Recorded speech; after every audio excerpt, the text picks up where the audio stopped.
Hey, what's up, everyone? This is Kai Dickens, and you're listening to the Telepathy Tapes podcast. My son said to me, I can hear thoughts. What is this phenomena happening? Why are his mind and my mind completely connected? Telepathy is the tip of the iceberg with their spiritual gifts. People don't understand that they can do this. They don't even have to be in the same room, the same zip code. For decades, a very specific group of people have been claiming telepathy is happening in their homes and in their classrooms. And nobody has believed them. Nobody has listened to them. But on this podcast, we do.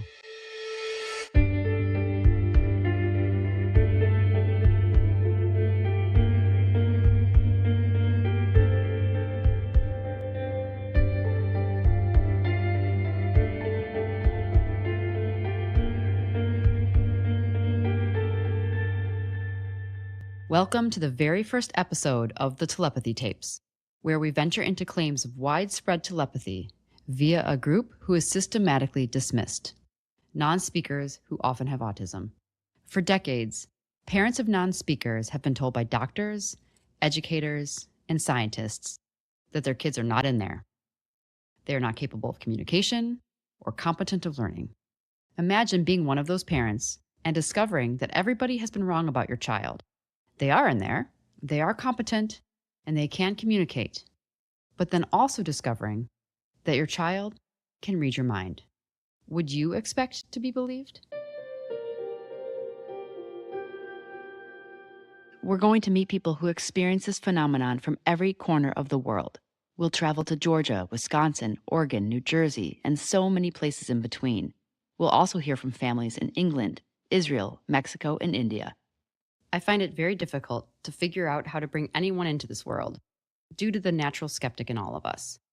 So I think it makes sense to start at the very beginning and how I tumbled into this world 4 years ago when I heard a podcast featuring Dr. Diane Hennessy Powell. Welcome to the Cosmos in You podcast. So today we have Dr. Diane Hennessy Powell, who is a Johns Hopkins trained neuropsychiatrist, speaker, researcher, and author. In this episode, we discuss the research she's currently working on to study autistic savants and their telepathic abilities. I had never heard of something like telepathy being talked about from a neuroscientist, and I went back to the intro just to learn a little bit more about Dr. Powell's background.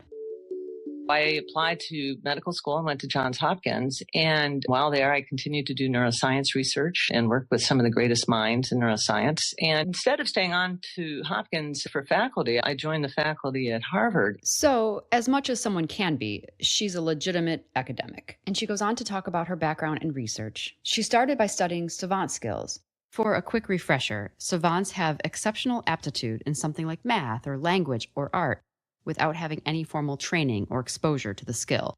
So, like someone who can play piano expertly without one lesson, or someone who has a brain injury and suddenly understands calculus. So Dr. Diane Powell is studying savant skills in autistic children, and somewhere along the way, enough parents had said, look, I'm actually not sure if they are a savant. I think they might just be reading my mind.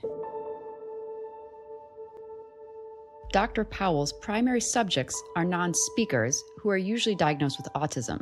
Her subjects to date communicate by pointing to a letterboard or typing into an iPad or some sort of other speaking device. She explained doing experiments with some of these non-speakers where she'll put them in a room and put the parent or teacher or whoever they're telepathic with in another room or on the other side of a partition. Then Dr. Powell will generate random numbers or random pictures, and the non-speaker will try to type out what they believe the parent or their teacher or whoever is looking at from the other side of the room. And here's the host, Suzanne Scully, asking her how accurate the children were. And the time that they are correct is statistically significant. Oh, it's like over 95%. Over 95% of the time? Yes. I'm a science nerd, and that part of my brain just could not compute what I was hearing.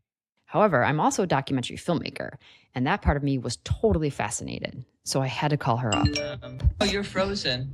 Can you see me? Hear me now? Diane? I'm going to try this 1 second here. Okay.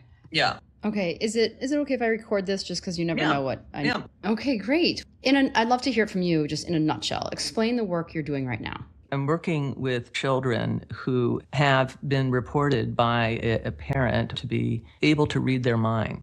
I'd love to hear, as a scientist, what has made you believe that this is not just a whoopee type thing, but this is actual science. I started testing them, and I found that they were exceedingly accurate. We were capturing it. I mean, usually I try to have like 3 cameras. Oh, for sure. She gave an incredible overview of all the research she's done to date. And we also talked about the amount of parents reaching out to her about telepathy in their non-speaking children from all over the globe. And then today I got an email from someone who says, I just discovered that my child's reading my mind. And he says, so he wants to talk to me. It's kind of nice to have these different cases that they're at different stages and also demonstrate it in different ways. And so even if you can't get the perfect experimental setup, you have to look at the cumulative evidence to date. And that made me ask about the perfect experimental setup. If she could have anything, what would it be?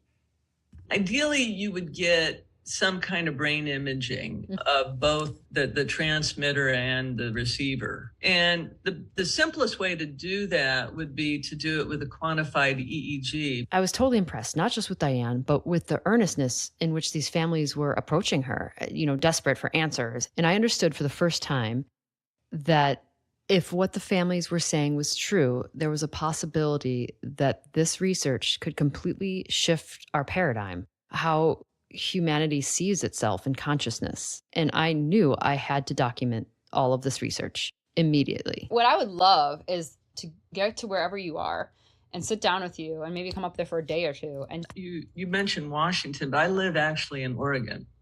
Oh, okay.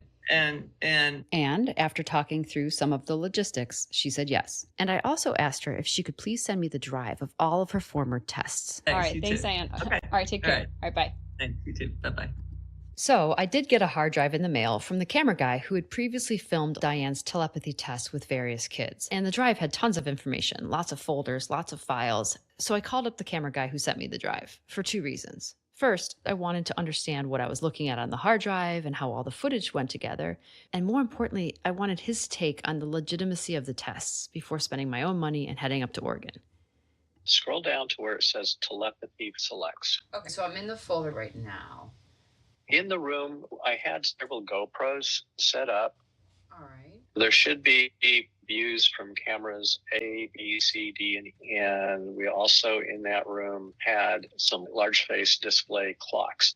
All right. So just to jump in and set the scene here, when I pulled up the footage, there were 5 cameras, and this was an experiment with a young girl named Haley and her therapist that worked with her often and said that Haley could read her mind. So Diane went to conduct a telepathy experiment, and this is what the cameraman captured. So what I'm seeing in this experiment is the therapist who's in a different room will look at a flashcard or a random number through a random number generator. And then Haley will proceed to try to identify that word or that number accurately via telepathy. So is that a partition on the table between Diane and Haley? Yes. We wanted to block the area so there would be no visual cues. And then I believe that microphone there so you could hear if there were any auditory cues given. Got it. So therapist is in the other room. She'd look at these cards, hold them in her mind, and then Diane would ask Haley, what do you see? And then Haley would proceed to type out letters and numbers and then hit play, and the talker would pronounce the word or the phrase. Like, what was the takeaway that you observed from being there as a neutral outsider, Haley wasn't 100%, but she was up in the 90% accuracy, and it just blew me away. It was pretty amazing. And seeing it actually take place and reviewing the footage afterwards, it was just a little jaw-dropping. And I was convinced that it's very real. Seeing how careful Diane was to set up the experiment, made sure that there was a total separation. I did have an IFB that I was listening and monitoring what was going on in the experiment room. So I can attest that there was no deception going on. This is really good overview. And it's good to know, too, that you felt really blown away by it.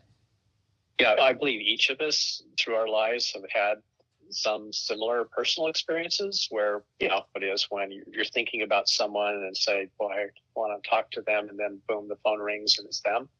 Those situations, that knowingness, tapping into the conscious collective. My conversation with Kent, the camera guy, convinced me it was totally worth it to go up to Oregon and meet Dr. Powell in person. A flight on a new budget line and a rental car later, I ended up at her beautiful historic house. It has this huge, beautiful brick driveway and rolling green lawns around it. People joke about it being Hogwarts West. And that's actually a really great description. The house feels as though it's been there forever, and it has beautiful woodwork and artwork, tapestries and rugs from all over the world, and there's Dutch doors with pane glass separating various small rooms. There seem to be books and diplomas and pictures everywhere. Then it just feels iconic, historic, and full of knowledge. This is my home office, and I get a lot of emails from people who've heard me in a podcast or seen one of my lectures inquiring about research on savants and telepathy. So yeah, could you maybe even read me some emails of what parents might say when they reach out to you for the first time? This email is from a medical doctor. He wrote, "As much as I have been trained to think otherwise, I believe that I am the guardian of a non-speaking autistic child who I had thought was a savant, but now it is inescapable to believe that he can easily read my mind. He can write down any number of words of which I am thinking, as insane as that sounds. Please call me." She took me through an array of emails. We have made her multiple tests, and he would answer correctly every time. Then I made up a number in my head, and she wrote it. He was writing the answers from my thoughts. She can read other people's minds besides me. Looking forward to hearing from you. Take care. What surprised me was that all of these people from various corners of the world were all saying a version of the same thing. They had a child diagnosed with non-speaking autism. Doctors and/or educators had told the parents their children would never communicate or perceive the world beyond the level of a toddler. However, through a leap of faith or a twist of fate, these parents discovered their kids were in there. And in these cases, the kids learned to communicate via an iPad or a letterboard. And once the kids were communicating, the parents discovered through various means their children could read their minds. And they would test this unbelievable assertion over and over again, only to find that it was true. Many of these parents were not believed and felt alone, and they all had the same concerns. They had concerns about educating their children. They didn't know how to hide birthday presents or candy without it being found. They didn't know how to protect their private conversations or thoughts. And what touched me the most is these parents were grappling with something that they believed to be absolutely impossible. But here they were. They were watching something unfold that had no rational explanation. And they literally had nowhere to turn but this email inbox. So this is an email that I received from Sophia, and this is her first contact with me. "Hi, Dr. Powell. I am from Mexico. I have a cousin, Mia. She is 12. She can't talk and didn't communicate with us before.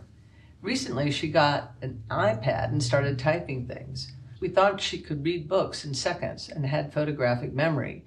My aunt read her some paragraphs and she could finish the sentence or said on what page it was. And this may sound silly, but she is reading my aunt's mind. We have made her multiple tests, not professionally, and that's what she really does. Just her mom's mind, so far no one else's. We don't know what to do now. I greatly appreciate your time reading this. I hope you could answer me. Thank you, Sophia." I asked Diane about the career implications of her following this line of research. I knew that a lot of people would think, boy, Diane's gone off the deep end. But that's the risk any scientist takes when they challenge the current paradigm. The data was so compelling and accurate that I had to follow it, even though I knew I was risking my scientific reputation.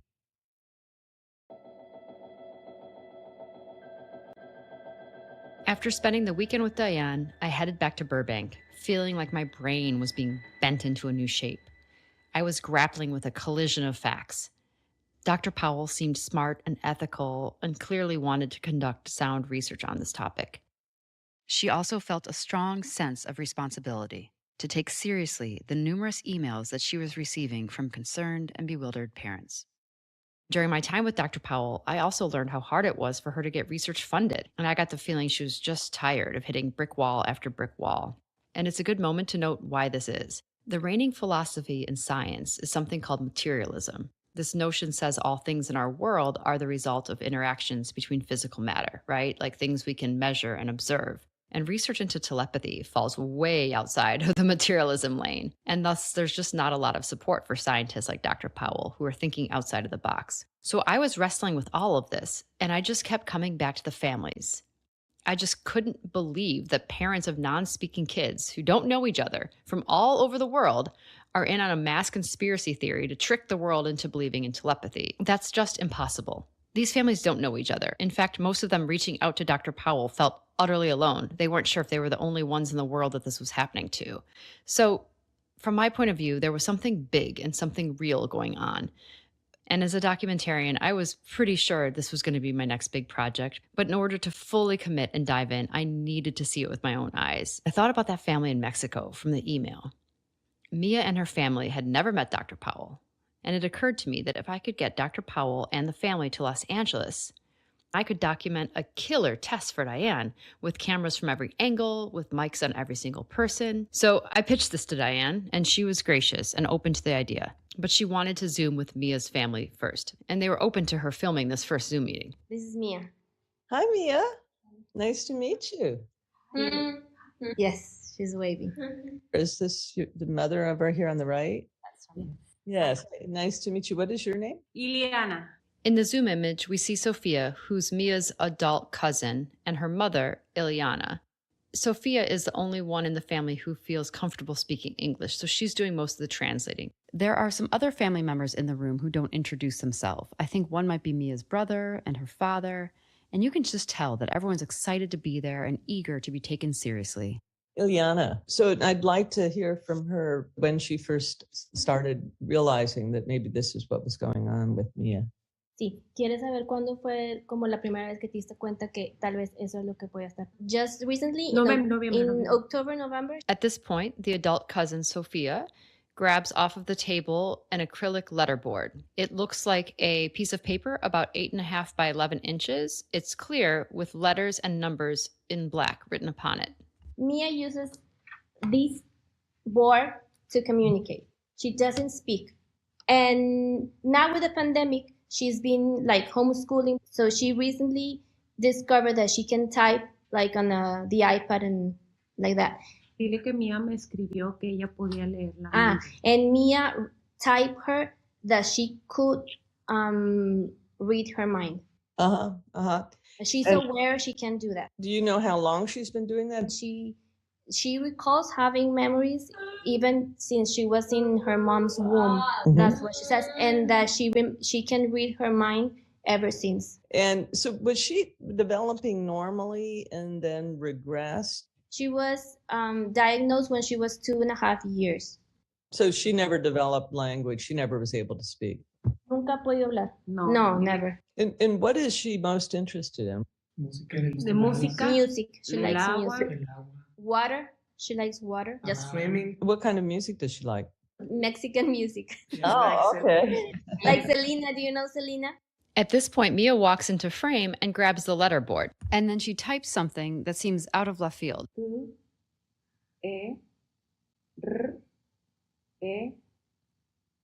Mia very deliberately writes out Monterey, where she's from. Her mom asked her in her mind to tell her where is she from, and she says Monterey, our hometown. So you're asking her these questions, and then she's answering them.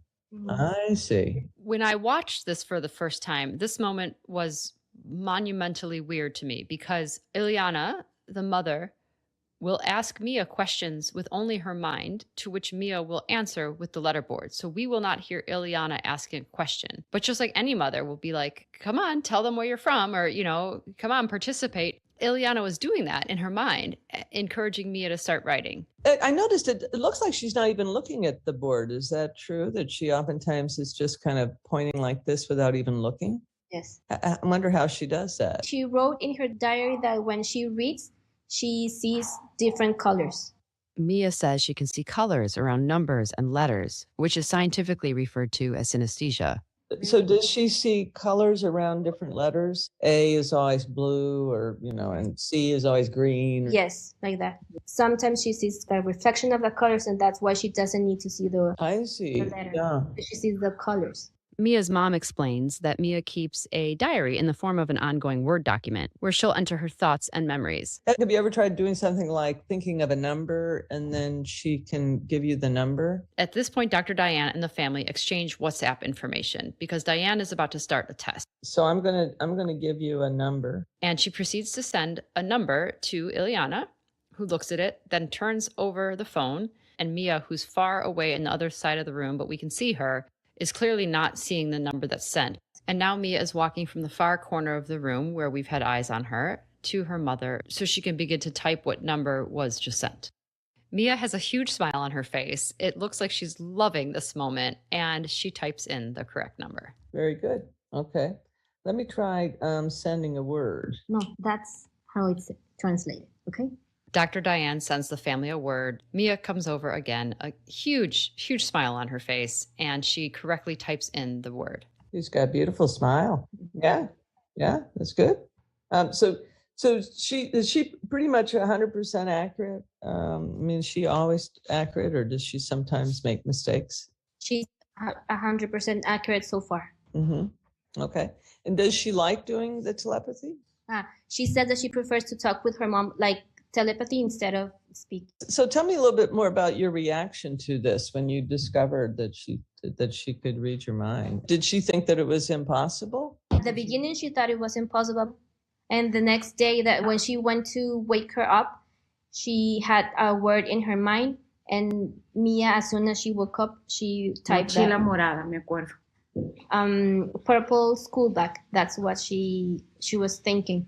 And Mia wrote that in the iPad. If that was hard to hear, when Mia first said to the family, "I can read your mind," they thought it was impossible. However, the day after that admission occurred, Ileana, Mia's mother, walked into the bedroom, woke her up for the day, and said, "What am I thinking about?" And Mia wrote on her iPad, "purple bag." And Ileana was thinking about her purple bag. So that moment won her over. They go on to talk a lot about Mia's interests, her health profile, whether or not she's eaten gluten, certain things that might impact Mia's body. The conversation ensues, and it's fascinating. Is it hard to keep things hidden from her? Her mom, she hides things, not only secrets, but things like objects. And Mia always finds them. This one girl, she liked to eat potato chips. And when her parents would try to say, "Oh, we don't have any chips left," she knew exactly how many chips were left. Mia says that she remembers also her first appointment with a neurologist. What did she say about that? That she went when she was 6 months old, and that the doctor mistaken her diagnosis because he said that she had Microcefalia. And that he was wrong. Her diary, where she types things like that. As if telepathy weren't enough to process, Mia has also journaled about memories which go back to her earliest weeks of life. And you'll discover, as I did, as we meet more and more families, that telepathy is just the tip of the iceberg. But then the conversation took another unexpected turn. And you'll hear Mia's brother talk here for the first time. That ever since they discovered that she had telepathy skills, she can't sleep with the lights off. We don't know why. And sometimes when she's in her room, I see her like looking around and she starts laughing as well. Do you ever ask her what she sees when she's looking around? People. She says she sees people. I realize that this seems way off topic, but the family didn't think it was. And they certainly aren't the only family who will say their kids can see things that they simply can't. Really appreciate meeting all of you and appreciate you taking the time. And I really want to help. I feel that these children, they're not getting their educational needs met. Yeah, you appreciate it. You're very welcome. I appreciate it too. Gracias. Thank you. Gracias. Thank you. Bye. Dr. Diane got what she needed to believe it was worth having Mia's family come up to America for some formal tests. So now it's game on.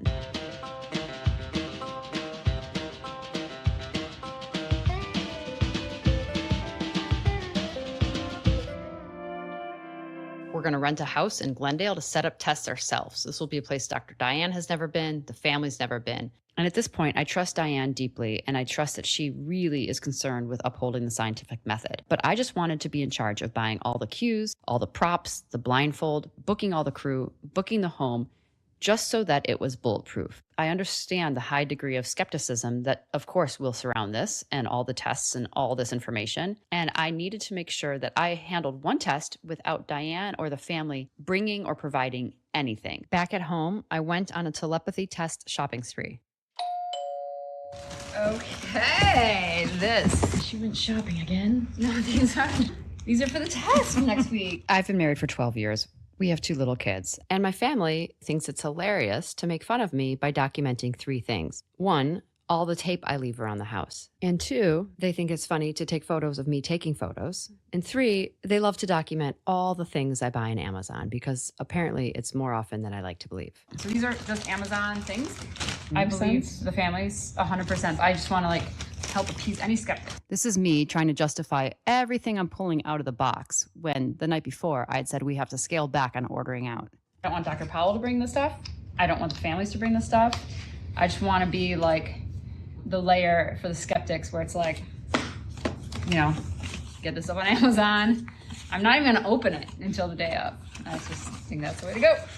So, you can turn that off. And the next step was finding an Airbnb that was affordable, booking a small crew who could handle 5 cameras, the audio feeds to each one of the people there, and getting the family and Dr. Powell to Los Angeles. It was a huge lift, but if we want to categorize worth in terms of things that positively and permanently change your life for the better, then this was worth every penny.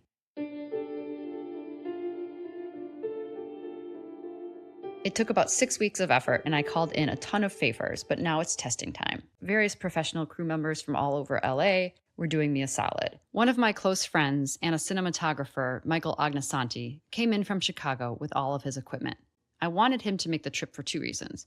1, we worked together a lot, and I knew that he'd be able to capture everything happening in that room with integrity. But 2, he's a huge skeptic. He doesn't really believe in anything out of the norm.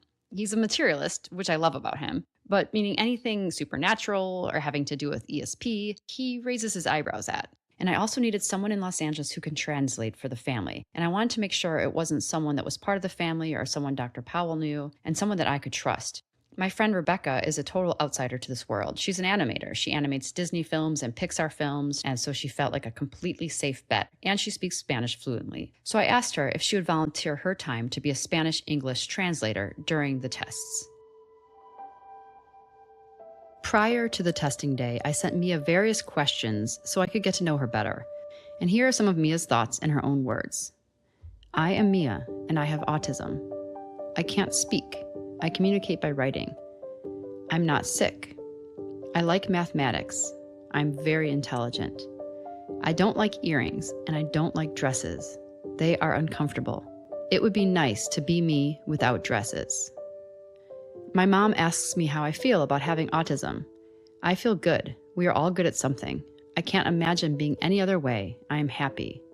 When I grow up, I'm going to sell my book. With the money, I'm going to go on vacation to Japan. I like Japan because it's so developed. On Monday, I start high school and I don't want to.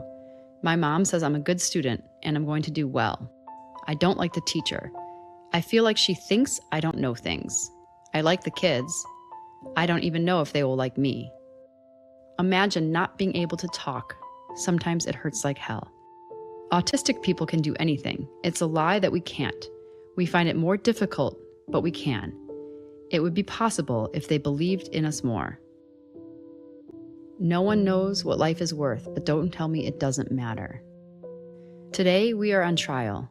Only the good memories will remain. The good memories. Let's record thousands of memories. Okay, it's testing day, and there's a lot going on. Mia, her father, her mother, and her cousin Sophia, who originally reached out, are all at the house. And so is a crew of about 6 people. The house is a mid-century ranch in Glendale. It's on a beautiful wide street with lots of lawns and trees. Because there's almost nothing in the cabinets, I make the assumption that the house is mostly used for Airbnb and film rentals. There's a large living room, and that's where we've set up. We've removed almost all the furniture from the room, except for a gray fabric couch where we will position Mia and her mother for the tests. Before we get going, I do a little meeting with the crew and Dr. Powell. So just technically, we have a camera here. This is going to be a wide shot on the family. This will be a kind of a close-up that will rove between the 3 of you. We need to make sure the GoPro can see over her shoulder so we can see the number. And then every time that you have your cue, I'll just bring a divider in and put it between Ileana and Mia. The flashcards that I had, the numbers only go up to 10, which that's not statistically probably that great. So we were talking about is using a random number generator. So Dr. Powell, what numbers do you want to put in there? Well, I would like to try 3-digit numbers, so there'll be numbers between 100 and 999. I'm putting all of this in here just to make sure people understand that the crew and myself went through great pains to make sure that there could be no cheating. We provided the iPad. In this room, I downloaded the number generator, and we set up the parameters 100 to 999. There was always someone generating the cue that was given to Dr. Powell, which then she would give to the parent. That's a reflective surface there, the TV, so we need to cover that. Okay. And this one too. Mm-hmm. And there's a mirror there. And there's a mirror there? Yes, that's got to be covered up as well, or taken down. All right, so Probably TV covered up, and then that mirror is going to come down. And then, Brian, maybe if you wanted to do like a 360 of the room really quick. I'm going to put all of this raw footage on the website, thetelepathytapes.com. The crew, myself, and Dr. Powell were meticulous about making sure this test was bulletproof. Hang on a sec, let me get that again. So there'll be a blindfold on Mia. The other thing we're going to do is put a divider up every time that she sees the cue. So as far as blindfold goes... Let me just try this on and see. Yeah, I can't. You can't see anything? Can't see anything, no. Mm-mm. Hey, does anyone else want to try out this blindfold to make sure that you can't see anything? Sure. This is Michael. Can you see anything? Oh no. Like, nah, it's an abyss. All right, cool. Legit. That blindfold, by the way, is something called the Mindfold, which, as you now know, you can buy it on Amazon, and it is really intense and very dark. And I was so happy it was Michael who decided to try it on in addition to Dr. Powell, because as I noted previously, he's my resident skeptic, and had he not tried it on, I think he always would have been questioning about the efficacy of the tests. So we were about to start the test, but first, I just wanted to recap what the family was hoping for. We want answers like what's the origin of what she's doing, where does it comes from, if it's something that she will develop in time or it's something that's like as good as it gets, and what should we do from now. We just want her to be happy, and there's so many things that we don't understand and we can't help her. Okay, so our goals are pretty much set. We're going to start testing this, and the family just wants validation.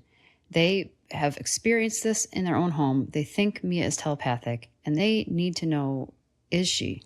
Just to set the scene here, Dr. Powell hit a random number into the random number generator. Then we asked her to hit it again and again, so we made sure it was super random. So we're going to go for this number? Okay, and then show Michael's camera. And then show Ileana. And Ileana stare at it for a while. There's a blindfold on Mia, and she's on the other side of a partition from her mother. I got frustrated with myself when I rewatched this for injecting myself too much in this moment, because I was concerned that if Ileana didn't see the number for long enough, maybe the telepathy wouldn't work. Let her stare at it for just another second, maybe. Míralo un poquito. The number that was generated was 698. Dr. Powell has just shown all the cameras in the room, and she shows Ileana. Dr. Powell is putting the iPad face down. We're taking away the partition, and Mia is going to take off her mindfold, the blindfold, so she can type. Okay. All right, and if she wants to take it off now, she can. ¿Se puede quitar? Pointing at 6. 9, 8. That was it? Very good. So Mia got the number correct, and everyone was acting so calm, like this was normal, and I think everyone was just feeding off of each other and acting calm. But I was freaking out inside, and I wanted to go again and again and again. Mia was smiling and laughing. We all kept checking in with her and the family, and everyone wanted to keep going, which I was very happy about. Okay. Okay. Here's the number. Okay. When it's clear to put the board, let me know. Okay. Is okay? Yep. Uh-huh. Ahora se sube. We generated another number, and the number was 956. Mia has her mindfold, which is a very intense blindfold on, and she's behind a partition. Dr. Powell shows the number to the cameras and to her mother, and now she's putting the iPad face down, and we're about to pull away the partition and remove the mindfold. 956. Was that it? That was it. Wow. The room felt electric. Mia got that one right too, and you could tell the family was so relieved that Mia had the same accuracy here in front of the neuroscientist that she had at home. We check in with Mia. Everyone wants to continue going. We continue to do well over 20 tests with Mia and her mother, and she was correct every single time. And now we're going to do a different test with Mia. We have 6 different color popsicle sticks: yellow, purple, blue, green, etc. We're spreading the sticks out on a round end table that we grabbed from the living room. We have placed different color popsicle sticks about 6 inches apart from one another in 2 rows of 3.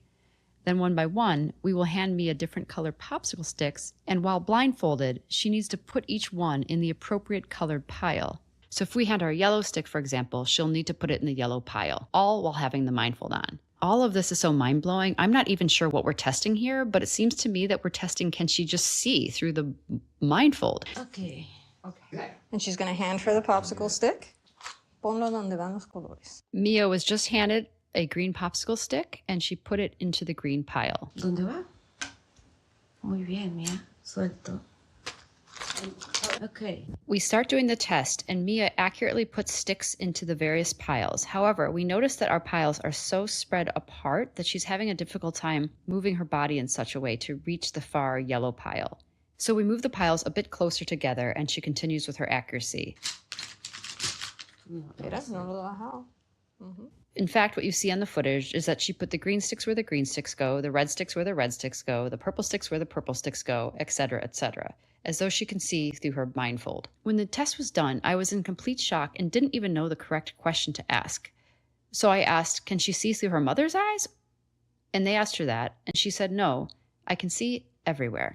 After the room had seen Mia accurately display her mind-reading abilities again and again with random numbers and random pictures, that now feels commonplace. But this popsicle stick test feels like a new frontier. Okay, Mia. Muy bien. I look at Michael, who's behind the camera, and he looks shaken up. So I ask him what he's thinking. Have you seen it? What are your thoughts? I mean, I wouldn't do it as a skeptic. I'm generally a skeptic in my life for most things. But through seeing this, I can't. It's hard for me to not believe this is authentic. I'm looking at everything. I'm watching her. I'm watching the mom. I'm watching everything. And for me, in my perspective, it's real. Yeah. I mean. And Rebecca, you came today, an animator by trade. You just came as a friend because you speak Spanish and as a complete outsider. Like, what did you take away? That there is something at play that we as humans don't see because we're busy with our senses, like we're busy with the tactile world. This is proof. It's just proof of that. She spelled out horse in Spanish. Like, that's out of this world, because if someone's blindfolded, there's something else happening there. So I want to ask the mom a question while we're rolling. I also asked the family what they believed about telepathy or ESP before Mia revealed that she could read minds. And this is how Sophia answered. We have never read nothing about telepathy or psychic skills, or we don't know anything about it. I think we still know very little. We started looking up information after we saw that she does it. I think before that we didn't even believe that could be possible. But it's so clear what she does that there's no doubt that she can do it. My favorite tests had to do with a book I brought from home, something she'd never seen. And to me, this was just remarkable. So Ileana, close the book. What you see on screen is Ileana, who's got the book toward the camera, and Mia is facing the opposite direction. Okay, and then just open up to any page. When Ileana landed on a page, we'd ask Mia the page number, and she would correctly state the page number that she'd flipped to. Sometimes we'd point to a word on a page that we'd just opened to, and she would correctly spell out the word. We did this a few times, with both Ileana opening up the book and some of the crew opening up the book. And now with the number, the numeral on the page. Ahora hazlo con el número que tiene. ¿Qué página tengo aquí? 1, 3. Which one was? Muy bien, Mia. Uno más. One more. En la página 26 hay un personaje. En la página 26. ¿Me puedes decir? Ileana was flipping through this book, and again, it's a book I brought from home, and there is a picture of a pirate on page 26. And so she stops there and gets excited and is asking Mia, what picture are we looking at on page 26? Again, the book is facing clearly away from Mia. She cannot see it at all. ¿Qué personaje es? Pu, I, R, A, Tu, A.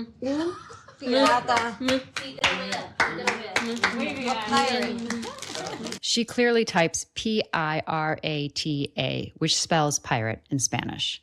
I love this moment because the crowd just goes wild. At this point, everyone in the room had their mind blown. If someone on the crew wasn't won over by the random flashcards or the random number generator or the popsicle stick test, they were by this book test. We decided to start pushing the envelope, and we tried to see if Mia could do telepathy tests with her father. We tried random number generators, random picture generators. Okay, so there's the number. Okay, let Daddy look at it. Okay, Mia, you can take off the blindfold. ¿Le pueden quitar? And she could absolutely not tell us what her dad was looking at. Sometimes we'd show her dad a flashcard or a number, and Mia would start typing and then stop. And sometimes she wouldn't even type at all. Vamos a tratarlo con Ileana. A ver. Because maybe it's just that she's best at reading Ileana's mind. I mean, that's what I think maybe. The test with her dad wore Mia out. She wanted some snacks. And so while she left the room, we asked her mom some casual questions. Her mom had mentioned that the family was deeply Catholic. I asked her mother about her gut reaction when Mia first revealed this, especially in light of her faith. You'll hear Rebecca, our translator, often in this conversation. So when she said that she could read her mind, she did feel afraid. Miedo porque no sabía cómo la gente la iba a ver. She doesn't understand even how to speak to their friends about her abilities. Que la vean como algo así oscuro, como that people algo. would see her Pero something dark. That got stepped on there, but what Ileana was expressing is a fear that people might see Mia as something dark or be scared of her gift. So now that she's experienced it, slowly she's been less and less afraid because she's starting to understand it more and more. So Mia says the fact that they don't communicate verbally, communicate mentally is a gift. Gustar le gusta mucho. She loves it. So Mia says that it's more beautiful for her to communicate with her mom in that way. With telepathy. With telepathy. Es muy importante. She feels like a mother of someone really important. Como alguien que no es común. Someone who's not common. She knows that Mia is going to change a lot of minds and hearts. She wrote in her diary that she can read everybody's mind, but you have to believe in her for her to do it. We did more tests that afternoon and the following day, including a QEEG test where we did a brain scan between Mia and her mother. My name is Dr. Jeff Tarrant. I'm a psychologist and then have been studying and working with neurofeedback and quantitative EEG analysis for about the last 25 years. If you remember my first call with Diane, she said she wanted to do a QEEG brain scan during a telepathy experiment. Dr. Tarrant volunteered to do this for us. He put tight caps on both Mia and her mother, filled the holes with some sort of gel, clipped something on the ears, and hooked all of this up to a computer. Mia did not like the clip on her ear, but she was a trooper and able to sit still long enough to do some telepathy experiments so Jeff could get good data. The biggest overall finding is really this increase of activation across all the brain waves. If there was no change, I would definitely be skeptical. This won't be the only QEEG test that Jeff volunteers to do for us, so we'll dive more into his findings and research in future episodes. After our 2 days of filming together, I had more questions than answers, and I was fixated on finding out how and why this is possible and how widespread it was. When we were leaving the shoot, I said to Dr. Powell, "That seemed so easy to demonstrate and so unbelievable. How is this not everywhere?" And in so many words, she said, "You haven't seen anything yet." And then she relayed in a gentle way that all of the tests we'd done over the past 2 days would not be accepted by her scientific peers. That was difficult for me to compute because what I saw in that room twisted my mind and my heart and my soul into a pretzel. My entire worldview was shifted in one afternoon. And here's Diane Powell telling me she was good, but none of the tests that we did today would be accepted by her scientific peers. And I felt crestfallen and confused. We were so careful. There was no cheating. Every mirror was covered. All the glass was covered. Mia was never even looking in the direction of the cues. We tested the blindfolds. We had partitions. People were looking at this from every angle. We had 5 cameras. Everyone in that room saw with their own eyes that Mia consistently, somehow, could read her mother's mind. Even Jeff Tarrant, the QEEG guy, said, "I've never seen anything like this." I couldn't understand what Dr. Powell was telling me, that all the tests we'd done over the past few days would be thrown out by science. And we will get into that. We'll get into why that is. But at that moment, I looked at Dr. Powell and said, who could be better than this? And she said I should go test one of the children she tested before. She suggested that I go meet a boy named Akil and his mother, Manisha. A few weeks later, I got on a plane and went to New Jersey with Michael, my skeptical, yet partially softened, cinematographer. I was on a journey to figure out what could possibly make a candidate better for testing than Mia, who seemed so accurate and so completely telepathic. Without knowing it, I was walking straight into a decades-long battle over truth and perception, ableism and greed, skepticism and gatekeeping. And in the center of it all, our parents, who are working so hard, every day, invisible, against all odds, and they know exactly what is happening under their own roofs. So if you open this book right now and you looked at a picture and said, what am I looking at? What would he say? He will tell me what I'm looking at. Like, do you have to be in even a room? No, it's in my mind and it just goes there. In the next episode, our universe expands exponentially, and we're faced with the possibility that scientists, educators, the media, doctors, and critics have gotten everything completely wrong.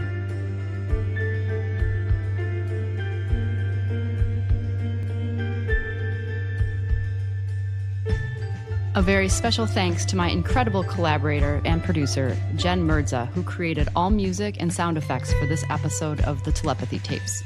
Remember that you can review some of the tests and see some of the film recordings on our website, thetelepathytapes.com. Thank you so much for tuning in, and join us next week as this world expands and deepens.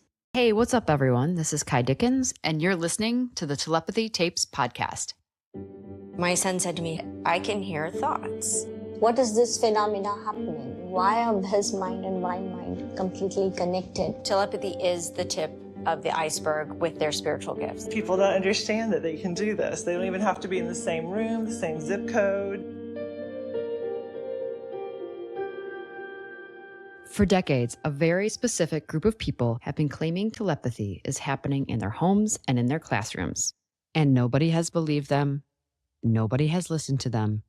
But on this podcast, we do.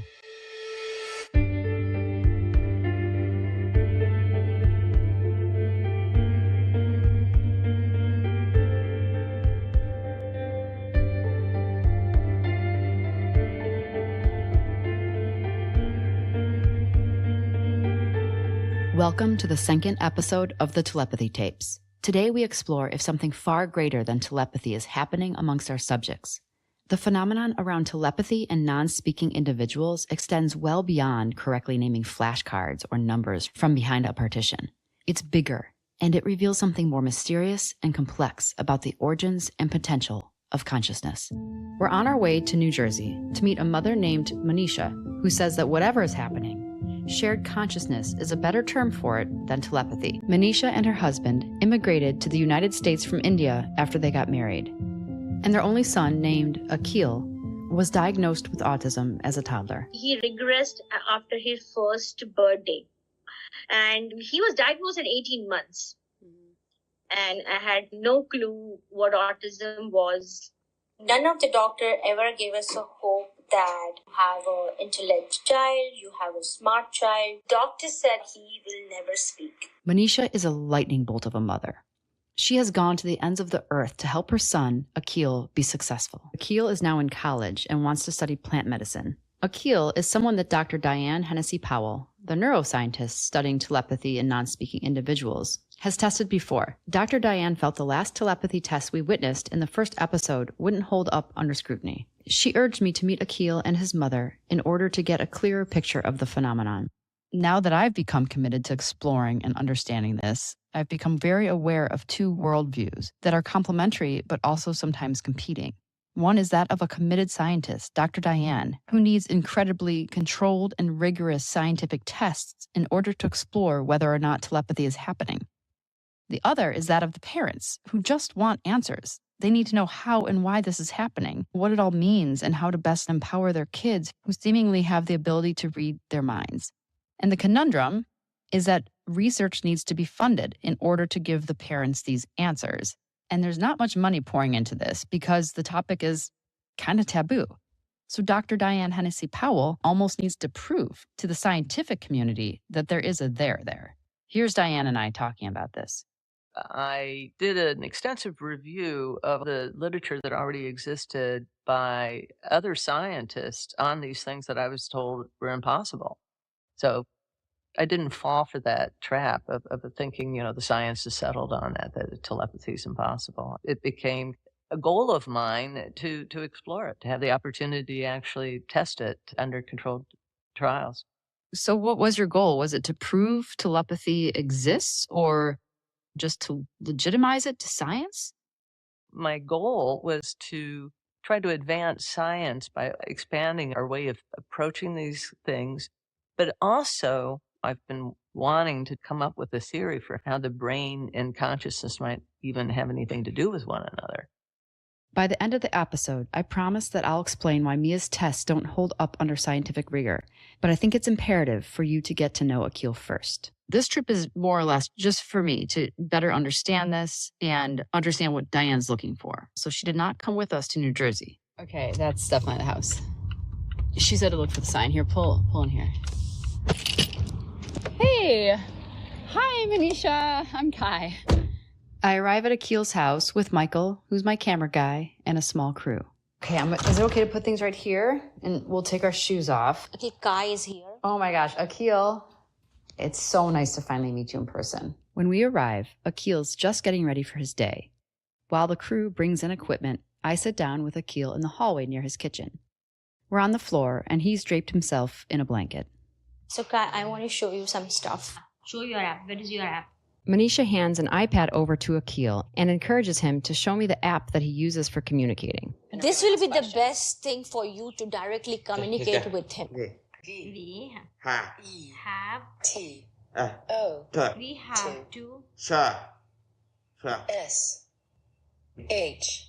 Akil is typing into an app where every letter or word that he types is spoken out loud. The software also uses a predictive text tool that offers likely next words. So sometimes you'll hear letters being called out and other times an entire word. We have to show how the mind Akil just wrote on his speaking device, we have to show how the mind works. Akil, do you like it better if I type to you on this or when I talk to you with words? Manisha demonstrates for me that using his app to type directly to him is sometimes the best way to get into the flow with Akil, better than talking to him verbally. Let's say if Akil, Kai is here, they are going to film you. Yeah. Okay. Akil just wrote, Kai spend time with friends and film interviews. This will be the best thing for you to directly communicate with him. Akil, go take shower. While Akil goes and showers and gets dressed, we spend a little time chatting with Manisha at her kitchen table. You said up until age 11 he was nonverbal, but he was understanding everything. He was comprehending everything, but he did not have a way to show us. So he goes to this new school and they introduced him to something called supported typing. It's very controversial and I had no clue. And they had 40 children already typing in the school. He goes for his first typing session. So they just gave him a little bit of support from here. And with that support, he typed 4 lines. Manisha is showing me how the teacher would support the bottom of Akil's wrist when he first started typing. So the school teacher called me next day and said, you know what, we are doing the supported typing program with Akil. But I said, he doesn't know his letters. He said, of course he'll know his letters. So by 11, Akil had already been through 2 different schools, and this new school started to teach Akil to communicate via typing. Manisha didn't believe it. She didn't think it was possible because for a decade, all the other schools had told her that he doesn't know any numbers or letters. The school teacher called and said, why don't you come and check it out? I said, okay. So I go there. She shows me how to do it.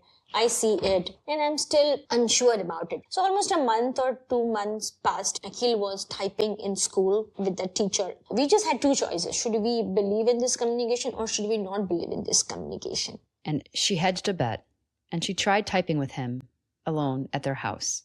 And something clicked. I had to literally look into his eyes and told him that I trust you. She went against every professional opinion in her life and made the choice to presume competence. And everything changed between them. I don't know what happened, but things clicked between me and Akil. And we started our journey. And then I would ask him many questions. So you knew he was typing for real? Yes, but if you go and search about supported typing, it would be all very controversial. Okay, because supported typing, maybe you could just explain it again. It's when you have the help and support of a therapist, but from what I understand it, the controversy is, oh, well, the therapist is pushing their hand. Correct. It starts from here, then support comes here, then support comes here. Manisha is showing me that when Akil first started typing, pressure was put on his wrist, then it was moved to his forearm, then to his elbow, and then to his shoulder. Though Akil learned to converse via supported typing, there are various methods of typing to communicate. The original method was called facilitated communication, and that received the most criticism due to the amount of touch involved. There's also rapid prompting method and spelling to communicate. Many in this world just simply say spelling to keep things easy, and it's common to refer to individuals who communicate this way as spellers. And the reason spelling works is because you're using your body to point to a letter, and that's a gross motor skill, versus verbally speaking, which is a fine motor skill. And we believe in him. And we said, you know what, we are going to presume competence. And thank God they presumed competence, because now Akil can type totally on his own, into an iPad or computer, without anyone touching him. Once Akil could communicate, Manisha and her husband got to learn about Akil in a whole new and intimate way. And one of the most shocking but helpful things he told them was that he didn't realize he had a body. But Akil was not aware of his body. He made a statement, I cannot see my body in my mind. And how did you teach him to see his body? And we started touching him. When I started touching each finger, he realized, oh, I have hands and fingers and they move. I love this visual of Manisha rubbing his hands and fingers, and then Akil realizing, oh, I have hands and fingers and they move. There's just no way he could have conveyed this type of disconnect without being able to communicate. And then he started saying, oh, I have a body, but the body in my mind doesn't move. Akil talks a lot about the mind-body disconnect, and this was how he articulated it for the first time, that the body he sees in his mind doesn't move when he asks it to do so. And so when did everything start with telepathy? Like, when did you realize he could read your mind? I could feel that he is reading my thoughts. Mm-hmm. He has a capacity to read my mind. But like one day he was in school and he typed with me and said, oh, you had gone out today. And then he started typing everything he knew. I went to Walmart. I didn't get things there. Then I went to Target. So everything, like my life was like an open book. So you were like, where did I go today? And he said Target, Walmart. Yeah, he knew everything. I didn't even tell him anything, and that's why then I was like, oh my God, I called my husband and said, what is this? My life is an open book. And that's why I got convinced that this is telepathy. And then I started reading more about it. It was very hard to find answers for this. This has become a familiar refrain by parents who discover their kids have telepathy. There's just not much information about this out there. So Manisha turned to people within the community, others who she'd met through the spelling world. So people who are from the supported typing world, I went and I asked, what is happening when I'm near Akil? What is my field and what is Akil's field? Why do my thoughts and his thoughts become identical? The specificity of her question is important. What is his field versus what is my field? She's not asking what's his body and what's my body, or his thoughts or my thoughts. It's more about how are they merging. And she said, it's like these kids are using your blackboard. So they use your mental space. So this is a dimension which is beyond science for me. Trying to make sense of this was totally beyond me as well. And in future episodes, we will dig into this with many experts. But what I can say right now is that Manisha is one of many, many parents and teachers who say that there seems to be some sort of energetic transfer or something going on. One mom said to me, in order for my son's software to work, he needs to use my hardware. It's very clear that non-speakers have thoughts of their own and they can communicate independently, and they are extremely capable of thriving in school. But what many non-speakers are saying is that they have the ability to merge in some way. And parents and teachers will tell you that at times, you can't tell where one consciousness begins and the other one ends. So how did you meet Dr. Powell? So it was 2015. And I approached her saying, Dr. Diane, my son is telepathic, and how could you help us to understand him or what we can do? And that's how then first time Dr. Diane came to our house. She did a part 1 study. This first telepathy test that Dr. Diane did with Manisha and Akhil was on that drive she sent me when I first met her. The other amazing thing about this test was that the famous author and New Age guru Deepak Chopra tagged along. And apparently he was so amazed by what he saw that he left his briefcase and glasses and I think even his phone at Manisha's house because he was so flustered by what he just witnessed. Akhil resurfaces and he's dressed and ready for the day, but you can tell he's distracted and a little concerned about all the lights and the people. Akhil, do you think we should show them how you boil the eggs? We use Instapot, we use electric gadgets so that he can cook for himself. So now he can boil eggs for himself. Manisha has done an incredible job equipping Akhil with his independent living skills. And while she's showing me around the kitchen, Akhil leaves the room and he hides in the closet. Do you want to go check on Akhil? Akhil! Come out, Akhil. Yes, I'll give you YouTube. Come out. Manisha is promising Akhil that he can have YouTube once he comes out. This is a negotiation I feel very familiar with from my own household. Come, I'll give you YouTube. Come. He's overwhelmed today. He wants YouTube and I've hidden all that. Knowing that Akhil can seemingly read Manisha's mind, I find it very cute that we're whispering. But more than anything, I want to make sure he's comfortable. You don't have to ask him right now if he needs alone time, but does he want to do an interview first? Go walk around outside for a little bit? Check with does he him. want to show telepathy? I can check with him. When Manisha comes back into the room, she suggests that we take some of the lights down. There's a lot of commotion, a lot of newness, and it's simply and understandably overwhelming. This is overwhelming him. We'll take the light down. Now we are going to get rid of it. Right, yeah. I mean, we'll be in here the most, so probably... So I asked the crew to please take down all the lights and for them to go stand outside. The weather was beautiful, thankfully. I wanted to meet Akhil where he was at, and with his permission, I went and sat with him in silence in the closet for a little bit. And with Manisha's prompting and the safety of his blanket, he settled in at the dining room table. So it's better now. So no one's up here now. It's just Michael and your mom and me, okay? Okay, so I want you to see how Akhil's mind and my mind are connected. Okay. Whatever you call it, as a telepathy or you call whatever. Okay, I'm just going to tear a paper from here and I'm going to fold it. Remember that we don't have Dr. Diane here, so we're kind of winging it. Manisha grabs a spiral notebook and sheets of white computer paper. Manisha's kind of spearheading this test, and I'm a little confused as to what's happening. You're going to make 8 of them. If you want to do it more, just make more. She's folding the white paper and making deep creases so we can easily tear them into little white cue cards. And then I want you to write one word here. She hands me the notebook, and I like what's happening because she's suggesting using it as a partition. I'll be able to write a word on one of the cue cards inside the notebook, blocking the view of it by holding up the cover. Okay, write it. So you decide which words you want. Okay. And hold on to them. I'm going to have my camera guy write a word too. This way it's... Yeah, anybody. Okay. Michael, let's write these over here so there's no way anyone can see. Okay, and then we'll put these in the paper bag and... Just give me one in my hand. Okay. Michael has made a black backing out of foam core to put behind each slip of paper, so there's no possible way Akhil could see the paper. Okay. So Akhil cannot see this. This is the first one. The first one was written by Michael, and the word he chose was onion, O-N-I-O-N. Okay, now, Manisha, I'll give it to you. We're at a dining room table. Akhil is sitting at the head of the table, and I'm standing with Manisha perpendicular to Akhil on the long side of the table. When we start the test, Akhil is just looking down at the table, and then he grabs his iPad in order to communicate. O-N-I-O-N. Onion.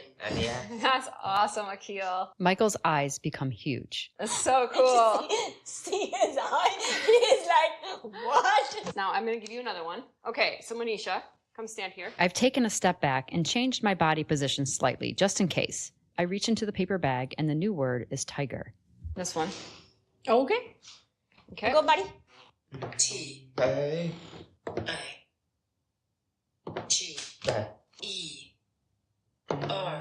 Tiger. Wow, that's awesome. Yeah. Amazing. Akhil, can you do it if your mama's farther away?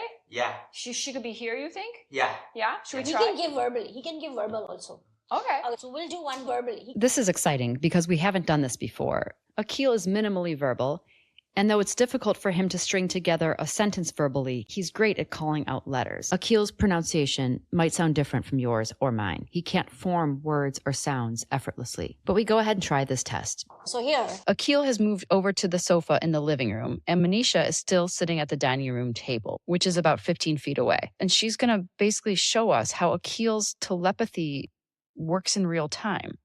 So for every letter she writes, he will speak it. She writes the first letter M. Next, she writes letter O. And she writes the letter V. Jeez. Manisha was barely even done writing the word movie when Akil was yelling it from across the room. It was pretty unbelievable. This is a book that my father-in-law wrote about an uncle, so you can't buy this book on Amazon. You can't find it anywhere. So if you open this book right now and you looked at a picture and said, what am I looking at? What would he say? He will tell me what I'm looking at. He'll tell me what I'm looking at. Do you have to be even in the room? No, I don't have to be in the room. So one day I was watching a movie of an athlete whose leg was amputated, and he got into Special Olympics. The family lives in a house with multiple floors. So one day, Manisha was watching a film downstairs in the basement about an Olympian who had his leg amputated. And I went upstairs to tell Akil, come, look, I want to show you the story. See how people overcome their difficulties and challenges. He said, yes, I know he doesn't have a leg and he is in Olympics. Because he was watching the show or something? Because I was watching and he was upstairs. So those thoughts can get transferred. Wow. So Manisha had gone upstairs to tell Akil, I want you to see this movie. It could be inspirational for you. And Akil revealed he already knew the plot line and what it was about, even though Akil was upstairs in his room. Manisha shared a few stories like this. Another amazing one was that she could be reading a book in a different room and later ask Akil a question about the book she was reading. For instance, where was the main character from? And he could correctly tell her the answer from a book she was reading while she was alone in a different part of the house. If I'm sitting here, okay, and I'm reading something in my mind, and if I ask him a question in my mind, he will answer. This absolutely blew my mind. It's something I think about a lot. And this will be one of many stories you hear like this. One of the subjects we meet later in Georgia knew all about Harry Potter, even though he'd never read the books. When his mom asked him how, he noted that his sister had read all of the books, and that's why he could answer any question about it. But he wasn't in the room with her when she was reading them. So this onion will just keep peeling back and back and back. Akil has walked away. He's in the living room, sitting on a couch, watching his iPad. The iPad is a bit of a reward for having so much patience with the test this morning. Akil, you can probably tell me yes or no. I know you're watching YouTube, but is telepathy how we're meant to communicate? That's what he had explained in the past. What did he say? He had said that in my world, people don't talk. People just close their eyes and that's how we communicate. In his world, they don't talk, but they still communicate. What do you think he meant by that? So once he came home and he was upset and I typed with him. So I said, Akil, why are you upset?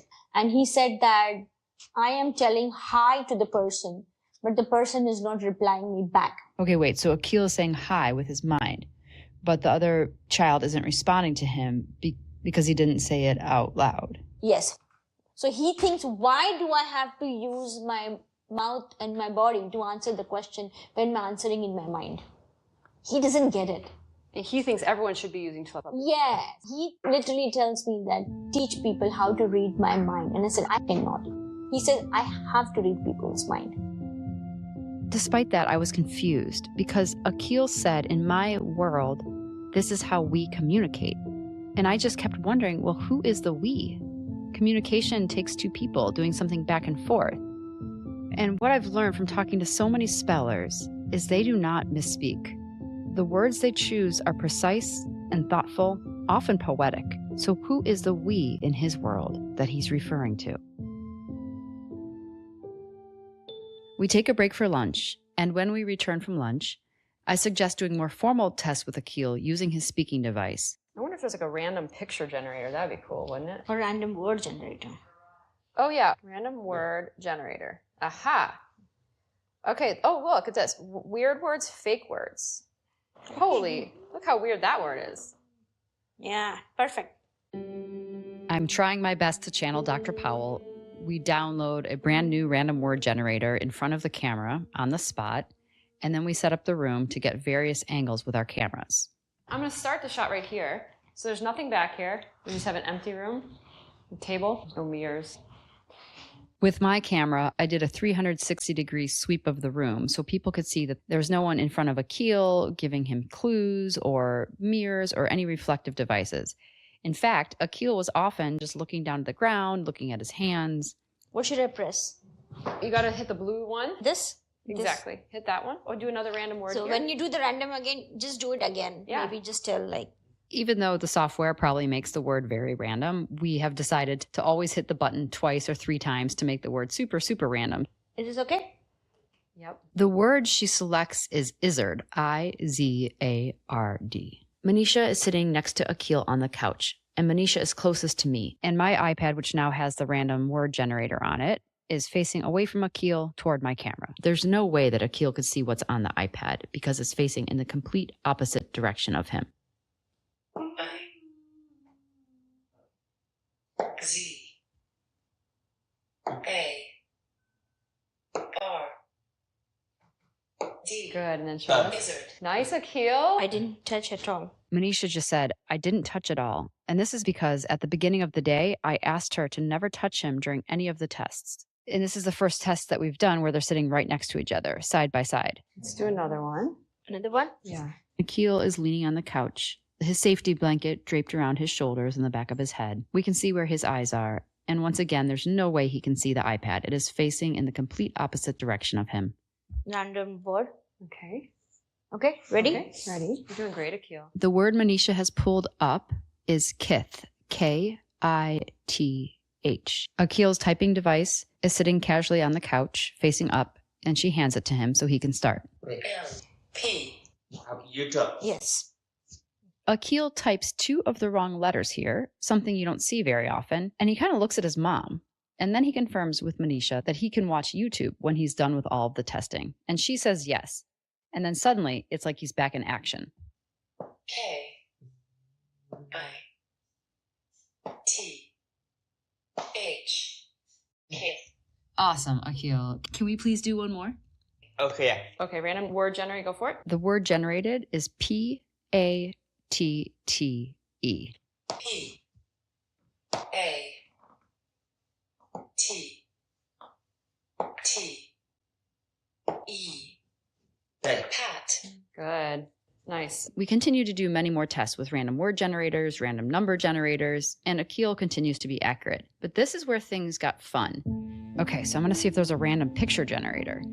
One of the things Manisha continually says is that this is not sheer telepathy. The second information enters her mind, it goes into his mind. She says it's like they share a consciousness, and sometimes she's not sure if a thought is hers, or his, or theirs together. I'm thinking that a random picture generator is one of the best ways to test this because the picture that's generated, it often isn't obvious or clear what it is to Manisha or me or any of the crew looking at it. And so if telepathy involves sending a signal to someone or sending a picture and they receive it, then what we're about to do is beyond just testing sheer telepathy because she won't be sending a signal because she sometimes doesn't know what she's looking at. There is a random picture generator. Okay, good. Some of them are pretty dumb. I mean, look at this. It's so abstract. Yeah, but see, it's interesting. Manisha is sitting on the couch, but Akil has gone back into this little nook off the dining room. It's a small room that we haven't been in yet today. And as Manisha's pulling up the image, I'm asking Michael to please try to go film Akil in the room where he's at. But I think I want him here. Let's just please try one with him in there. Okay. Michael, can you please go film Akil and I'll cover this. Manisha hits the button that says generate and an image of red phone booths, the type you see in London, enter the frame. Okay, what is this? Yeah. Left? Hey, Michael, can you go over here and get Telephone. where He said telephone. And what is the color? Michael, I have this. Do you want to get him?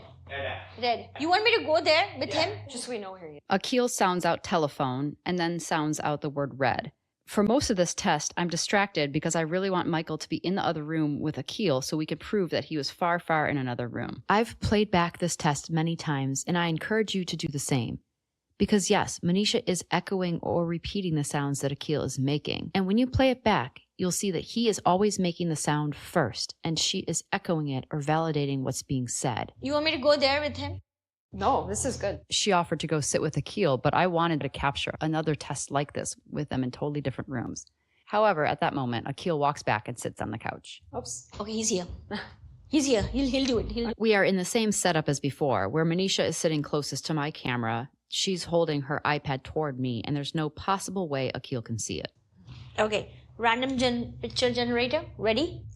What is this? The picture that was generated was weird. You can tell by Manisha's reaction that she isn't sure what it is. To me, it looks like the remnants of a food fight, like mustard and relish and ketchup on the ground. Okay, Akil, go.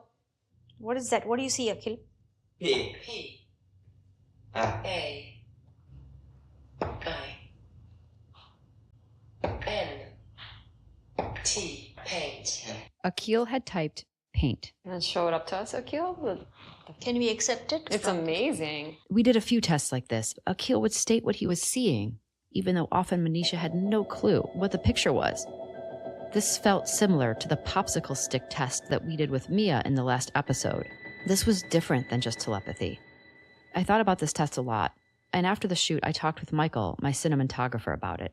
And here's a snippet from our conversation. I would love to get your take on the random picture generator. Do you remember that? Oh, yeah, that was cool. Yeah, there were moments where he's interpreting images differently than we are. But then once he says it or he does it and you look at it and it makes sense, you can tell that he's thinking about these things as a metaphor.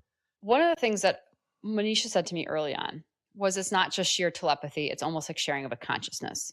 And she's like, I don't know what that means. Does it mean consciousness is coming to us from somewhere else and we're both tapping into the same like signal, or what? And so that was the thing for me watching the random picture generator. It's like, okay, if it's possible, like that my phone can send you a text or my phone can send you a picture, why couldn't that happen with the brain? Maybe she's sending him a word or a number or a picture, right? But then when it came to like looking at a random picture, like you said, having to interpret this metaphorically, then I was like, she doesn't know what she's even sending him, because she doesn't even know what she's looking at sometimes. So what does this mean? Is he looking through her eyes? Like Well, that's to me. Yeah, that's the difference is like, is he just using her eyes as an instrument, like you said? The idea that like he sees something or he's interpreting something that she's not even interpreting is more just like he's bypassing her brain and just using her eyes. Our afternoon of testing left us with more questions than answers.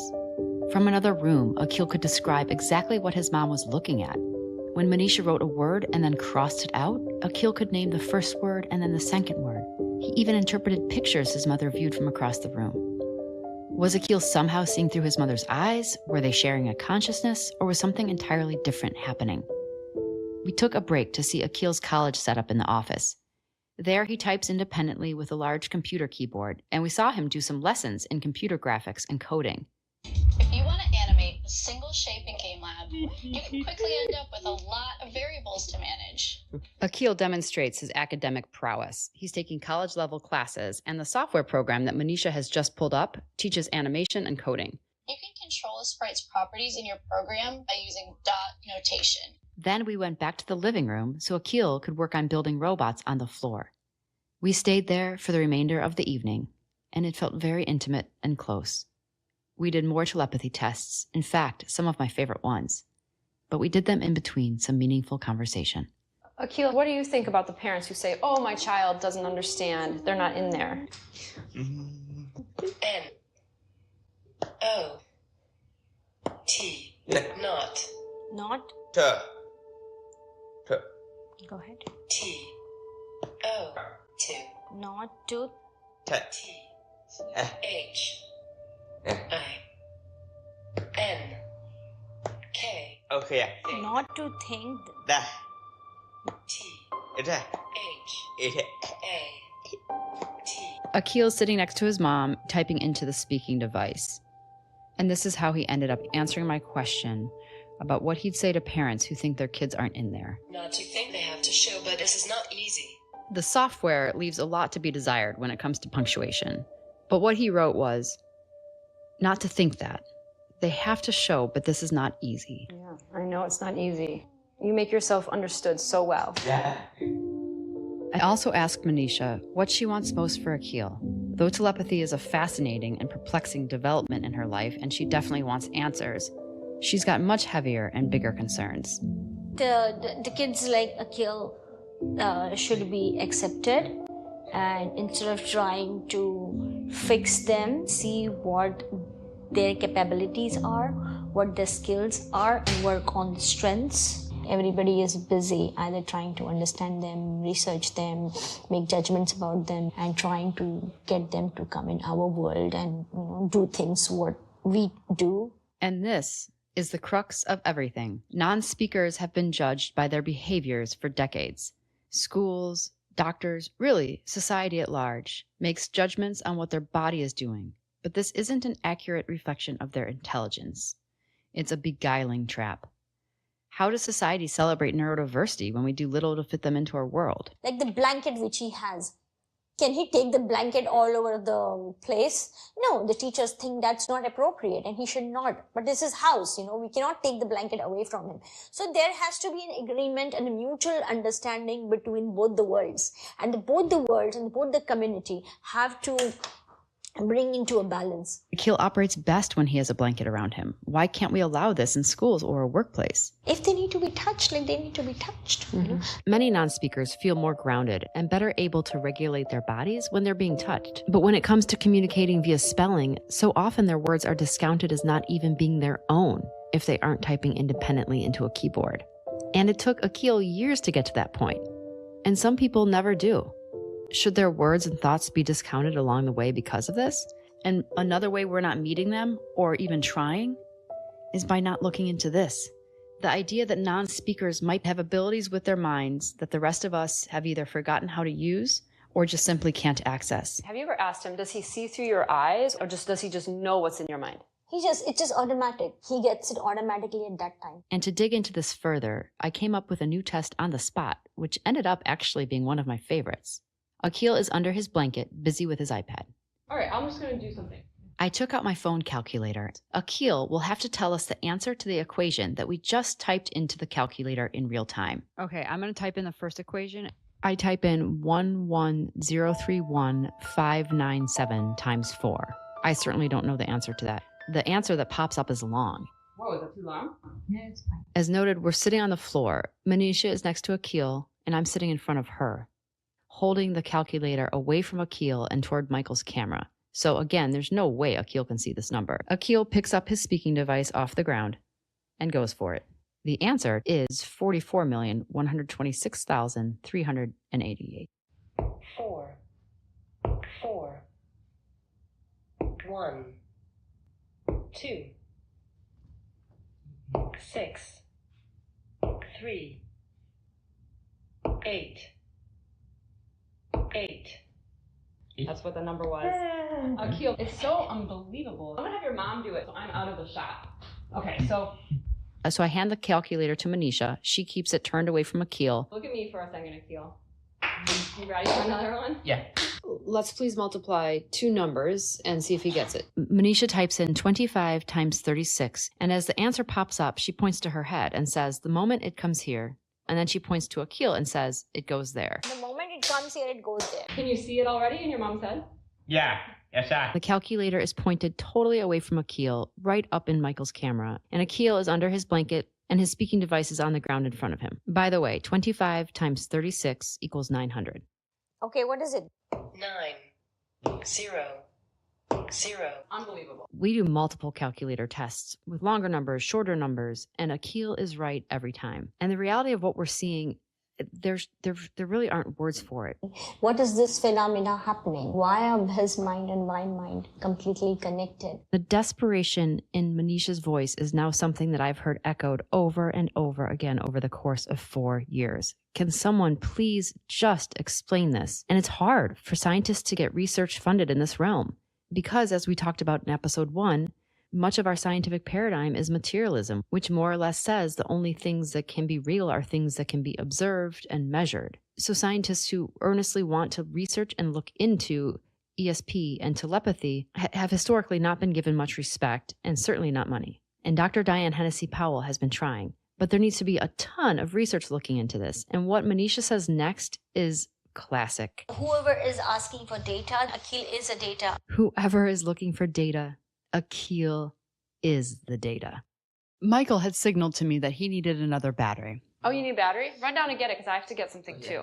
When I got to the camera room, Michael had his head in his hands. And if you remember from the first episode, Michael often approaches things skeptically. I would say, and I think Michael would agree, that he doesn't believe in much that can't be measured or explained. And he certainly doesn't put much stock in religion. When he looked up, he said, "Do I have to believe in God now?" Coming from Michael, this was totally out of character. I was actually shocked to hear that question come out of his mouth. And we couldn't really dig into this or talk about it because we were working. So I called him afterward. And I was like trying to find an explanation for these things happening. I'm seeing this with my own eyes, but what does it mean? And it's like, okay, does this open up the possibility that there is something bigger than us happening, whether it's like some spiritual thing or something metaphysical? When you see it, that's an easy road to go down. The spiritual aspect of this cannot be understated. And most people who enter this world have their thoughts on science and spirituality shift, including the parents and teachers who are intimately involved with the non-speakers. But when I asked Michael his thoughts on God after having some time to consider everything, he said, "The more I think about it, though, for me, it doesn't actually prove the existence of God. You know, we used to think God made rainbows." His reference is a great one. In fact, John Keats, the poet, once said that Isaac Newton was destroying the poetry and wonder of the rainbow by reducing it to just being a prism of colors. In fact, it's not abnormal for scientific breakthroughs to be met with skepticism. That happened to Galileo when he proposed that the sun and not the earth was the center of our universe. It happened to Gregor Mendel when he proposed his theory of genetics. Many scientific breakthroughs that are rejected or ignored by academics and the public when introduced eventually become accepted as empirical truths about our world. But I saw these things with my eyes and I believe that they're happening. So now what I'm thinking about is not whether it's happening, but what's the explanation for it. When he was saying this, it made me think of this Nikola Tesla quote: "The day science begins to study non-physical phenomena, it will make more progress in one decade than in all the previous centuries of its existence." But for now, back to our visit with Akil. The entire reason that we are here, standing in this basement, is because the telepathy tests we did with Mia in episode 1 wouldn't pass scientific muster. And here's Dr. Diane Powell explaining why. So someone who really knows nothing about these children and their abilities, the testing with Mia was really problematic because the mother was touching her. It's problematic because there's this concern that she could be somehow transmitting the information to me. Akil is a much better test subject because he's been able to go on and type at a computer. As a refresher, Mia had just learned to communicate via pointing to a letterboard or typing into a speaking device within the past year. When Mia first started typing on her own, she needed support near her typing hand or wrist. And slowly, her mom started putting less pressure on Mia, moving her hand up to Mia's elbow, and then to her shoulder, then to her upper back, and eventually up to her neck. And now she barely touches Mia with a single fingertip on her forehead. When I met Mia's family in person, none of this felt suspect to me. And if I'm being honest, it still doesn't.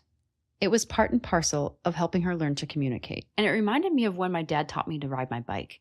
I wanted him to hold the handles firmly, squeezing my body between both of his arms. And slowly, when I got more confident, he moved his hands up to my shoulders.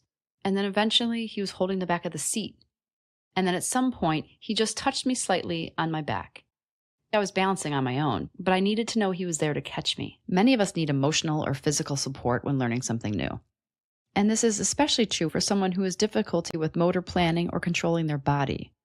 The idea that Mia's mom was passing messages regarding detailed words and numbers through a slight touch of a single fingertip that was not visibly moving seemed unlikely to me. But as Michael is always looking through the camera, often with a much tighter view than I have, I called him up to get his thoughts. Do you think that Mia's mom was transferring words and numbers and information through the fingertip on her head? No, definitely not. The idea that's like some kind of Morse code thing.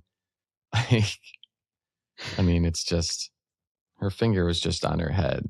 It's not moving. But regardless of how unlikely we felt it was that entire words and messages were being passed through a finger, we came to New Jersey to witness telepathy without any touching. And though I understand why Dr. Diane and other scientists doing this work need to focus on this type of criteria in order for their research to be considered thorough and solid, when it comes to day-to-day communication, it feels kind of ableist and silly for anyone else to dictate how someone else should be communicating in order to have their words counted.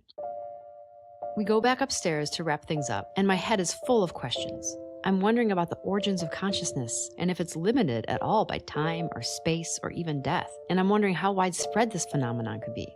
So, Manisha, I know Akil's not in the room right now. And when he gets back, I do want to talk to him about this as well.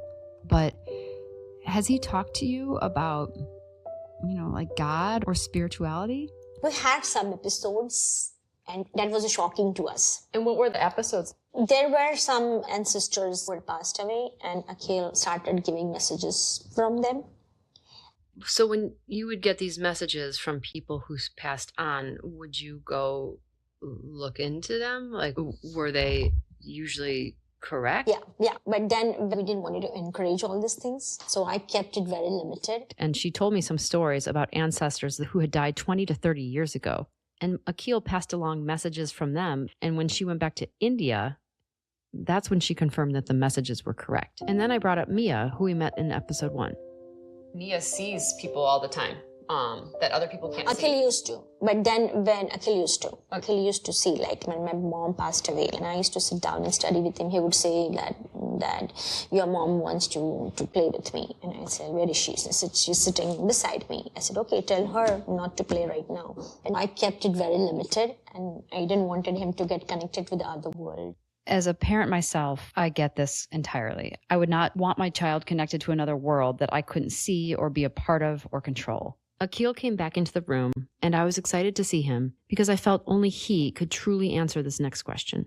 Akil, have you been around other people who have a difficult time speaking where you get a sense you can read their mind? Like, do you think for most non-speaking people, they can read minds?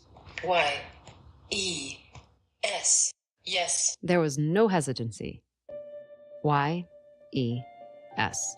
When contemplating telepathy as part of the human experience, the most plausible connection is between a mother and a child.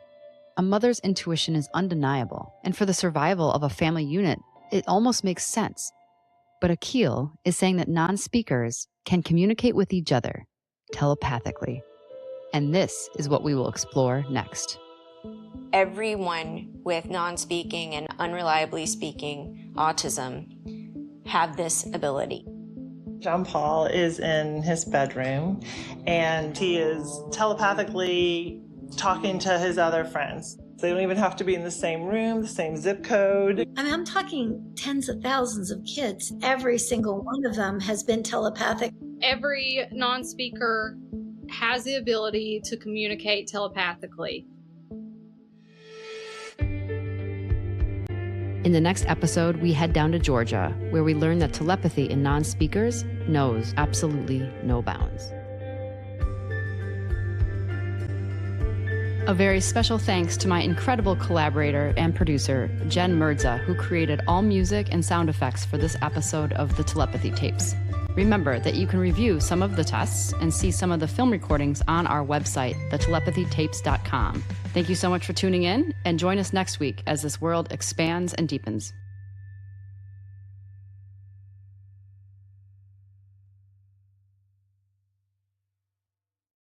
Hey, what's up, everyone? This is Kai Dickens, and you're listening to the Telepathy Tapes podcast. My son said to me, I can hear thoughts.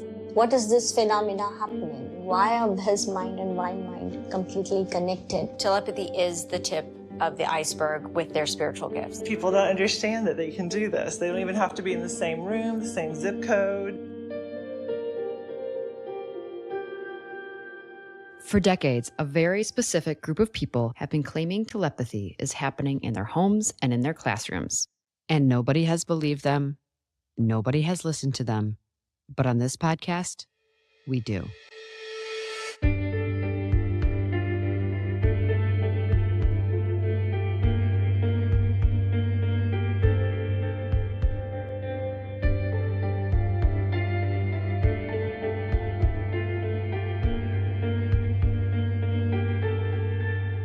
Welcome to the third episode of the Telepathy Tapes. Today we'll delve into how prevalent this phenomenon is and whether telepathy extends beyond a parent and child connection. After meeting Akil, my questions started changing. I was no longer asking if telepathy was possible, but started asking how it was possible. I was reading stacks of books and digesting dozens of articles, and I was fascinated to learn that people have been researching and testing telepathy in earnest ever since the 1880s. And when radio waves were first sent across the Atlantic Ocean in 1901, Marconi amazed the world by sending and receiving wireless messages 3,000 miles across the Atlantic. the idea that telepathy might be a type of radio signal started to seep into the ether. The acclaimed author Upton Sinclair even wrote the book Mental Radio, showcasing telepathy experiments he's done with his wife. And while researching radio waves one night, I stumbled across this amazing story. I had some dental work to be done. You know, they put in temporary fillings. This is beloved starlet Lucille Ball sharing a story from around the time of World War II, when she had to get several temporary fillings put in the upper and lower parts of her mouth. This particular night was about 1:15, and I was driving alone.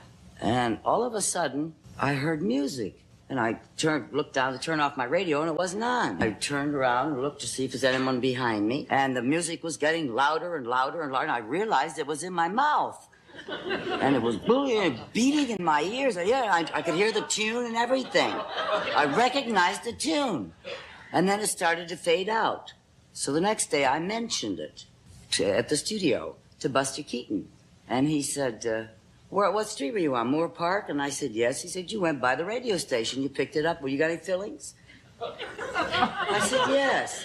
He said, you picked it up in your teeth. Though she tried to hear the music again over the next few nights, she never did. However, about 5 nights later, I was going up another street. I heard, and I'm picking it up with my teeth. And I backed the car up, and it got stronger and stronger, and I kept on backing it up until it really got strong, and my whole jaw was vibrating. She had picked up a Morse code transmission from an underground Japanese station. Honest to God. And Lucille Ball wasn't the only person who claimed this had happened to them. In fact, there's many accounts out there. Andrea Puharich, a researcher, medical inventor, and physician who was studying ESP in the mid-1900s, found a man who had been admitted to a psychiatric ward for hearing voices. That Babe Ruth meant to a way a newspaper man approached. The man had worked in a machine shop. When they analyzed his metal fillings, they were coated with carborundum dust, a semiconductor. He was picking up radio signals. The man's teeth were cleaned, and the voices stopped. These stories simply suggest that under the right conditions, our brain can act as a receiver of radio signals, which leads the curious among us to wonder, well, what else can the brain do? And one of these curious people is the mother I meet next.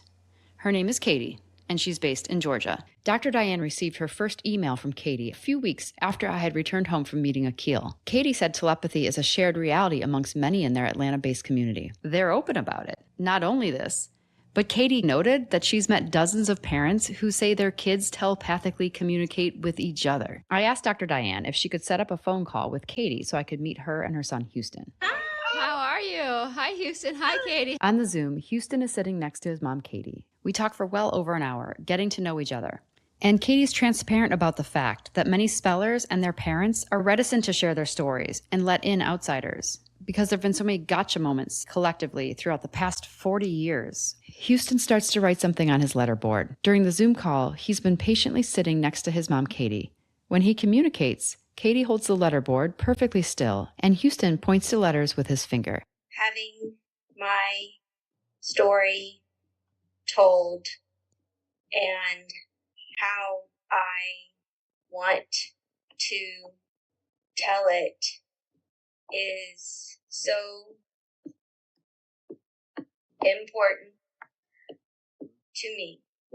We talk about the importance of Houston sharing his unfiltered truth. And by the end of the call, we are all excited about the prospect of Dr. Diane Powell and myself heading down to Georgia to do some telepathy tests. I asked Katie and Houston if they'd be okay if I brought a small camera crew, and they said that was fine. And before we get off the call, I sheepishly ask about Katie's letter to Diane. So Houston, your mom communicated something to Dr. Powell, and I'm just wondering if you can read your friends' minds. Katie picks up the letterboard for Houston, and he writes, Definitely all of us talk to each other.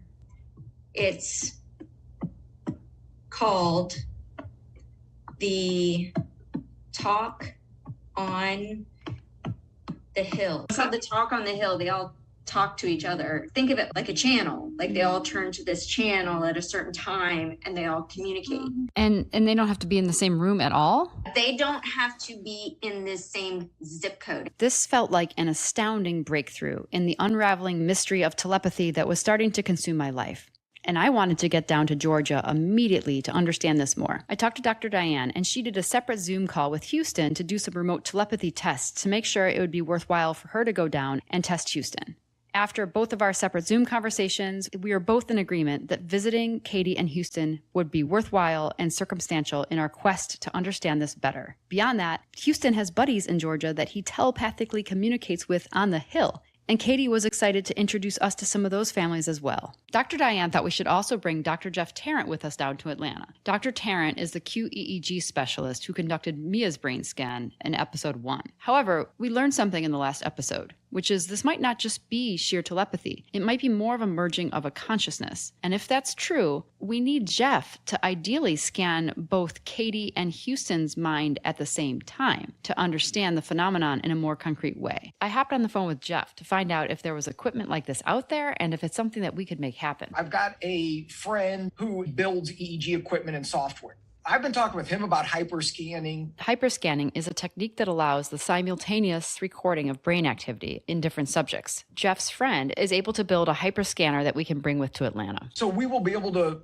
simultaneously record 2 people. In the future, we'll be able to do a whole group. Before showing up on her doorstep, I want you to start to get a picture of who Katie is. Katie can best be described as a resilient, steadfast warrior. She married a handsome jock who turned out to be horribly abusive.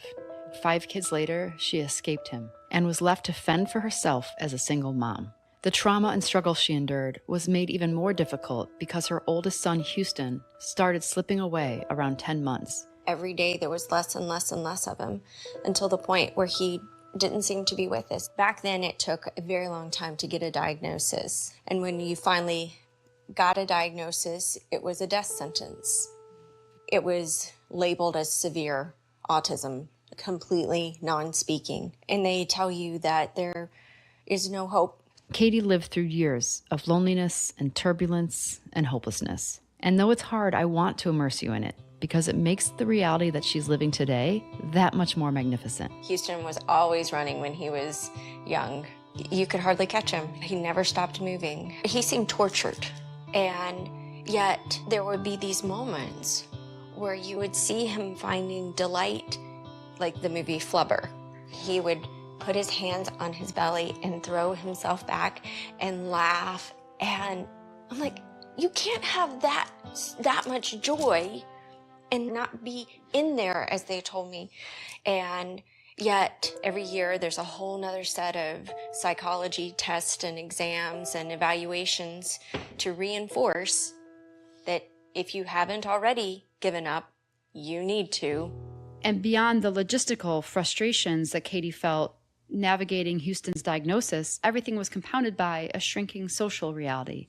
It's so isolating because we have to essentially live our lives in a way where we don't bother other people. And it's not just you, it's all your kids are living this outcast life. You're not included in any part of society, not in school, not in church, not out in the community, even in the grocery store, you're a nuisance. There's nowhere for you to go.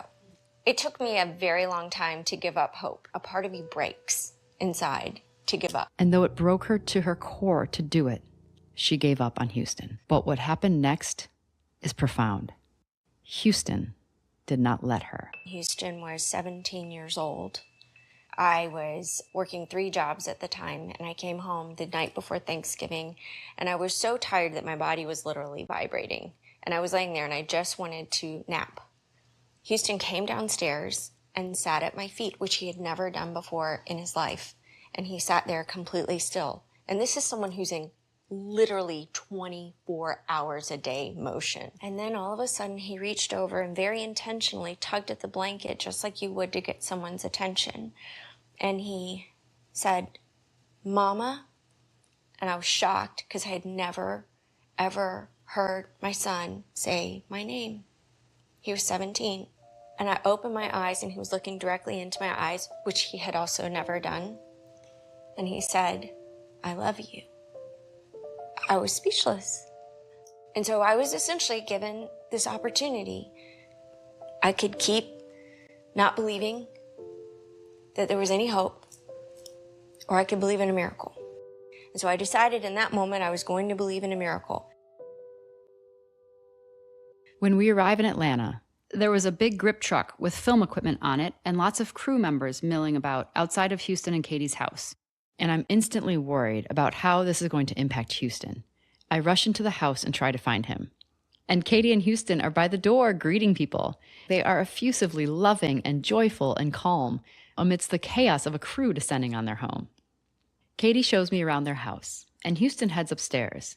After a minute, Katie and I go up there to find him. Houston's bedroom has rocks and stones and crystals everywhere. Wow, Houston, this is incredible. I asked Katie how his passion for collecting stones started. A friend of mine gave me 3 stones, and when she gave them to me, she said she had prayed over them. So this was very strange to me. I'm an evangelical Christian, and this was just not part of my practice in my faith. So I really didn't know what to make of this. I took them home, and I was in my bathroom, and I heard the bedroom door slam open, and then the bathroom door slammed open, and Houston started shouting, stones, stones, stones, and he wouldn't stop. And so I just was like, here, take them. I mean, I didn't know what to do with them. So anyway, I went into his room a little bit later, and he had lined these 3 stones up on his bedside table on the very edge, and he was lying on the very edge of his bed as close as he could get to these stones. I was completely baffled by the scene, and I said to him, Houston, what's all this? He sat straight up and he started spelling, when you're autistic, you're a magnet for all energy, good and bad. These stones have good energy. I need more good energy.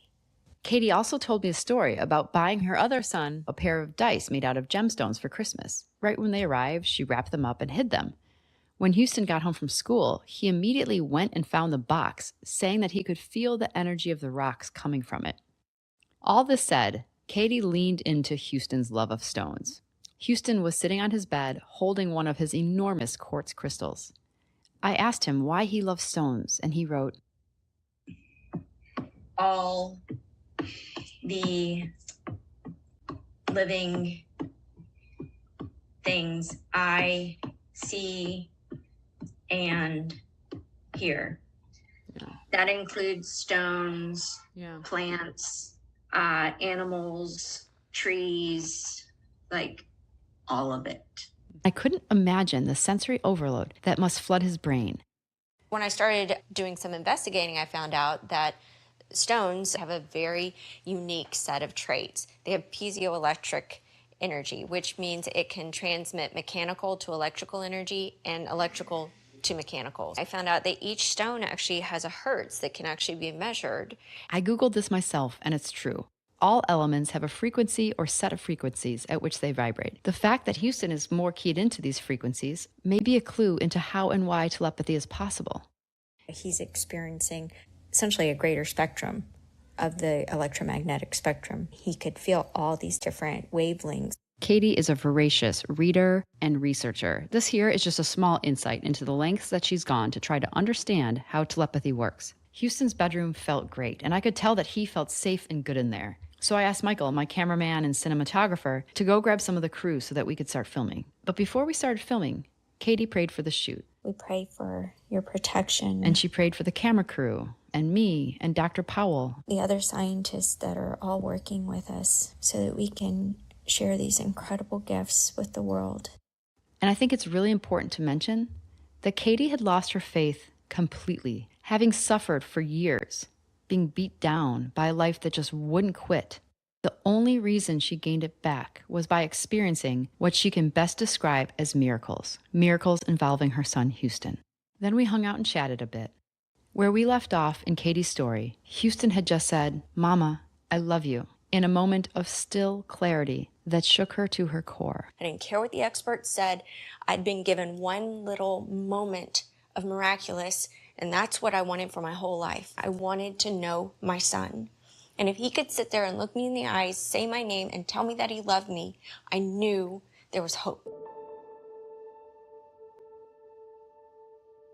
I had met with this psychologist, and he said, have you ever heard of RPM? RPM stands for Rapid Prompting Method, and it's one of the methods of spelling which allows non-speakers to communicate by pointing to letters. And I was like, no, never heard of it. He printed off a sheet and he gave me a mom's number and he said, go talk to this mom. Her son communicates this way. He's like Houston. And I was like, there's no way. All right, sure, I'll go talk to her.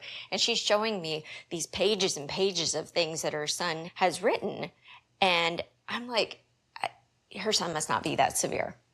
My son had the kind of autism where you smeared feces, where you ran away, where he screamed, where he would run around naked all the time. Houston had no control and no way to communicate to us. So for her to tell me that her son was doing all this, I thought the explanation was he has more control over his body. Like many parents I meet who have been told for years their kids aren't in there, the thought of teaching them to communicate felt like a fool's errand. Beyond that, spelling is not taught in most schools, and given her situation, it must have felt almost impossible to put money and time, the scarcest resources in her life, behind something she didn't believe was possible. Katie did a bit more research. We had a friend that uses RPM to communicate, and I went to visit him and literally sat there in absolute shock as he spelled out the answer to every single question that I asked him. I was heartbroken because I realized that my son was in there too, and he'd been trapped for over 2 decades and never given this opportunity to have a voice. So the things that he had lost out on because I didn't know, and because I listened to all the experts and how I had failed him. Those were my initial thoughts, followed by, I have to know my son.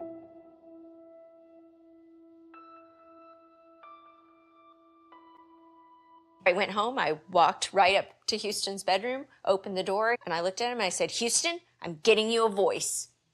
And he looked at me with the strangest look. I was absolutely resolute that this was going to happen. And it did. They worked hard. It wasn't easy. It took practice and patience and commitment, but at the age of 21, Houston wrote his first full sentence on his letterboard. I sat there in shock as my son spelled, I'm in here, on this board. She holds up a blackboard with stencil letters punched out of it. The board is no bigger than a piece of computer paper, and it is surreal to think that this piece of plastic was the key to unlocking an entire human being. Yeah, changed our lives. My hope, which had been sputtering along, now it had gasoline. And so it was explosive in our lives to get my son everything that had been taken from him. Like all parents in Katie's situation, they go through a period of discovering who their kid is and what they know. I began to find out that my son knew far beyond what they would teach in a classroom. A lot of history, a lot of important events and spiritual knowledge as well. He had never had any education at all. So I didn't understand how he could know so much. It's important to note that Houston, like thousands of non-speakers around the world, are not taught as if they're smart. They're often taught preschool lessons like colors and shapes on repeat, even through high school. He was denied any education because they assumed, based on the fact that he can't control his body, he has no understanding of it. To quickly interject here, if you have a hard time coordinating motor function and regulating your body, testing behavior is not a good way to test intelligence. It's almost like testing a blind person's intelligence by asking them to read. And this is what Katie's getting at. Houston was denied an education because people were judging his behavior and assuming he wasn't smart. And when he began to explain, he had to teach himself to read. And not just him, but his friends. They would all find incredible ways to educate themselves. If one of them learned something, they would all teach each other. But how could they teach each other if they couldn't communicate? I was confused by that. How do y'all have conversations when none of you can speak? And he explained that they all have unique gifts and that they're able to communicate to each other telepathically. But before exploring the idea that non-speakers can communicate with each other telepathically, I wanted to understand how Katie came to believe her son was telepathic at all. She grew up in a very conservative community and family, and things like telepathy were not ever considered possible. So can you take me back to the very first moment when he first revealed he could read your thoughts and just what your reaction was? That had to be just really... upsetting. Terrifying. He'd been just giving me this incredible amount of information, and one of my sons was questioning, how does he know all this? And being very critical. And I was upset with him for being so critical and not believing in his brother. But the question still remained, how was he learning?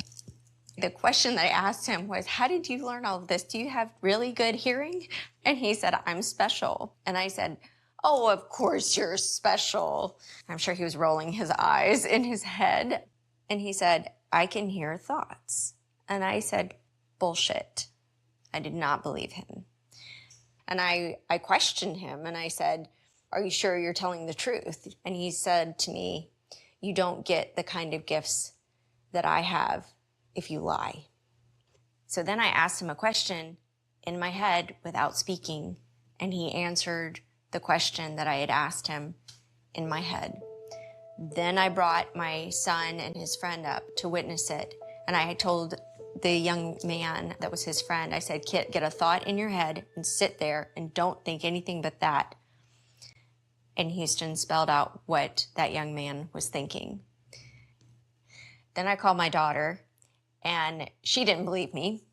She said, no, he can't, Mom. I said, send me something. So she had her husband tell her something to text. She texted it to me. He never saw the text, and he spelled out what was on the text. Did you ask him when his ability to hear thoughts started? Houston said that he doesn't remember a time when he did not hear thoughts. He also says that everyone with non-speaking and unreliably speaking autism have this ability. All.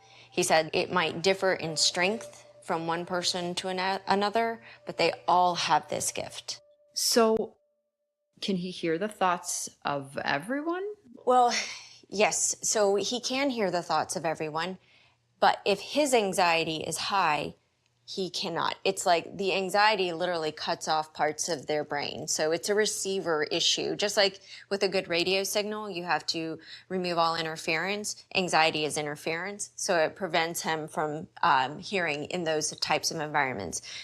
People's negativity and hatefulness have a huge impact on his ability to hear. Crowds are very difficult, as you can imagine, because he's hearing everybody's. That's hard. You're hearing a thought, but you don't know who's responsible for the thought. I've seen him several times, literally, we'd be at the gym and he would run into a certain room and look around, trying to figure out who had that thought. I was eager to talk to Houston's brother about all of this. Houston's brother is a Marine, and he had a tricky relationship with Houston growing up. Houston demanded a lot of his mom, and she was stretched thin as it was. And Houston's brother did not believe he was smart, and certainly did not believe Houston could read minds. And though he was a little reticent to participate, I was able to get him to answer a few questions. What really got me off guard was that he's actually in there. And then what about the telepathy? When you first heard about that, did you believe it? Not at all. I did not believe that he was telepathic in any sort of way. It's just a very hard thing to convince me of. Do you even believe it now, that he can read minds? I have seen it with my own eyes, and it's just it kind of changed my mind a little bit. But how comfortable are you with this reality? Do you talk to your friends about it, like from the Marines or from school? And if yes, and they don't believe you, then how do you react? What do you say? I would ultimately just have them see it in person. I'll bring Houston up to them and just tell him, hey, think of one little thing, and he writes it out on the board. So he's read your friends' minds. He has read my friends' minds before. I've seen it firsthand. It's just incredible to see this kind of stuff. Which brings me back to the telepathy tests. The tests feel so important for the families, for the non-speakers, because it's a way for them to prove what they're saying is true. We had the benefit of having Dr. Powell with us in Georgia, so our tests were a little bit more formal.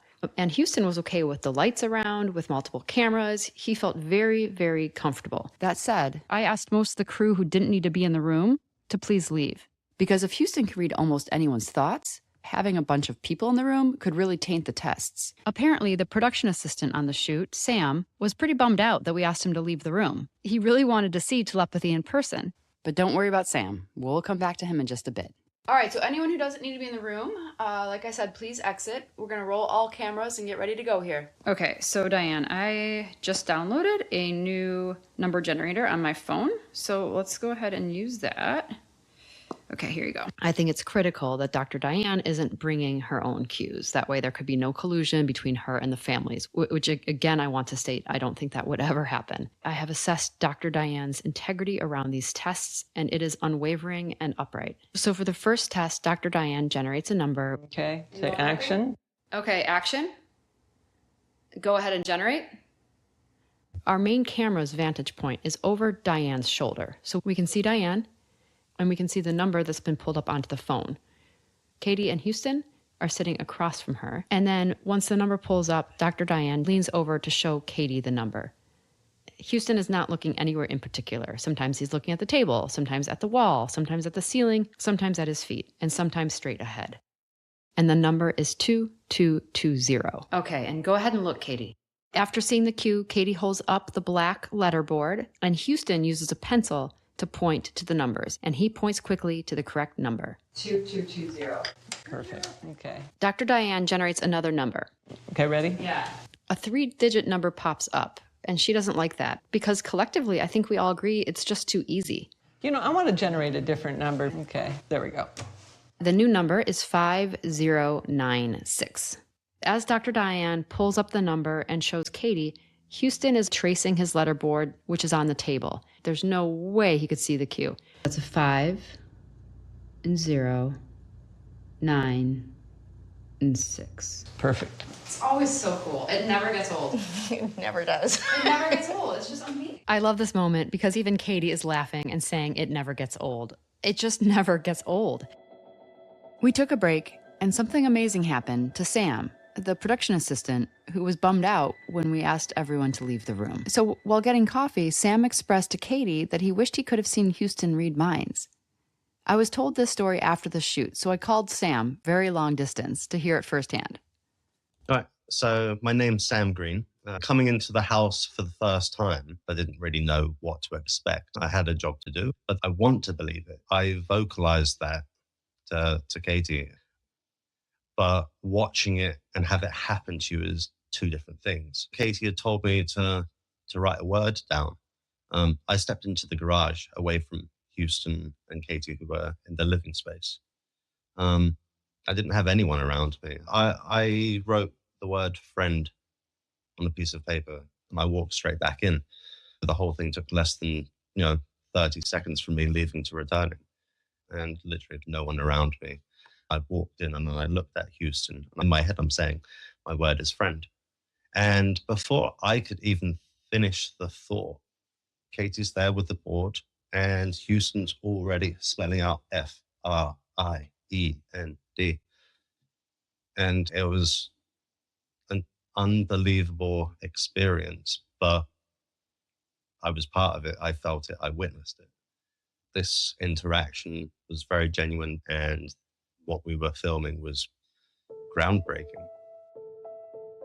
Before we sat down to do more tests, I asked Katie how she felt realizing that Houston had access to her private thoughts ever since childhood. I had the horrifying realization that he had heard all of my thoughts, where I hated autism, all of my thoughts, where I was so angry, where I wanted to give up. But the most heartbreaking thing that Houston had to hold were the sinister thoughts and crimes of others. My ex-husband was an incredibly violent, abusive, and intentionally cruel man. Houston had to hear his schemes and his plans. The abuse wasn't limited to just me. Katie's ex committed horrible crimes against another member of the family.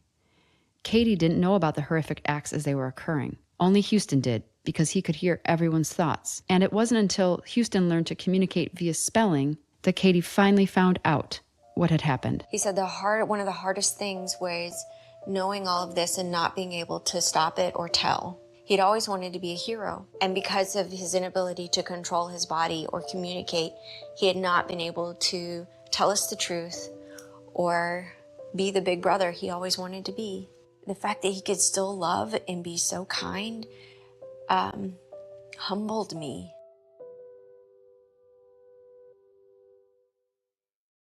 After the break, we continued to do many more number generator tests, and Houston is correct every single time. And he's so quick. The second he sees the number, it's like rapid fire. Boom, boom, boom, boom, boom. And then I wanted to do something different that we haven't done before. Okay, so I'm pulling out this Uno deck. This is something I brought from home. Because Houston is minimally verbal, I thought it'd be cool if we pulled a random card from an Uno deck, and after his mom saw which number was on the card, Houston would vocalize it. If you're new to Uno, the card deck is comprised of 76 different number cards in various colors, each with a single number on it. So there are yellow cards 1 through 9, red cards 1 through 9, etc. There's also wild cards and skip turn cards and +2 cards. And I went through the deck to remove any of the cards that didn't just have a whole number on the front. Okay, I think we're ready. So Dr. Powell, can you just walk us through this? All right, this is just a random Uno deck. I'd like to see if we can have him do both the number and the color. Sure thing. Okay. Awesome. Okay, maybe shuffle again, Dr. Powell, please. Yeah, I did shuffle it again, but I'll do this again. All right, ready? Ready. Dr. Diane Powell is standing directly behind Houston, and the card she selected from the deck was 6 blue. Katie turns her head slightly to the left to see it, and there's no way that Houston can see the card. 6.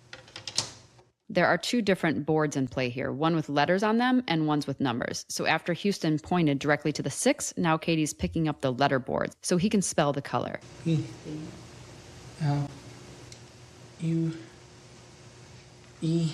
6 blue. He's doing amazing. He really is. After I tested him online, I was like, this guy, we've got to come here because I knew he'd be great. Now we set up for another Uno test. You ready? She pulls a +2 from the Uno deck. I gasp because I thought I pulled all of those out. Oh, okay. +2. That's amazing. So he got the plus. I was wondering, because I was looking at the 2 the whole time, and I saw his hand going somewhere else. Yeah. And that's Michael, the camera guy. He was anticipating that Houston would be going right to the 2. So that's what he was focused on. It was nice in the frame. And he was shocked that his hand first went somewhere else, up to the plus. Yeah, he went up to the plus. Yeah. We did a ton of Uno tests, and he was correct every single time. I never know how many to put into the episodes because I don't want to bore people with a bunch of repetitive, accurate tests, but they are up on the website, thetelepathytapes.com, if you want to see the visual tests yourself. Let's do one more just because now I'm getting greedy. Okay. Wait, can we do this? Rapid fire number. Oh, sure. Yeah, let's you do guys that. want, yeah. Let's absolutely. do rapid. I like the rapid. All right, Houston, Okay. this is, the grand finale and fireworks shows. Yeah, exactly. You got this. Dr. Diane is going to pick a card and then another card and another card and another card. And Houston's going to point to the number of the card that was pulled over and over and over again. Dr. Diane is still standing behind Houston, so there's absolutely no universe in which he can see the cue. And Katie just has to look slightly to the left to see it. Okay. We ready? Mm-hmm. Okay. Just the number. Okay, you don't worry about color. Okay, go ahead. 2. 2. Good. 4. 4. 1. 1. Diane is standing about 2 to 3 feet behind Houston, and every single card she flips over, he points to the correct number as he verbalizes it. 9. 7. 3. The rapid fire test was jaw-dropping, and I think he could have kept going for hours if we wanted him to. His patience with us was unbelievable, and when I asked him about this later, he said it was so important for him to show the world what he could do. After we did the number tests, we did some book tests. I would hand a book to Dr. Diane Powell. She opens to a random page and then shows Katie the word or the phrase. We wanted to test if Houston's telepathy could go beyond numbers. Could he accurately decipher what his mom was reading in a book? Instead of having me go through this test, I wanted to call someone else who was in the room. In other episodes, you've heard from Michael, my camera guy, who's been with me on every shoot. And on this shoot, we had another camera operator in the room. And I thought it'd be nice if she walked you through these tests from her perspective. So my name is Shay Jones, and I was the local producer to handle the Georgia shoots portions of this. Even in the prepping stage and the planning stage, like you hear the word telepathy, it's so hard to believe, right? Okay, so can you explain where you were in the room and what you saw while we were doing the book tests? Where I was with my camera, I was in the front left looking at Houston, and I was able to go behind Houston and see that there was no possible way for him to see what his mom was reading. And we started it small, right? So we started it with just a single word. We never spoke out loud what word, what book, where we were getting it from. So we would come in from behind, give it to the mom, and she read a word just in her head, not out loud. And the moment she starts even looking down at it, Houston has the pencil and he's going through the letterboard, and it was spot on every single time. You not only get to watch, Kai with you, how you approached it and made sure that we're doing this in every way to see if this is really happening in real time, changing the different books, making sure that Houston wasn't able to see whatsoever what his mom was reading in her mind. And to see not only in real time that it worked, it never didn't work. And then we slowly but surely were like, okay, well, what if we made it longer? When we decided to make the tests longer, I also wanted to make them more difficult. I looked around the room and I saw Katie's old English version of the Bible. So I grabbed that. What if it was a longer sentence and you would flip Kai to like a random page on the Bible and you would highlight a sentence, and those are hard words. And as soon as she starts reading it in her head, there he is again with the letterboard, getting it perfectly right, grammar-wise, spelling. No one had to decipher it. No one had to be like, oh, did he mean that? He was spot on every single time. To be a part of those tests was, it was life-changing. It really was. After all the testing, Houston took a much-needed break to relax, which gave Katie and I plenty of time to go through some of my questions. Okay, Katie, so can you tell me more about this talk on the Hill and how you found out about it? He calls it the Talk on the Hill, and it's where other non-speakers collaborate. Think of it like a CB radio. They all get on the same channel. So they have these essentially group conversations where they all contribute. And he said it works both ways. They teach each other. They share information. They give hope to those who are being discouraged. They pray for each other. And yes, it is telepathic. That might seem extraordinary, but if you realize that like phones and computers, we don't have to be in the same room or zip code, and that's because it's electromagnetic energy. And then Katie told a story which I was happy to hear because it validates some of the claims about the Hill. I got a message from a mom in Utah whom I have never met. Her son spelled out to her, "Mom, Houston is my best friend." Her 9-year-old son, whom we've never met, spelled that out. And she was like, how? It's because they're communicating. That didn't make sense to me until I did some more research. And thought is energy. And it behaves just like energy. It behaves actually very similarly to a radio wave. And essentially, their brains work like Verizon cell towers, absorbing, transmitting, and receiving information. Or Lucille Ball's teeth, picking up a radio show with perfect clarity. Katie ends up becoming one of my most cherished and essential guides in this world, sending articles, recommending books, connecting me to other parents, ideas, and thoughts. And you'll hear from her regularly on this podcast. And one thing that she hammered into my head is the power of thoughts, that they are not just inconsequential, private, isolated bubbles in our own minds. And here's a snippet from a phone call that Katie and I just had recently, where she walks me through the idea of thoughts as things. So name something that's in front of you on your desk. Okay, a fork. A fork. Okay. What was that fork before it was a fork? Gosh, I mean, I don't, stainless steel? Well, it was a thought. If no one had ever thought of a fork, would it exist? No. No. No. And that's when I realized that thoughts become things. Everything was a thought before it became a thing. After I got to know Katie and witness her intelligence and curiosity, I told her she could have been anything. Anything in the world. A successful lawyer, or a consequential physicist, a best-selling author, a life-changing professor. Literally anything in the world. Her mind and her ferocity and her intelligence are just so sharp and special. And she responded to this comment by gracefully noting that her most important work, however, is taking care of Houston. By the end of our first 2 days in Georgia, we had conducted dozens more telepathy tests, each more conclusive than the last. We conducted QEEG tests with the hyperscanner, which provided some fascinating data, which we will analyze in depth in a future episode with Dr. Tarrant. The crew witnessed Houston reading minds like parlor tricks, and the proverbial hill loomed larger in my understanding, a mysterious connection that I could no longer dismiss. Yet for the sake of these remarkable spellers and their families, I needed more than belief. I needed proof. If they are truly tapping into a telepathic chat room, then our understanding of humanity, our profound interconnectedness, and our untapped potential could be on the brink of a seismic shift.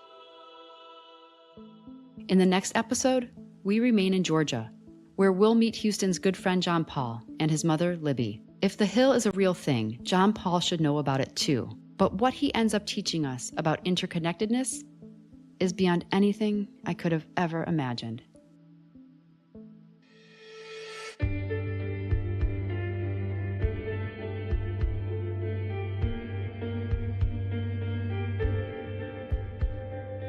A very special thanks to my incredible collaborator and producer, Jen Mirza, who created all music and sound effects for this episode of the Telepathy Tapes.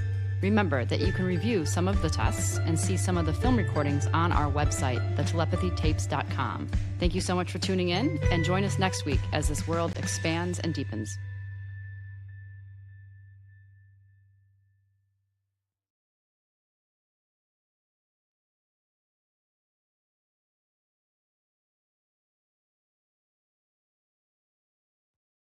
Hey, what's up, everyone? This is Kai Dickens, and you're listening to the Telepathy Tapes podcast. My son said to me, I can hear thoughts. What is this phenomena happening? Why are his mind and my mind completely connected? Telepathy is the tip of the iceberg with their spiritual gifts. People don't understand that they can do this. They don't even have to be in the same room, the same zip code. For decades, a very specific group of people have been claiming telepathy is happening in their homes and in their classrooms. And nobody has believed them. Nobody has listened to them. But on this podcast, we do.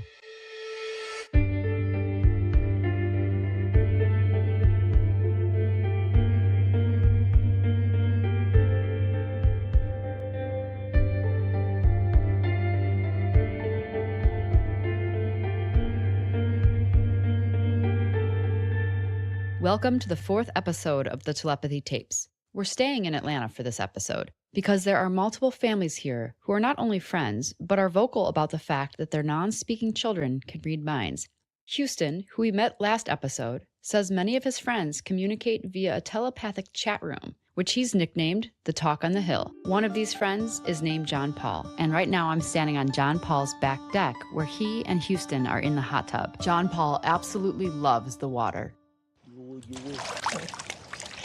Dunking each other. Oh, Houston's dunking John Paul. John Paul's mom is named Libby, and she's so quick to laugh. She's one of those infectious people to be around because she seems to find joy in anything and everything.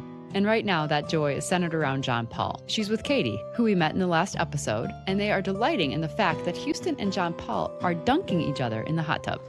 Dunk John Paul. I was like, wait a minute. Like, hey. John Paul can do a backflip in the hot tub. That's what's trying to happen here. It's awesome. I would really struggle to do that. He's like twice my size. John Paul is enormous. He's only 16, but he's 6 feet 8 inches tall and almost 300 pounds. He's quite a presence, and watching him do a flip in the hot tub is very entertaining. He does that in the pond. That's his favorite thing to do. Katie and Libby seem like they've been friends forever, but they've only been friends for about 5 years, and it was John Paul's love of water that actually brought them together.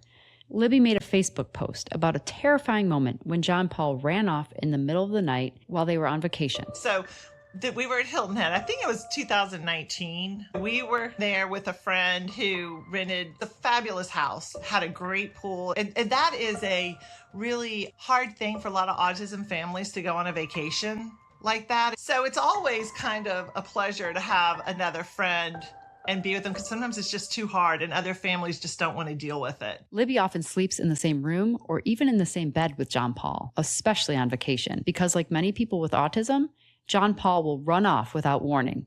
This is called eloping, and it's a terrifying prospect for parents. So around 4:30, my friend comes in and knocks on the door, and she says, Libby, the back door is open and the trike is gone. They had rented a large 3-wheeled bike for John Paul to use while at the beach, and it was gone.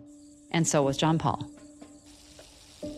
I ran down the stairs. I got on my bike because I knew he went to the water. There's no way he didn't go to the water. I just know him so well. And sure enough, I pull in and I see the trike perfectly parked in one of the spots. My heart is just racing. I look into the sand and I see his big footprints. I'm like, oh my God. And then I look straight out. There was a full moon. So the moon fortunately cast a pretty good light on the ocean. She ran up and down the shore, looking into the vast ocean, crying and shouting for him. Just saying, oh my God, where are you? And then she ran back to the house to get help. Eventually, John Paul's father, Peter, got to the beach. He had stage 4 lung cancer at the time and was not well. He's running down the beach in the dark. He goes down 2 miles, nothing. And at that point, the Coast Guard's been called in Savannah. The fire people were there. The police car was there. Everyone was there. Eventually, John Paul was found by a neighbor in their boat who's part of a neighborhood rescue group. And I'm like, okay, vacation is over. I was not going to stay one more night in the house because he would have probably tried it again. The local news pick up on the story of John Paul running into the ocean. So Libby posted about the moment on Facebook, almost to preempt the judgment. Despite the fact that parents are constantly vigilant, putting locks on doors and windows, monitoring their every move, and even sharing a bed with their child, as Libby did. They are human. Sometimes they need to go to the bathroom, or shower, or, yes, fall asleep. And I thought, I'm going to be like the negligent mother who isn't taking care of her kid, because people are so judgmental, and they have absolutely no idea what life is like when you have an autistic like John Paul. So Katie saw Libby's post and reached out to her to say, I hear you, I see you, I understand. And in time, they became friends, great friends. And my favorite part of the story is what happens next.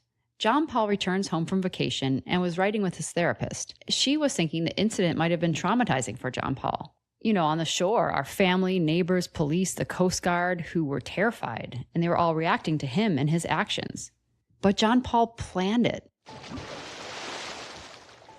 The entire thing was premeditated. And I point this out because as you get deeper and deeper into this world with me, you will learn, as I did, that everything that's discriminatory towards spellers comes back to the fact that people do not presume competence. And so what seemed like a traumatic, horrific incident was planned. And John Paul wrote this to his therapist. And just a quick note, John Paul's writings and poems with his therapist were recorded by his twin brother for this podcast. There really are so many typers who escape, but who else readily plans an escape? Like getting their trikeway to the beach memorized for a dark solo swim. God, nighttime swimming is awesome. And the way he wrote awesome had tons of W's and S's and E's. Solo frees more autonomy, like my twin gets. He just wanted autonomy. He just wanted to be left alone and not told what to do constantly. Frustrating that Thomas is the normal son. Quite a burden am I. And then John Paul continues to write, Quite always my weight of stress and shame. How amazing they are, but it does not always rescue my grief at my body's craziness. I just want to be normal. It took a lot of planning and effort and the cost of fear from the family. But John Paul just wanted to be solo and free, like his twin Thomas, escaping the feeling of being a burden.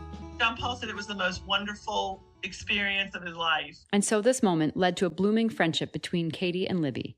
And their new friendship was a gift to their sons, too. John Paul is like Houston's little brother, and Houston is so dear and kind.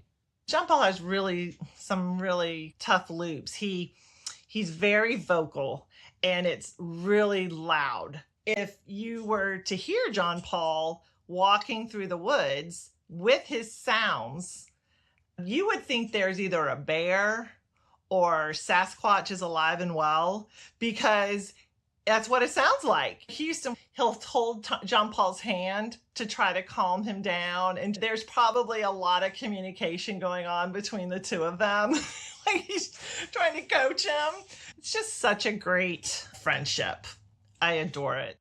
After becoming friends, Katie brought up telepathy to Libby. Befriending Katie opened me up to it, because Katie and Houston were doing it. And I'm like, I wonder if John Paul's doing it. And Katie's like, of course he is. And it took someone else actually saying, have you really tried it? Katie actually orchestrated a test, kind of like what we do with Dr. Powell, where she made Libby think of a number. And then, yes, John Paul wrote the number. And sure enough, he can do it. I asked her if she thought John Paul was ever reading her mind before Katie mentioned it as a possibility. I did have ideas that he could. I didn't know if he was reading thoughts or energy or what it was. The first time I really thought about it, the boys were maybe 3, and we were driving somewhere and we were lost. And I don't know why, I was so tired. In my head, I was just bashing myself. I was just such negative self-talk, close to on the verge of tears. And John Paul just, all of a sudden, he looks at me and he bursts into tears. And he just can't stop crying. Thomas was okay. And John Paul just, it's like he could feel me and just burst. And once I calmed down, and he calmed down. And I said, I think he can feel me. Same with hiding candy around the house. I had to hide things that he wouldn't get into. And if I would be thinking about it, all of a sudden he would come running downstairs and go to what I'd hidden. He could find anything. Those were the things that were indicators to me that he possibly was reading my mind. Even now when we are using the board, he will say, you have got to quiet your thoughts, because it's so hard for him to spell when I'm thinking about things. So you were able to execute a few accurate telepathy tests with Katie, and then there's, all these moments that could feel like just deep intuition, right, as he's growing up. But did you ever ask him directly, are you reading my mind? I know he's reading my mind, because we are at an open place now. In the spelling world, being open is shorthand for open-ended conversation. Spellers start by answering short questions on the boards before they become fully open, expressing longer, free-form, fluid thoughts. It took us a long time to get to open, partly my fault for not practicing enough. That's the one thing I would love to say about this spelling, is that your child may not do it right away. You just stick with it. You keep going with it. So John Paul and I have just this year really have gotten real open. And I just sometimes ask him something without even talking and he'll answer it. So that's kind of a parlor trick we like to do. And does he openly talk about having an ability to mind read? Oh, yes. Yes. John Paul just appeared totally naked. That is my life right there. And it's a new movie. This tiny exchange with Libby is so reflective of the unconditional love and joy in which she wraps her son, John Paul. There aren't any excuses for him or an effort to monitor him with embarrassment. There's just total unconditional acceptance. Hey, John Paul, go get your clothes. Go put them on.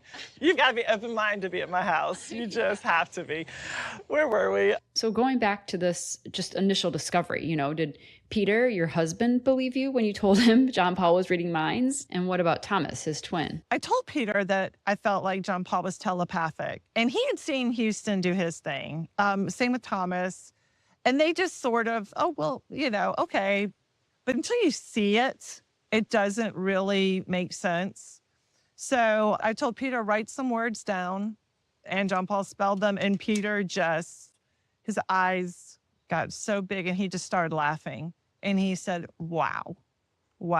And same with his brother. So I had his brother write a few words down, and his friends were over, and they wrote some words down. And sure enough, John Paul did it 100%, and they all were just flabbergasted.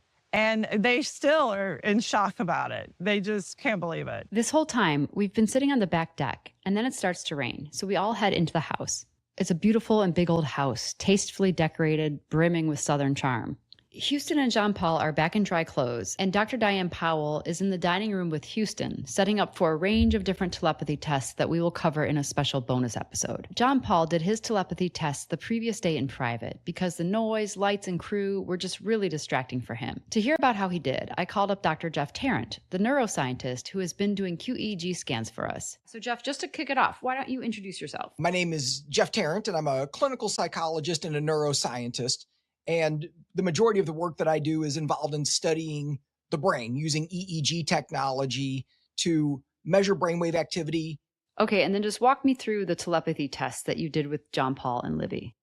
The tests were done by Dr. Powell, and she would either write down a random 4-digit number on a piece of paper and show it to Libby, and then John Paul would respond, or different words that were just kind of randomly generated. The whole thing was done in such a way that there was absolutely no way John Paul could have seen anything that was being written. Yeah, and then how did you assess John Paul's accuracy and his abilities? He didn't miss a single item. When you witness that, it's a little mind-boggling. I've read about other experiments that have been done around telepathy where it's statistically relevant. Like, were the tests that we did with Dr. Diane Powell statistically relevant, or how would you describe them? Oh, it would be off the chart. A lot of the research with telepathy or any other kind of psychic abilities, what they're looking for is statistical significance. If somebody gets 30% correct instead of the average of 20%, that's meaningful, right? If you test somebody and they get 30 or 40%, that's really impressive. And these guys are getting 100%. I've never seen anything like it. And then can you tell me a little bit about the QEEG scans you did with John Paul? John Paul is a very active guy and moves around a lot, vocalizes a lot. And that, of course, interferes with getting a clean EEG measurement. However, he was very motivated. He expressed several times that he felt like this was really important work and he wanted to share it with people. So he managed to be still enough that we could get a couple of recordings. We did that at a baseline with him just sitting, doing nothing, and then during some telepathy experiments so that we could essentially compare the two recordings. And what was extraordinary was that there was no difference. And then how does that differ from the scans you did on Mia and Houston? Both of them showed significant changes in their brainwave patterns from baseline to when they were doing their telepathy experiment, which made the results with John Paul even more interesting. And initially I was like, this doesn't make any sense. I just saw him do 40 tests in a row where he got every single one 100% correct. He didn't miss anything. It was so fast. It was so automatic. How could there be no change in his brainwave pattern? But then after considering it a little further, my conclusion was that there was no change because he's always in a telepathic state. He didn't have to shift states. And it actually fits really nicely with what we observed, which was that he was responding to the information the moment that Libby saw it. Yeah, and then just like as another outsider in the room, right? From someone coming in, like, would you say the parents and the non-speakers are trustworthy? Do you feel like Dr. Powell was doing a good job trying to make sure that the people couldn't see cues and things felt random? I mean, is there any way that this was all just like an overproduced magic show? It was actually really nice because at the beginning of the testing, I was really an observer. Most of the telepathy tests we do with each speller don't involve the QEEG scans. We save those for the end of the day because they involve tight head caps, uncomfortable ear clips, and finger sensors. These are irritating to anyone, but especially non-speakers who are very sensitive to their bodies. So Jeff hangs out and watches while we do dozens of tests first. And so largely I was just observing, which was actually a really interesting opportunity because I could see that it was like there was no way that any of this could have been contrived. I remember specifically that you guys taking TVs out of the room so that there wasn't any reflection off of the TV. And, all of the steps that were taken to make sure that there was no way that there could be any kind of cheating. I want to do an entire bonus episode where you talk through all the brain scan results. But are there any final thoughts, even maybe more personally, regarding these families that you've met? It was so obvious that these families, they were as perplexed by how this is possible as everybody else. In fact, I found all of those families to be genuine and about as honest as you could get. But even beyond that, these young adults and kids that were doing this work, none of them had any interest in trying to cheat. So now turning back to our day in Atlanta. While Dr. Powell does her thing in the dining room, Libby and I follow John Paul upstairs to his bedroom, where he lies on the bed with pillows stacked on his head. Well, we are on the second floor, and John Paul is in his bedroom. And what he's doing right now is talking on the hill, which is telepathically talking to his other friends. So he'll just go in there sometimes for hours, sometimes for 30 minutes. Okay, Libby, so maybe you can explain the setup here with the pillows. So he will put pillows on top of his head, and what he spelled is that he has to do that to drown out everything else, like all the noises in the house. He needs to drown them out so that he can focus on communicating. Sometimes he'll have even 4 or 5 pillows on his head. Sometimes he'll be laughing, he might cry. I used to think is he in pain? I used to worry that something was wrong. And now I understand what it is, and it's just him having some social time with his friends. People don't understand that they can do this. They don't even have to be in the same room, the same zip code. Have you asked him how it works? I don't know how it works, but John Paul explained it almost like how the root system works. Trees communicate with each other through their roots, that this is a whole different way that they do that. It's a different system. When he says they, who is he referring to? They're either unreliable speakers, very minimal speakers, or non-speakers. But it seems to be the non-speakers are really good at this. Well, you're definitely not the only person who said that to me. I've heard other parents talk about this as well. So I know it's real. I know it's real. Michael and I move into John Paul's room to get footage of him talking on the hill. And then he suddenly pushes the pillows away and sits up. Libby takes a moment to make sure with John Paul that she didn't misquote him when she was explaining everything just now. Did I explain this right? Yes. Yes? John Paul heads into his parents' room, most likely for some peace and quiet, and Libby and I take the time to chat. John Paul has 2 goals. His first goal is to type independently, because of course he wants to be a writer, and then his second goal is to marry Lily. Those are his 2 goals that are very important to him. Lily is John Paul's girlfriend, and he calls her the love of his life. John Paul met Lily when she was visiting his school as a potential new student. Her family traveled across the country for this one school visit. Lily was not at ease on the airplane, and the family was thrown off the flight and forced to drive half of the way there. When they finally got to the school, Lily was not in her best frame of mind, and the teachers were asking her too many questions. It was totally stressing Lily out, and she became dysregulated. Her dad, Scott, is her primary communication partner, and as he tells it, John Paul goes up to the teacher and grabs a letterboard and spells, "You all need to let her chill." John Paul's intervention helped. The orientation went well, and Lily and her family moved to Atlanta. It wasn't long after she started going full-time to the school that some of the teachers and other communication partners were like, "Yeah, I think there's something going on between Lily and John Paul." As a couple, they are adorable. John Paul is enormous at 6'8", and he towers over Lily, who is slight with a beautiful face and blonde hair. John Paul is a gentle giant and also kind of like a playful golden retriever. And Lily has a bit of a punk rock edge to her. You can instantly tell that she's smart, can read a room, and won't take crap from anyone. She's someone I would have wanted as a friend myself in high school. And one thing that is super cool about Lily is she totally rejects the words typical and normal to describe anyone. Lily calls us voice users. So she considers herself a non-speaker, but she calls us voice users. And she's even called us voice users muggles in the past.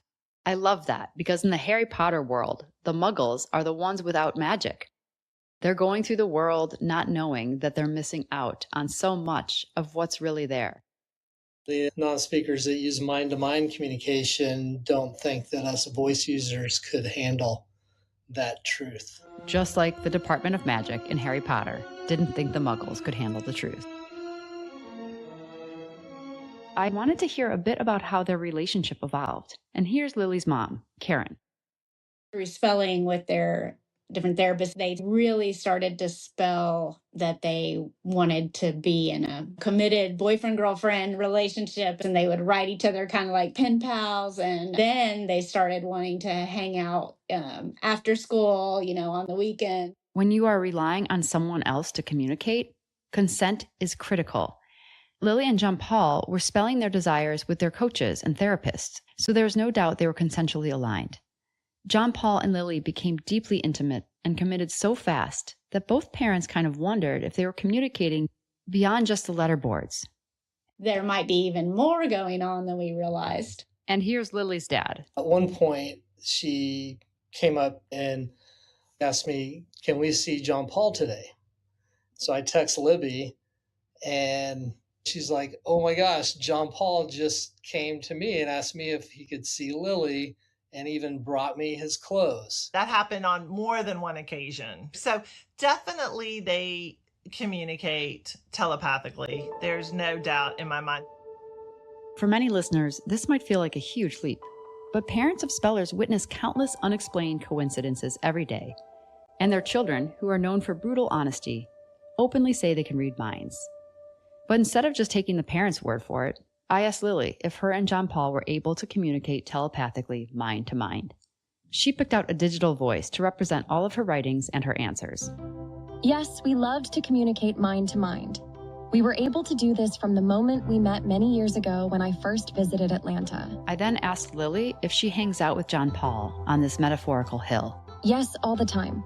I then asked what people do on the hill and who goes there and how one accesses it. You go to the hill to meet with other non-speakers and share thoughts.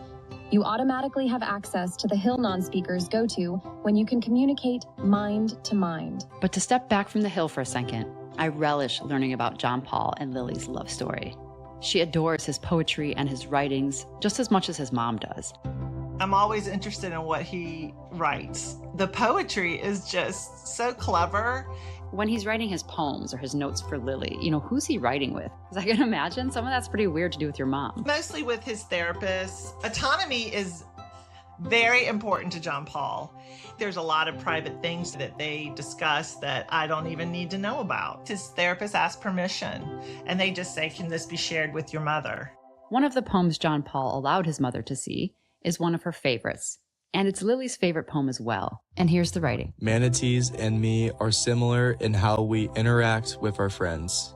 Making playful contact with those we love is our gentle secret. Having such large hearts may explain our need for such big bodies. And John Paul's heart and his love for Lily are so big. He's a hopeless romantic. He always says he wants everything he does for Lily to be given with candy and flowers. That's what he likes to do for her. Not only is Libby an awesome person, she's just an awesome mom, and she tries to help her son have normal and cool hangout times with his girlfriend.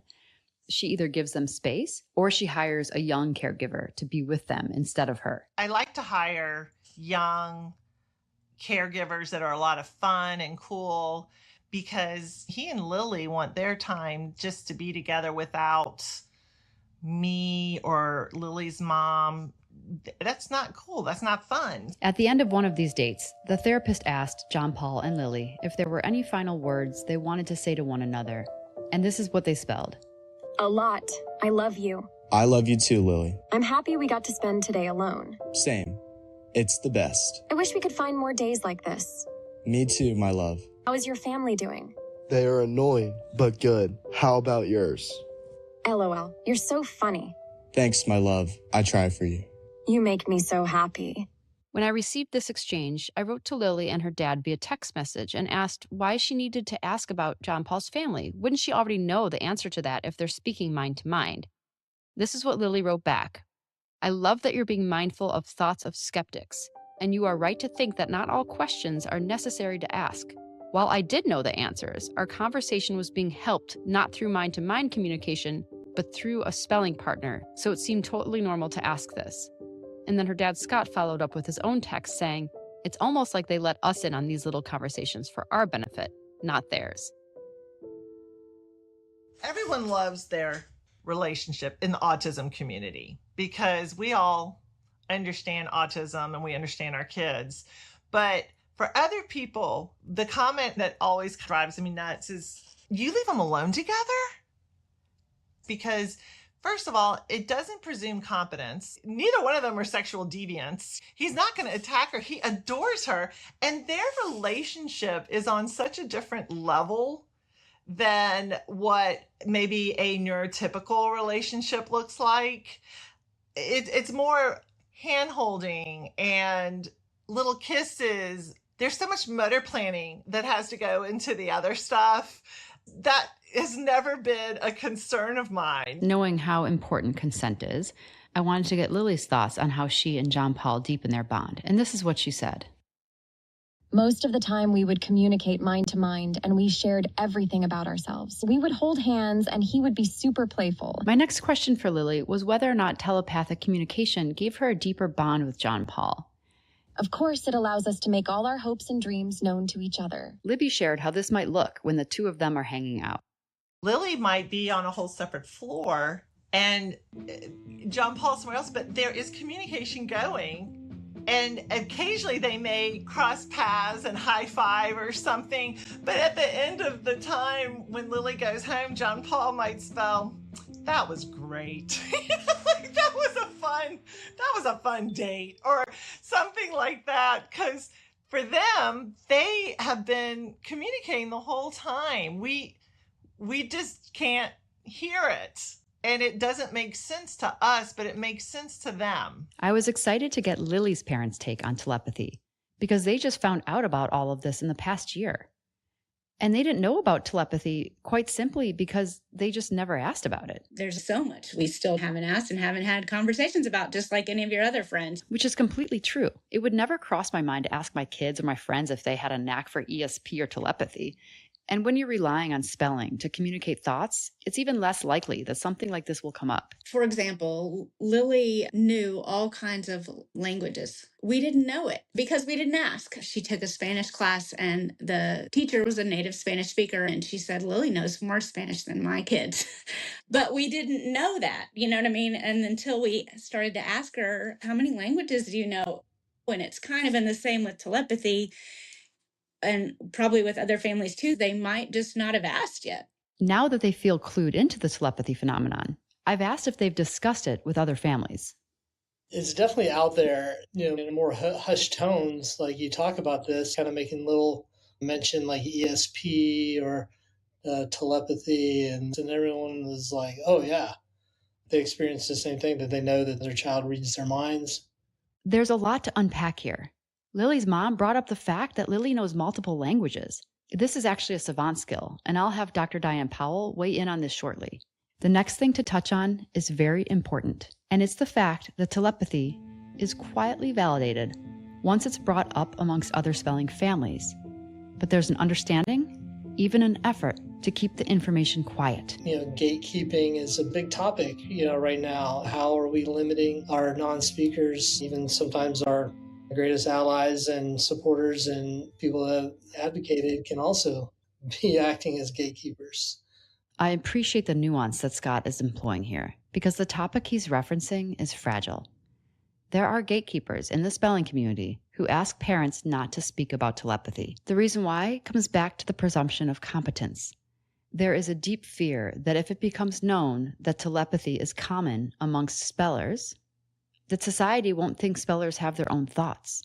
and thus it won't be necessary to educate them and give them resources. And I kind of understand the fear, but I also think it's preemptively misguided. There are non-speakers out there composing music, creating art, writing poems, speaking languages, and studying topics their parents just don't know anything about. So obviously hearing thoughts does not mean you don't have your own. I hear people talking to me all the time. That doesn't mean I don't have my own thoughts or my own words. We'll dive into this in depth in future episodes because the mention of telepathy is stamped out at every turn. Posts are deleted on community Facebook pages. Wikipedia pages have been edited. And parents are gently silenced when they bring up the topic at events. I think the more Speller stories get out unfiltered, I think it'll change. It must be frustrating for parents because it seems like you're waging a war on two fronts, right? I mean, first it's like with the school system and medical system and society at large to be like, look, our kids are in there. And when they're spelling, they're actually using their voice.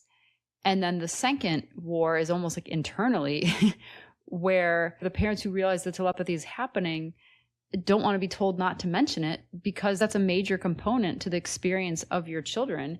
And it's like, maybe we need to be utilizing this in some way to help them engage in society and thrive. What's going to change all this? I asked Lily at one point what she thought would turn the tide, whether it be like studies and academic work. And she's like, no, just pure numbers. Once the number of spellers reaches a critical mass, when enough people have personal experience seeing it with their own eyes, that's when sea change is going to happen. Which is why everyone involved in this podcast is risking their reputations and even their careers to go public. We all want to be part of the sea change. Toward the end of the day in Atlanta, we went downstairs and reconnected with Dr. Diane. She has spent the entire afternoon doing more telepathy tests with Houston and Katie and collecting various types of data.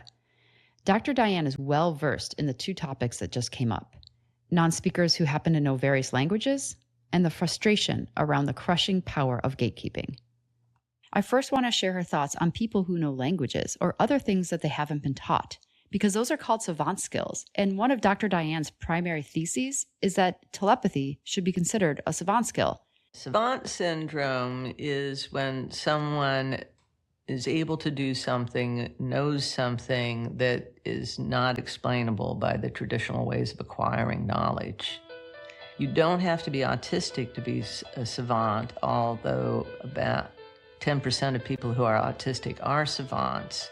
The savant skills include calendar calculation, mathematical savants, musical savants, foreign language / hyperlexia, prime number generation. A famous math savant named Daniel Temmet could do advanced math calculations in his head from the time he was 4.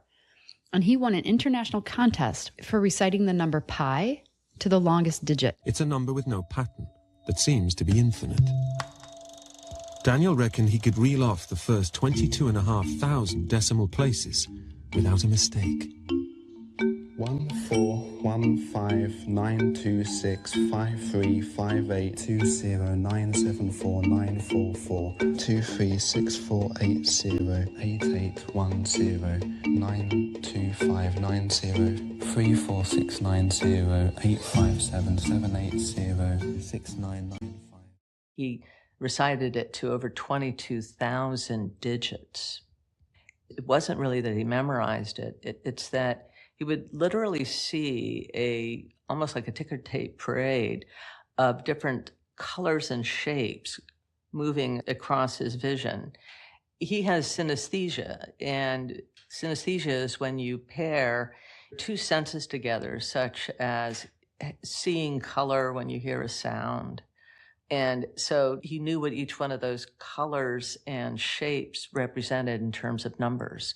And so he would just be reading it in this sort of his visual space out here. Remember this idea that humans might be tapping into consciousness instead of creating it. This will be explored more as season 1 unfolds.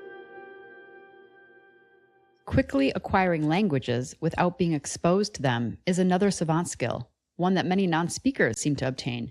I remember being shocked when I was with Mia, who you met in episode 1, because sometimes I'd ask a question to her through the translator, and Mia would write it back in English. Dr. Diane worked with another autistic boy in California named Ramses. And Ramses was able to read 8 different languages at the age of 2. And not just your typical Romance languages. He knew Arabic and Hindi and Hebrew, and he knew some Japanese. He knew Russian.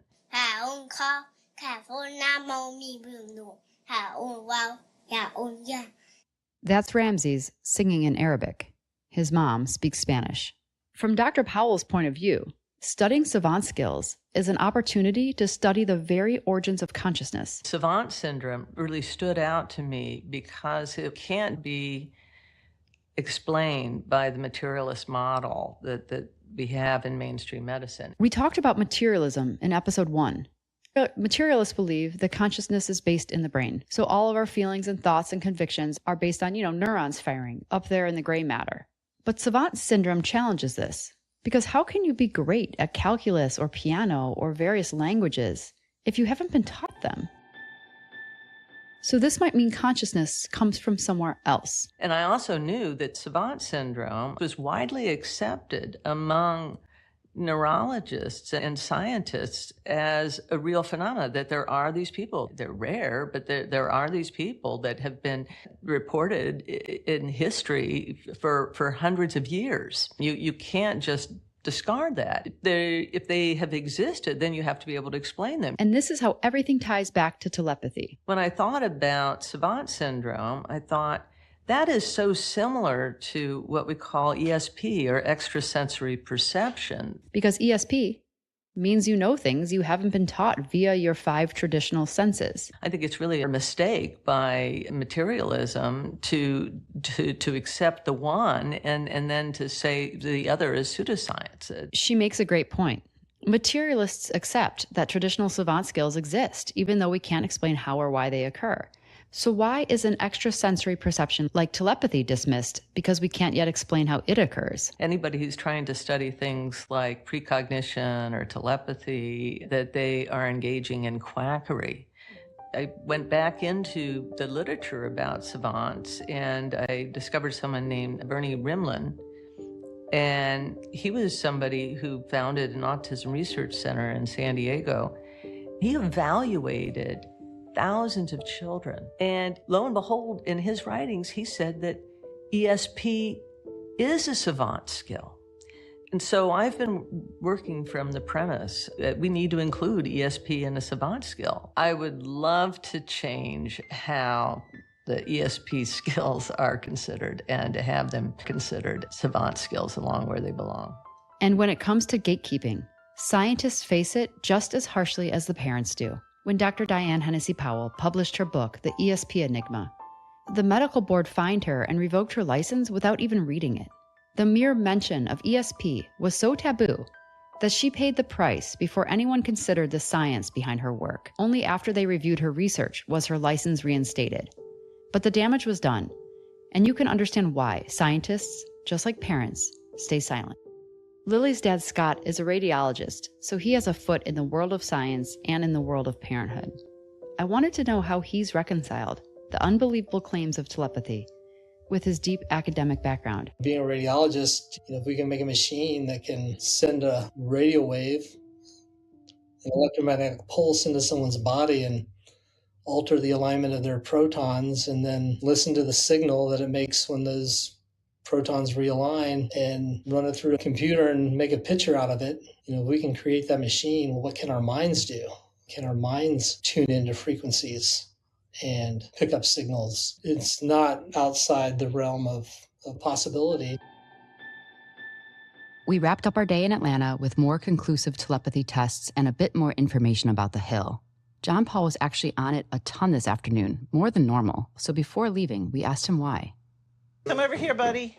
We're going to ask some questions. Kai wanted to know how many people typically are on the Hill. How many have been on the Hill today? 1, 7, 8, 1,789. Is that correct? Yes. Wow. So that's a lot. Are there usually thousands, John Paul? Are there thousands typically? And no. Why are there so many today? No. Why so many today? E and E C A N U N S. John Paul is using a board with stencil letters kind of punched out of it, and he uses a pencil to push through each letter as he spells. And Libby holds the board nice and steady, and I hate even needing to say this out loud, but she doesn't touch his wrist or his hand or any part of his body as he's writing. Because of the documentary. He then spells. They are all excited about it. Why are they excited about it? B, E. As John Paul types out each word, Libby repeats it so we don't lose track of the sentence. This will hopefully change the P, E, R, C, E, P, T, I, perception. He wrote, this will hopefully change the perception people have regarding autistics. Is there any more you want to say? Mwah. Yeah. Yes, all done. Mwah. The Hill is both fascinating and impossible to fully grasp. My understanding of it didn't form in just one visit. This journey into Pandora's box demands time, patience, and open-minded skepticism. And after witnessing the honesty and candor of non-speakers, I don't doubt them. My doubt lies in the world that I thought I knew, which now reveals itself to be something entirely different. Next week, the stakes rise, and this astonishing world becomes even more extraordinary as we meet the third group, who's been silenced. The teachers. It suddenly dawned on me, these little kids are communicating with each other through telepathy. Clearly, some kind of telepathy, mind reading, something's definitely going on there. I was like, you're going to think I'm crazy, but your kid can read my mind. It is an enigma, and we're really, really at the beginning stages of trying to understand it. Teachers, spelling coaches, and therapists are often the first to witness telepathy in non-speakers, and in many cases, they're more attuned to harnessing these abilities than the parents. Why? Join me next week as we dive deeper into the untold stories of those who witness the extraordinary in their classrooms every day, yet feel forced to stay silent. This is the Telepathy Tapes, and the time for silence is over. A very special thanks to my incredible collaborator and producer, Jen Mirza, who created all music and sound effects for this episode of the Telepathy Tapes. Remember that you can review some of the tests and see some of the film recordings on our website, thetelepathytapes.com. Thank you so much for tuning in, and join us next week as this world expands and deepens. Hey, what's up, everyone? This is Kai Dickens, and you're listening to the Telepathy Tapes podcast. My son said to me, I can hear thoughts. What is this phenomena happening? Why are his mind and my mind completely connected? Telepathy is the tip of the iceberg with their spiritual gifts. People don't understand that they can do this. They don't even have to be in the same room, the same zip code. For decades, a very specific group of people have been claiming telepathy is happening in their homes and in their classrooms. And nobody has believed them. Nobody has listened to them. But on this podcast, we do.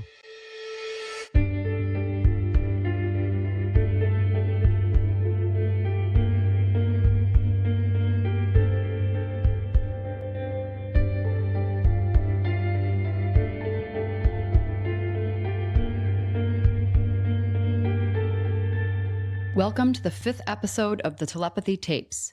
Parents aren't the only ones who are suggesting that non-speakers can read minds. Educators are witnessing this phenomenon in their classroom as well. And the teachers coming forward in this episode are brave. Many have not publicly talked about this before, and that's because they can lose their license, their job, or their reputation by doing so. I've never talked about it before. I've never talked about this. It's like, don't you dare say that out loud. You'll lose your job. Other teachers, they don't want to talk about it. They don't want to sound crazy. What you're about to hear over the course of the next episode is confounding. And if you've been asking if we're all capable of telepathy, this episode will provide answers. I'll never forget when Dr. Diane Hennessy Powell first revealed that teachers have long observed telepathy amongst non-speaking individuals too. It was a revelation that added another layer of credibility to these claims.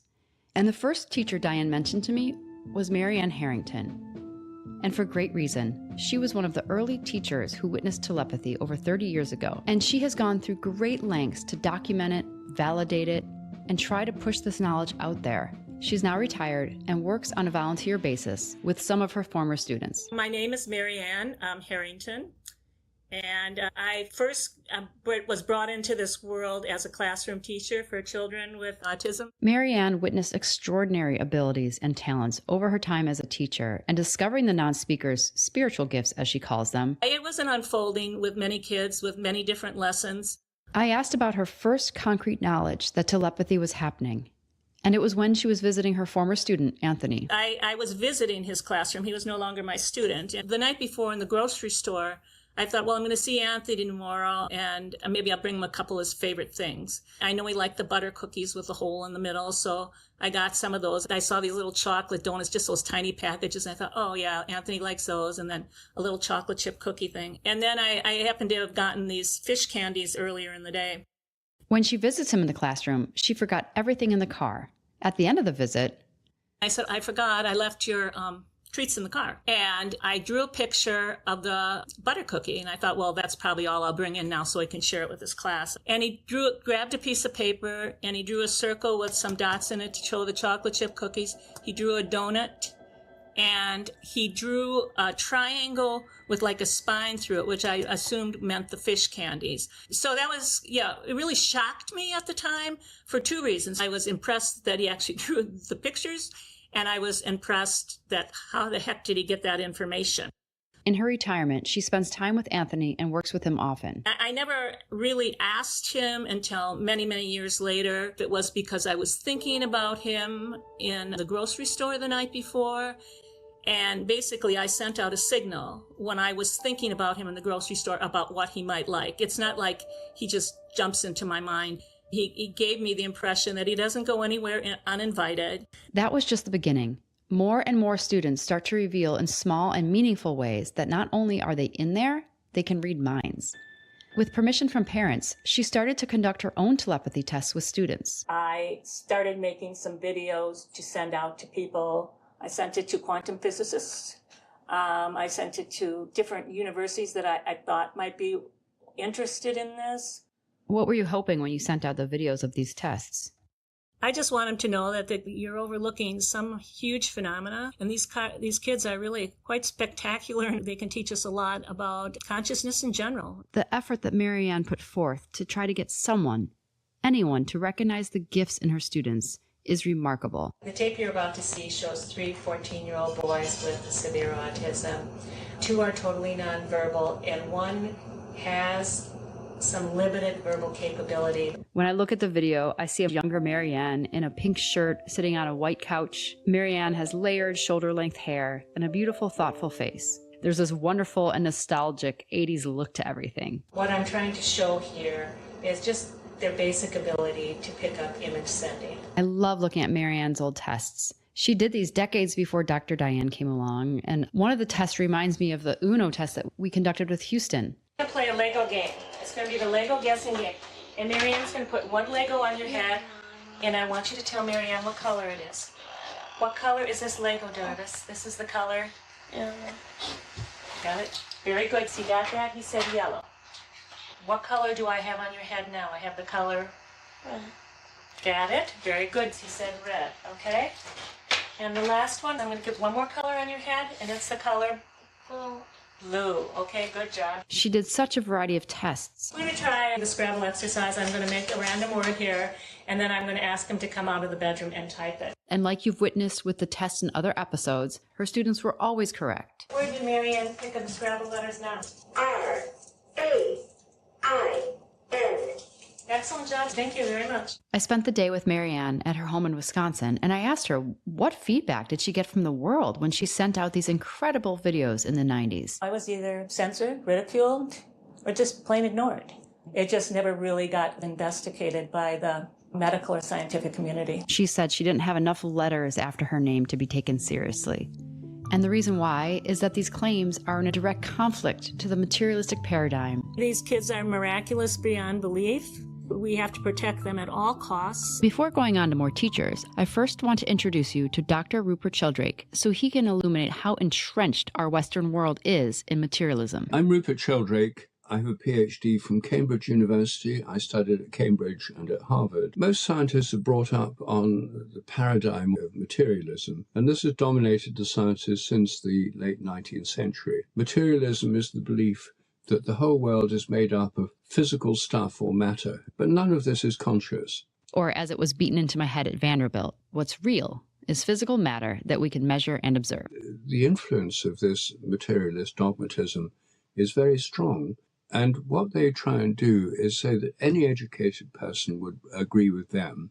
Anyone who doesn't agree with them is stupid, uneducated, ignorant, superstitious. In short, no matter how great Marianne's tests were, they wouldn't stand a chance because even respected, credible scientists have failed to put a crack in the materialistic paradigm. Over the last 50 years, there's been a huge amount of research on telepathy published in peer-reviewed journals, which has proved to be repeatable and seems to me irrefutable in that it's showing that telepathy really happens. The problem is that the critics simply aren't interested in the evidence because their belief system is that this is impossible. But it's not rational, it's not based on facts, it's not based on the rules of the game. But what is based on fact is that thousands of parents and teachers and therapists are saying that telepathy is happening. So let's meet another teacher. Hi, my name is Carrie Houston, and I am using a pseudonym right now because I am a speech and language pathologist. I have primarily worked in the school setting for the last 30 years, and what I'm going to talk about today could possibly affect my professional license, my certification, and I'm not ready for that to happen yet. So I have been working with the autistic population at least 27 years, and most of them have been nonverbal. They can read thoughts. Yes, absolutely. There's no argument there. They're not even listening to our words. I asked what made her think initially that they could read minds. Like many teachers, telepathy is not the automatic assumption. It's something that sort of seeks in as this inevitable truth after years and time spent with many students. However, she points to a real tangible moment when there was other people in the room and they witnessed something remarkable with one student. He's typed that he can read my thoughts. He's typed that he can read others' thoughts. And the teachers started to understand this because of the things that he was typing with them as well. But the most blatant experience of it was there were three of us standing together. It was myself, his para, and the child. And maybe the teacher was behind. So Carrie, the paraprofessional, and the teacher were all in the room with the student. This student immediately started acting out and was getting a little bit upset. And I said, "Here, what is going on? Will you please type for me?" He said the name of his para is going to the beach. And I said, "What are you talking about?" And the para got a text message from her husband saying he's in Atlantic City and he locked his keys in his car and he may need her to come get him. And I had no idea what was on this text. And his para just looks at me and said, "Are you kidding me?" She showed me the text. I mean, Atlantic City is the beach. And so he was reading what was going on in her mind and the possibility that she may have to go to Atlantic City. So even though I had known about his abilities, that kind of solidified it more with the paraprofessional and the teacher.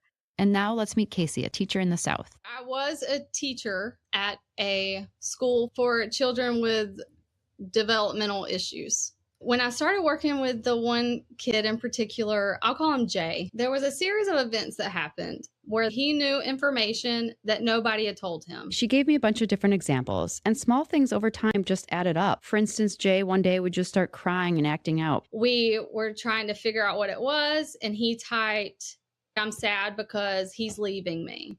Because he knew that one of his favorite teachers was changing schedules and changing buildings. We never told them when schedule changes were happening. So it kind of was a flag for me. And at a certain point, Casey decided all of these things just can't be coincidences. So she decided to flat out ask Jay. I was like, "Jay, this is going to be kind of a weird question, but can you type what I'm thinking? I was thinking one word, and it was the word space. And he just typed that. I was in shock. And then I was like, okay, it could be a fluke. He did that over and over. Being a mother myself, I knew that if I was going to tell anyone, it was going to be his mom.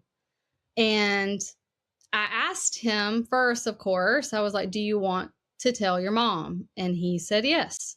They set a meeting, and Jay was so excited about this and nervous. He was bouncing off the walls, and he couldn't regulate his body enough to sit there and spell what was going on. So I finally just blurted it out. You're going to think I'm crazy, but your kid can read my mind. I was so afraid. But immediately she started crying, and she said, I knew he was special. She definitely, looking back, had instances that made a lot more sense to her. And then they collectively agreed that they should go tell the principal. And for Casey, just like so many teachers, they don't know that this is happening elsewhere in the world. So they think that they are witnessing a singular, independent miracle of sorts. So of course she wanted to tell the principal, just as if a teacher discovered some prodigy of another sort in her classroom. I'm the one that told her what I found out about Jay. Right after I said, I found out he could read minds, there was a little smirk. And she said something like, I thought this might be why you're here. She's not surprised by this. That's interesting. And then she went on to say that they are aware and they have a list of students that they know are like him. Is it fair to say that you think she had been told that non-speakers were telepathic before? Yeah, I think that they have intimate knowledge that this is very real and potentially very impactful. And when you say they, do you mean like the school board or principals in general? The schools like this one that work so specifically with these individuals are aware. So now, leaving Casey, I want to take you to the other side of the Atlantic, where a teacher named Jess discovered this in a similar type of school. I started off as a teacher. That was my first and only job, really.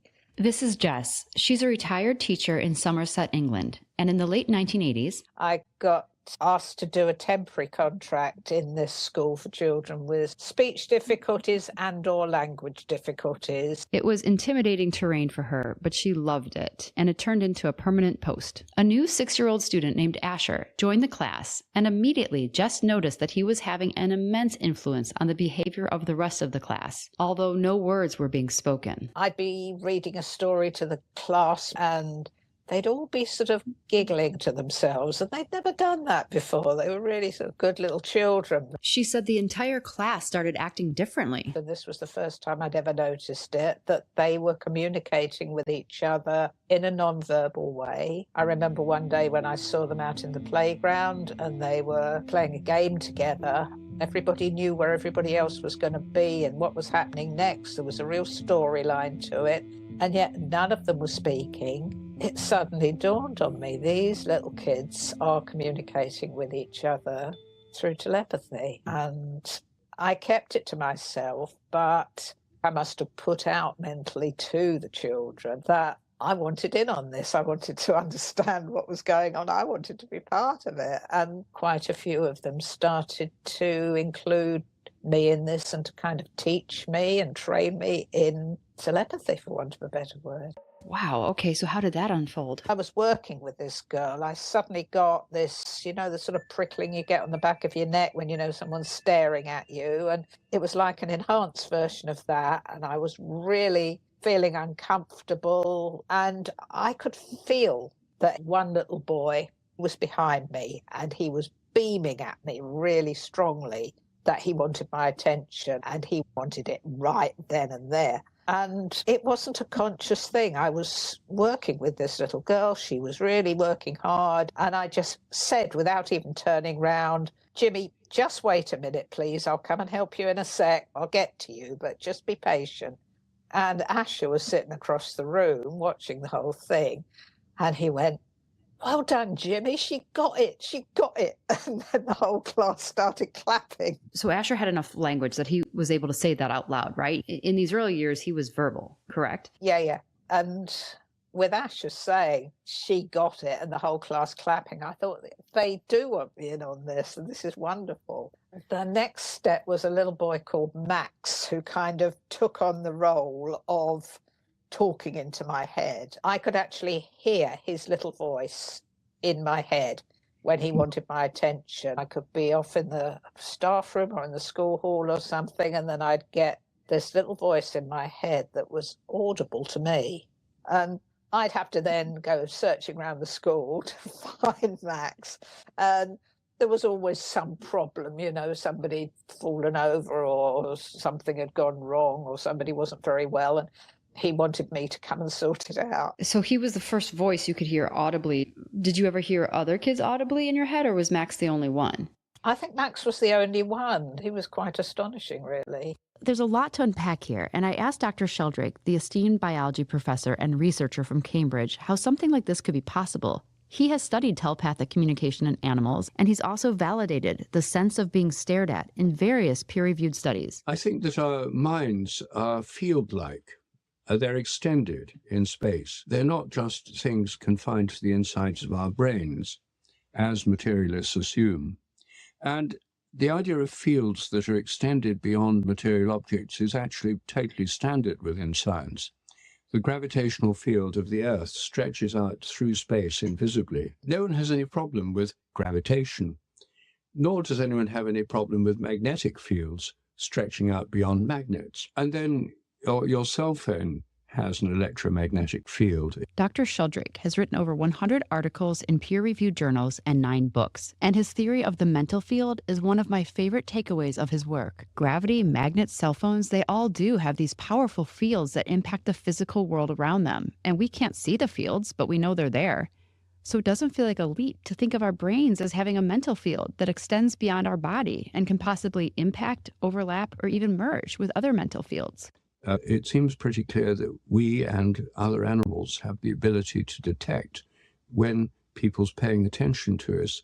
And so I think the sense of being stared at provides actual evidence for the mind being extended beyond the brain. I think telepathy does as well, because when I think of somebody and I want to call them up, that person may be 100 miles away or more, but they can feel my intention. If they're close to me and they know me well, and may start thinking about me.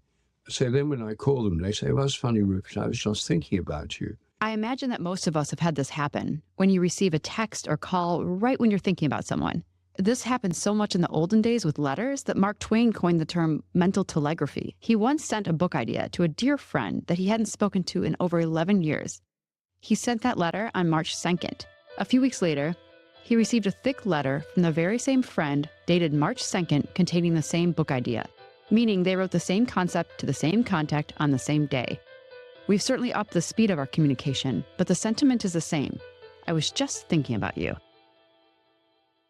Jess is not the only teacher who's been able to telepathically hear her students back. In fact, every teacher that you've met in the episode thus far has had that experience. Here's Carrie from Pennsylvania again. I absolutely have heard my students' thoughts. I absolutely have answered them verbally. I don't know that I've ever shared it with anyone that I can hear their thoughts. So it's tricky for me too, because I think I've turned it off because of my situation. If I really sit and really work at it, I can definitely hear it.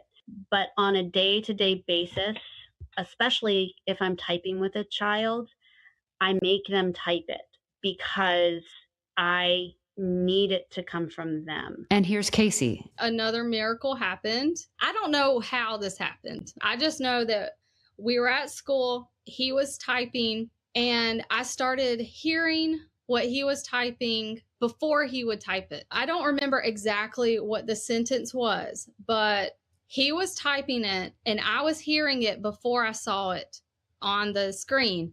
And it happened really quick because I was like, wait, so, like I'm getting a thought, you're typing the thought, but the thought's not mine. So how is this happening? So I'm trying to process all of this within seconds. And I'm like, hold on, like, are you reading me or am I reading you? He said, you're reading me. And I was like, how? Like, how did this happen? I still am not sure. But since that moment, I have had a telepathic connection with him where we can communicate mind to mind. And here's Marianne, who you met first. She's able to go back and forth telepathically with multiple students. And one time I asked her, what's it like? Does she just get images or feelings? For me, I just hear the words. It's in my head, but it seems to be on the left side, through my left ear. I don't know why. I hear the words before they're typed, and I can do it with more than one person. So once you have an awareness, I think it's open to others. I don't know how the other teachers with telepathy are feeling, but I am in contact with somebody. But she gets more images and stuff that she has to decipher a little more, but I just actually hear the words. We're just like one person is what it feels like when we're doing it. I understand that as listeners, this might be really hard to accept. Honestly, I hesitated to include the two-way telepathy information in this episode, but to fully grasp what's happening, we need to approach this with open-minded skepticism. If you're truly skeptical, you're willing to ask uncomfortable questions and seek the answers, no matter how uncomfortable the questions make you feel. And I've spoken with dozens of teachers and therapists, and all of them have mentioned engaging in this two-way telepathy. And here's Dr. Sheldrake again, giving some biological context to this. I think this is all biologically based. We know that telepathy is a two-way process. I think there are actual resonant connections between members of social groups, that they remain linked even when they're far apart. When they're together, it's clear that they're part of a field that they all share. And you see this with flocks of birds like starlings, where you can have hundreds of thousands of starlings and they change direction almost simultaneously without bumping into each other. They all know where their neighbors are and where they're going to go. They're responding to something bigger than themselves. So I think this is true of social animals right through the animal kingdom, including termites and ants. It's true of flocks of birds, herds of bison, schools of fish, packs of wolves, and so on. And I think that in social animals, this bonding means they remain connected at a distance. I asked Jess if she ever told any other teachers or the headmistress at the school what she was experiencing. I think I'd have lost my job. I think it's as simple as that. I met one lady who worked with nonverbal autistic preschoolers who was picking things up, and she started sending messages home to the parents that these children had telepathically dictated to her. And one of the parents took it up with the head teacher and said, look what this crazy woman is doing. She was sent off for psychiatric testing. In our society, Europe and North America, we've had more than 100 years of skeptical, materialistic, scientific education. For believers in that worldview, these things are simply impossible. There's no way your thoughts or intentions could affect another person or an animal who are miles away. So for materialists, they have an undue influence through the universities and through the media. And their main influence is through trying to make people who disagree with them look stupid. So they don't look at the evidence, they just discredit them. But to admit any of this in relationship to the spellers is even more charged, because it means we have misdiagnosed and underestimated these children for decades. Children with learning disabilities are being isolated in mental hospitals. Suggesting they euthanized the child. Suffocated, killed her autistic son, Jason. They weren't trained to deal with autism. Bare walls, nothing but a plastic mattress on the floor. Waiting lists for services are endless. In certain countries, non-speakers have been euthanized, and that is still occurring. There's been widespread institutionalizing and drugging of these children. And to admit that they're in there and might have gifts that we can't even begin to understand means that we have to account for the ways we've harmed and failed these children. Now to another teacher who lives in Illinois. She doesn't know anyone that we've introduced in this podcast thus far. And she upended my world when she told me that her kids talked about something called the Hill. My name's Maria. I work in the north suburbs of Chicago in a private practice, and I predominantly see non-speaking autistic students. Maria has been working with the non-speakers for over 20 years. Over the past 5 years, I've learned that many of my students, all of them at this point, have telepathy and they can read thoughts and they can see spirits, and in some cases have been able to predict events happening that thoughts in the future. Maria then brings up the hill, which you learned about in episode 3. And this shakes my very foundation. I interviewed Maria before any mention of the hill was made public. The episodes weren't out yet. There wasn't anything on my website about it, so I was dumbfounded. So 2 of them had explained a place that they gather, but it doesn't have any dimension to it. Because they gather together, they call it the hill because it kind of makes a hill of thoughts. Okay, so back up really quick, because this is unbelievable. So you're in the northern suburbs of Chicago, and can you tell me what they said about the hill or how it came up? I said, tell me about the hill. Is it a place? And the answer was, not a place. It really has no dimension. We just all go there in our thoughts, and that's why we call it the hill. Even one of my students shared, he said, a lot of the people from here are there, but I don't talk to them when I go to the hill. I talk to this person from Denmark and this person from Canada, because one talks about time travel and the other one talks about bees and the environment. I was truly at a loss for words. And Carrie in Pennsylvania also thinks her students telepathically hang out and communicate together. It's my understanding that they all communicate together.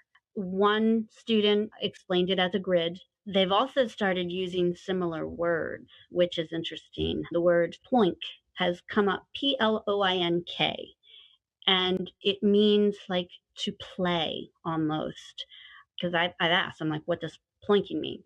Well, one student told me, and then another one used it, an adult who is not even in the school. It keeps showing up, which is also fascinating to me, which also lets me know they really are on the grid together and communicating between each other. Because the times that plink has come up, that word wasn't even in my mind, my vocabulary. I also want to include one more story from Maria, the teacher outside of Chicago, who said that her student Stephen makes telepathic meetup appointments with another one of her students when they're not in school together. Stephen shared with me that he would communicate with Bob in his home during the school day. He goes to see him at his home in his mind every day at 2:00, and they visit. They have a set time. As she says this, I think about John Paul, who we met in the last episode, who runs upstairs when he gets home and piles pillows on his head to block out all the noise in his house so he can concentrate on telepathically chatting with his buddies. If you're not able to connect with your body, but you have a drive to be connected to people and be in community, you'll figure out a way to do it with your mind. And they did. They figured it out. I love that statement so much. We have a deep drive to connect and know each other. And for those who can't, because they don't have a voice, they have figured out a way how to. It is that critical for the human condition. But these experiences do start to beg the question, are we more than just our body? Are we consciousness? Are we an illusion or a hologram? Are we spirit? Are we light? And that brings us to our next teacher, Susie Miller, an incredible and brave human being who's based in Arizona. My name is Susie Miller, and I'm the author of Awesomism, A New Way to Understand the Diagnosis of Autism.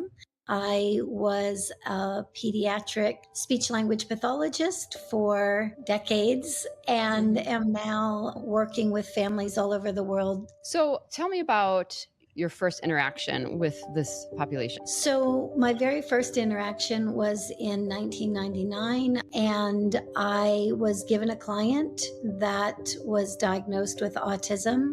I went to this kid's daycare center to see him. He was walking around his daycare center saying, "It's the millennium, it's 1999. And through my speech pathology eyes, I think, okay, this is a strange little kid. I didn't know what to do with him because I had no training in autism at the time. So I just was giving him some space. I sat down against the door. I let him walk around the room and get used to me and me used to him. And as he was doing that, I saw this body of light floating above his physical body. I kept rubbing my eyes, wondering, what the heck is going on? What am I seeing? And I couldn't get that visual to go away. I saw it with my eyes open, saw it with my eyes closed. It didn't matter. And then I heard this little boy's voice say in my head, He said, "That's my light body. You're here to put my light body back into my physical body." And I had no idea what he meant.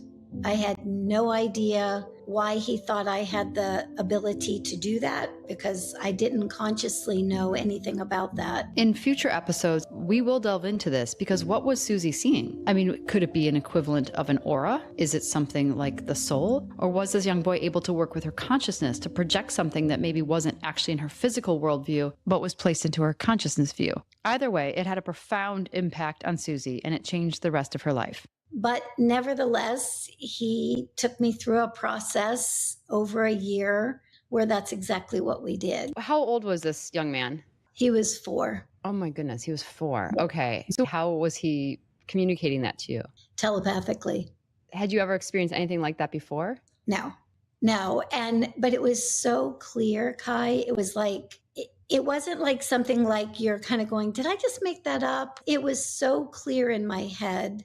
What was your reaction as far as communicating that to other people? Anytime I tried to tell somebody who was in my profession, a speech language pathologist, they thought I had lost the plot, and rightly so. I thought I had to, at least initially. The very first thing I asked him is, "Can I tell your mother?" I'm a pediatric speech language pathologist. I hold a license. I'm certified. I have a certificate of clinical competence.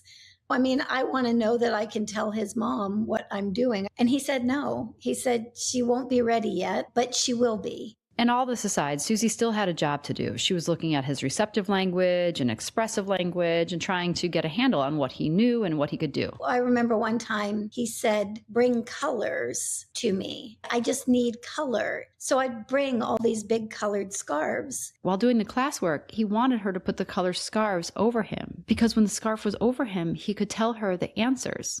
And when the scarf wasn't over him, he couldn't. If the scarf wasn't over us, nothing. He would look at me like he didn't understand a word I was saying. I asked him what was going on, and he said he could take all of that information, put it into a color, and absorb the color, but he couldn't absorb the pictures and the words. And I've seen this with kids later in life. This is fascinating because it reveals how some of her students process information. Most people process things through our 5 individual senses and the integration of sensory and motor skills. The non-speakers, however, without that connection to reliable motor skills, seem to process information through the transfer of energy instead, whether that energy be thought, emotion, light, or sound, as we hear about next when her student requested tuning forks. I went out and bought a whole array of tuning forks. I would bring them and he'd say, "Not that one, not that one, not that one." Finally, we got to 2 that he liked. And I hit the 2, and you could literally just see him start to regulate in his body. And he said, "One of the tones is my soul tone. One of the tones is my body tone. I'm trying to get my spirit and my body to go together." And Wow. I've used that in helping people integrate since then. It's like finding those 2 tones. And eventually she started to write down a lot of her findings and stories, and also the reality about telepathy within this population in a book. So I wrote Awesomism, and I had so many people, Kai. People were reaching out, professionals, parents, psychiatrists, educators, you name it. And they were saying, "Oh my gosh, I've had experiences with the kids that are similar. I didn't have anybody to talk to about it." It's been thousands and thousands of clients now, Kai. So to have all of them be telepathic, to not only telepathic, but to have other unique skill sets. And now, as part of your work, you're able to help teachers or family members with the telepathic link. Is that correct? Are you kind of helping coach people to get there? Yeah, absolutely. At one point, I ran a practitioner process. Its main focus was just helping people make that telepathic connection. Wow. It's really important when people first have telepathic experiences with the kids that we keep going back to the source and verbally saying to them, "Is this what you meant? This is what I heard. Every single one of the kids will give you a yes or no one way or another. Marianne Harrington, who you met in the beginning of the episode, said her former students have access to so much information and knowledge that asking them to spell it out is like trying to suck an elephant through a straw. The knowledge, they have access to all of it. Everything's there. It's all floating around, and I kind of serve as the current so they can get the information through. Which makes you wonder if two-way telepathy is the key to helping non-speakers share with us all that they know. They want to share their knowledge. I think they have a lot to teach us. In episode 4, you heard Dr. Powell mention the possibility that consciousness is something we can tap into. Listening to Marianne describe how Anthony accesses information, it sure seems that way. Anthony explained that there's a knowledge base that's just floating around and he can access all of it.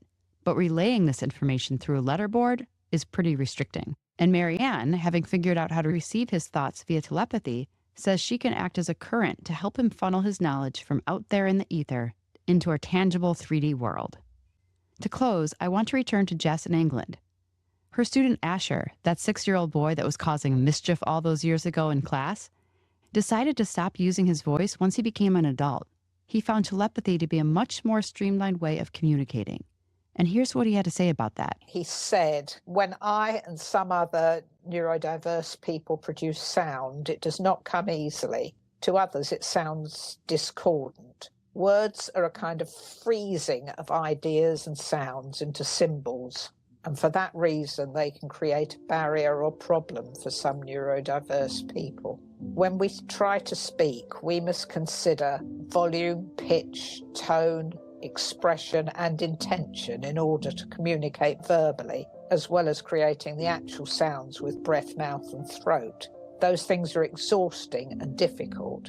It's such a crude method of communicating compared to telepathy. After all, we usually know what others are thinking. It would be so much easier if they could feel our thoughts. Wow. So yes, telepathy may be the best way to open up this incredible group of people so they can share all that they know and have access to. But until society catches up with them, spelling to communicate will still be critical. Telepathy is scary. It's something that we see in movies. It's something that superheroes do, but us mere mortals are not capable of doing it. And so it is something to be feared. And so the telepathic thing is important. However, we're still at this stage where so many people are not there, so we need a bridge. And as a speech pathologist, it is really important to me that they still know how to type to communicate, because that is how they are still going to be heard right now in this present moment. And I love that we can do it telepathically, but as long as the society is where we are right now, they still have to type their words so that people can understand them and unfortunately prove themselves. And here's the truth of the matter. The non-speakers and their families and their teachers are not these uneducated, misguided woo-woo people. It took most of them months, if not years, to reluctantly accept what was happening.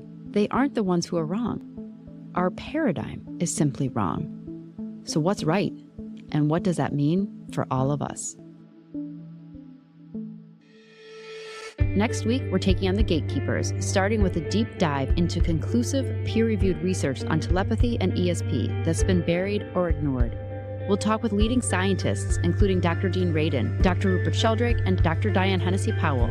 A very special thanks to my incredible collaborator and producer, Jen Mirza, who created all music and sound effects for this episode of the Telepathy Tapes. And I also want to thank Katie Asher for her incredible insight as a story consultant on this episode. Remember that you can review some of the tests and see some of the film recordings on our website, thetelepathytapes.com. Thank you so much for tuning in, and join us next week as this world expands and deepens. Hey, what's up, everyone? This is Kai Dickens, and you're listening to the Telepathy Tapes podcast. My son said to me, I can hear thoughts. What is this phenomena happening? Why are his mind and my mind completely connected? Telepathy is the tip of the iceberg with their spiritual gifts. People don't understand that they can do this. They don't even have to be in the same room, the same zip code. For decades, a very specific group of people have been claiming telepathy is happening in their homes and in their classrooms. And nobody has believed them. Nobody has listened to them. But on this podcast, we do.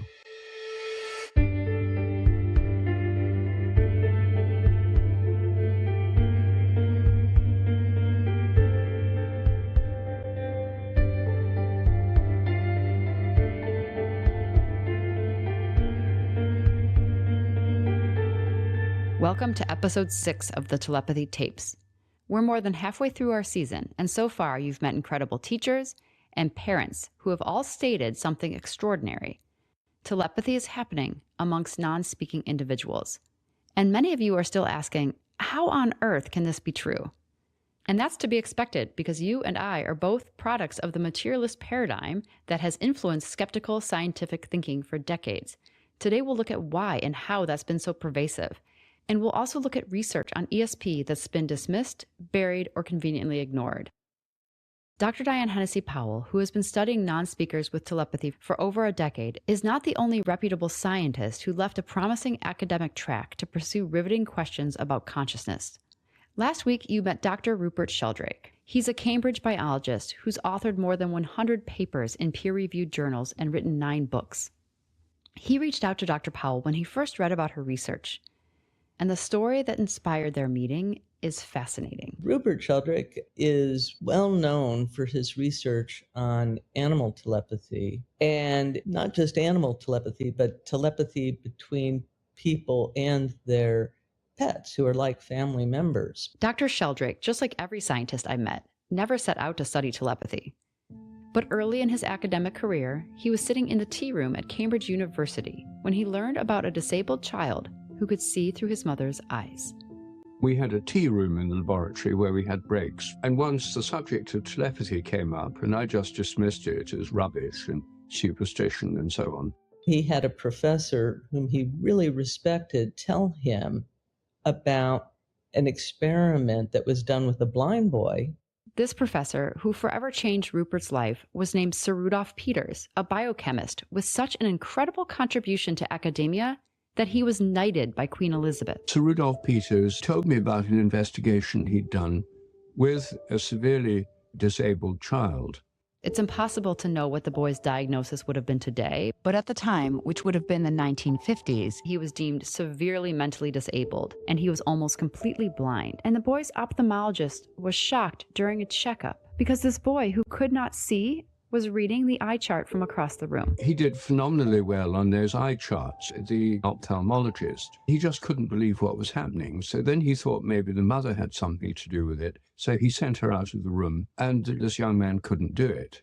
This boy was able to read the eye chart only when his mother was in the room looking at the eye chart as well, and couldn't if she'd left. Sound familiar? So nearly 60 years ago, Sir Rudolph Peters looked at this and came to a very similar conclusion that Dr. Powell did when she was studying children with severe autism who seemed to be able to read through their mother's eyes. He came to the conclusion that somehow the mother was communicating telepathically to her son. So Sir Rudolph Peters crafted an experiment to see if mind reading was occurring between the blind boy and his mother. They got the mother in one laboratory, sitting by the telephone, and they had the boy in another laboratory about 5 miles away, and they recorded the whole thing on a tape recorder.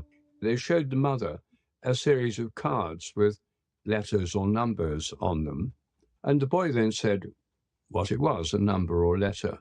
And the results were staggeringly higher than the chance level. And when Sir Rudolph Peters told Rupert Sheldrake about this research in the tea room at Cambridge, it changed the course of Rupert's life. It made me think that at least some people can develop an astonishing ability. I think it's probably more common in animals than people to develop this ability because animals, after all, can't communicate through normal speech. Dr. Sheldrake has done remarkable research around telepathy in the animal kingdom. And one of my favorite studies looks at the telepathic bond between pets and their owners. About 50% of dogs and about 30% of cats know when their owners are coming home. His study on this led to his book, Dogs That Know When Their Owners Are Coming Home. Definitely check that out if you want to know more. But here's a small recap of what he did.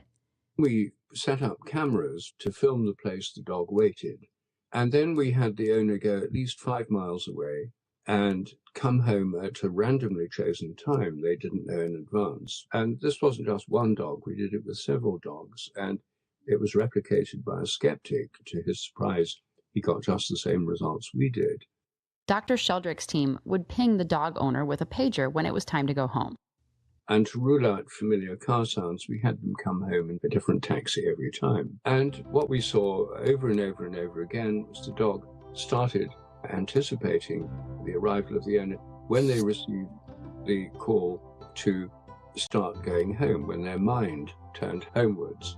So they tested this with multiple dog owners and their animals. And what they found is right when the dog owner started thinking about home is when their animal would go to the window or door to wait.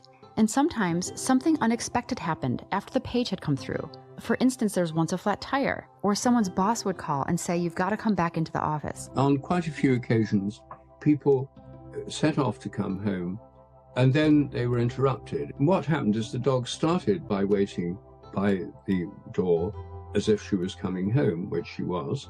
But then when she stopped coming home, it lost interest and drifted away. So I think this shows that what was going on was a telepathic connection with the owner. Dr. Sheldrake notes that animals beyond dogs and cats can create profound telepathic bonds with their owner. And one of the most remarkable cases he ever came across was the incredible bond between a woman named Amy and her parrot Nikisi. Amy Morgana got in touch with me after my book, Dogs That Know When Their Owners Are Coming Home, came out. And she told me that she'd been training her African grey parrot to learn language in a meaningful way. And at that time, it had a vocabulary of hundreds of words. It's now well over 1,500 words, the highest vocabulary of any parrot ever reported. Nikisi can speak in full sentences, use verb tense properly, and he'll invent new terms for things he doesn't know by combining other words together. At one point, Jane Goodall actually met this incredible parrot, and she marveled at the fact that Nikisi, this gray parrot, seemed to crack a joke. Here's the story from Jane Goodall herself. And as I walked into the room, I said, "Oh, hello, you must be Nikisi. I've heard a lot about you."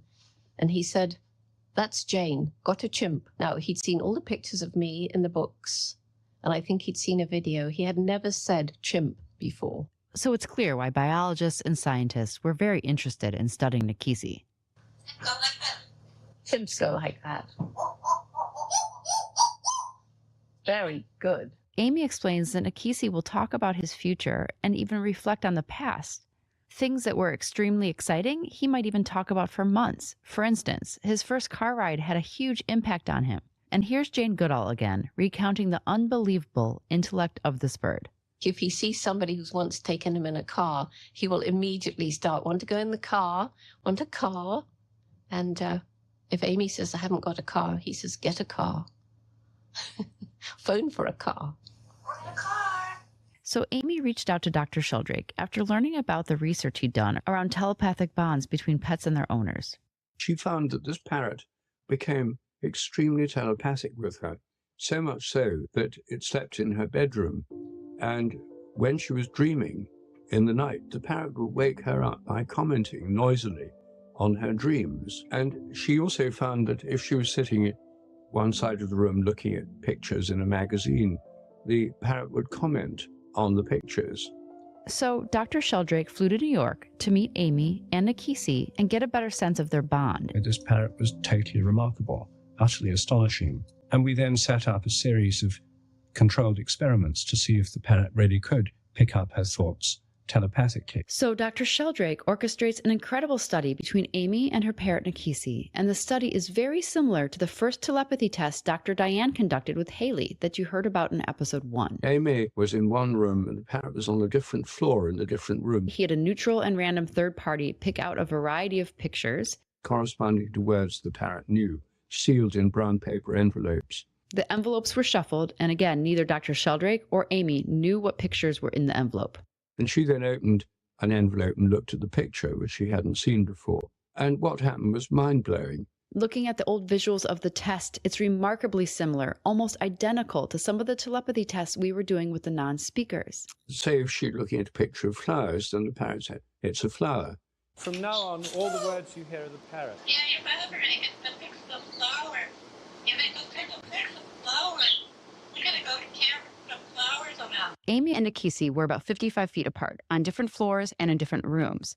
They were both filmed continuously throughout the test with 2 separate video cameras with synchronized time code. And that's where this audio from the parrot is coming from. And she looking at a picture of a couple hugging and says, "It's a hug." Oh, can I have a hug? Can I give you a hug? It was astonishing. All this is on film. And here's a clip of a younger Dr. Sheldrake, almost 2 decades ago, presenting this research to a large room of people. The results are fantastically above chance. I mean, the odds against chance are thousands, even millions or billions, depending on the method you use, to 1. These are staggeringly significant telepathy results.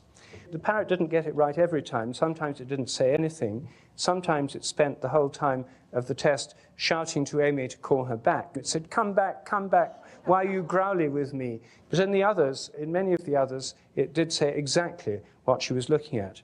In a way, the test reminds me of the image generator that we did with Akil. It feels more than just telepathy, because the parrot has to interpret what Amy was looking at. For example, at one point, Amy was given a random envelope containing an image, and there's a lot going on in this picture. There's a yellow taxi cab and a man standing on the curb as if to get in, or maybe he's hailing it, and the taxi driver has his head out the window as if to talk to that man or wave to someone else. Careful. It's not put your head out. Nakisi says, careful if you're going to put your head out. Careful. It's not put your head out. There's a guy's head out of the cab window, and that's what Amy was actually looking at when the parrot said you put your head out. Or at one point, the image showed to Amy was a man talking on a phone. And again, this was years ago, so it's one of those big clunky phones with an answering machine. Amy, again, is in a different room on a different floor. And Nakisi, her parrot, starts to say, what are you doing on the phone? And making answering machine noises. Take your phone.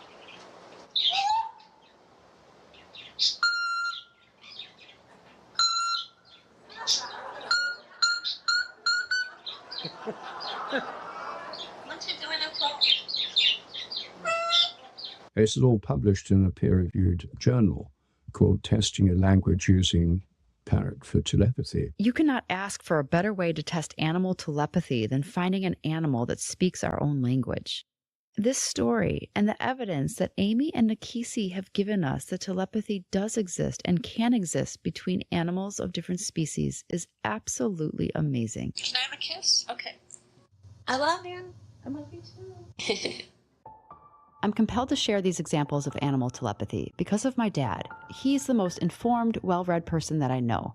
And every step of this journey, I've had my dad in mind because he's a proud, hard-nosed skeptic. He's brilliant and logical and prone to dismiss something like telepathy immediately offhand. But there's a story about elephants that profoundly impacted him. So I want to share a snippet of a conversation between him and I. You have been, I would say, a materialist for most of your life. Would you agree with that? I've always thought this kind of stuff was goofy and explainable by other things, mistakes, coincidence, whatever.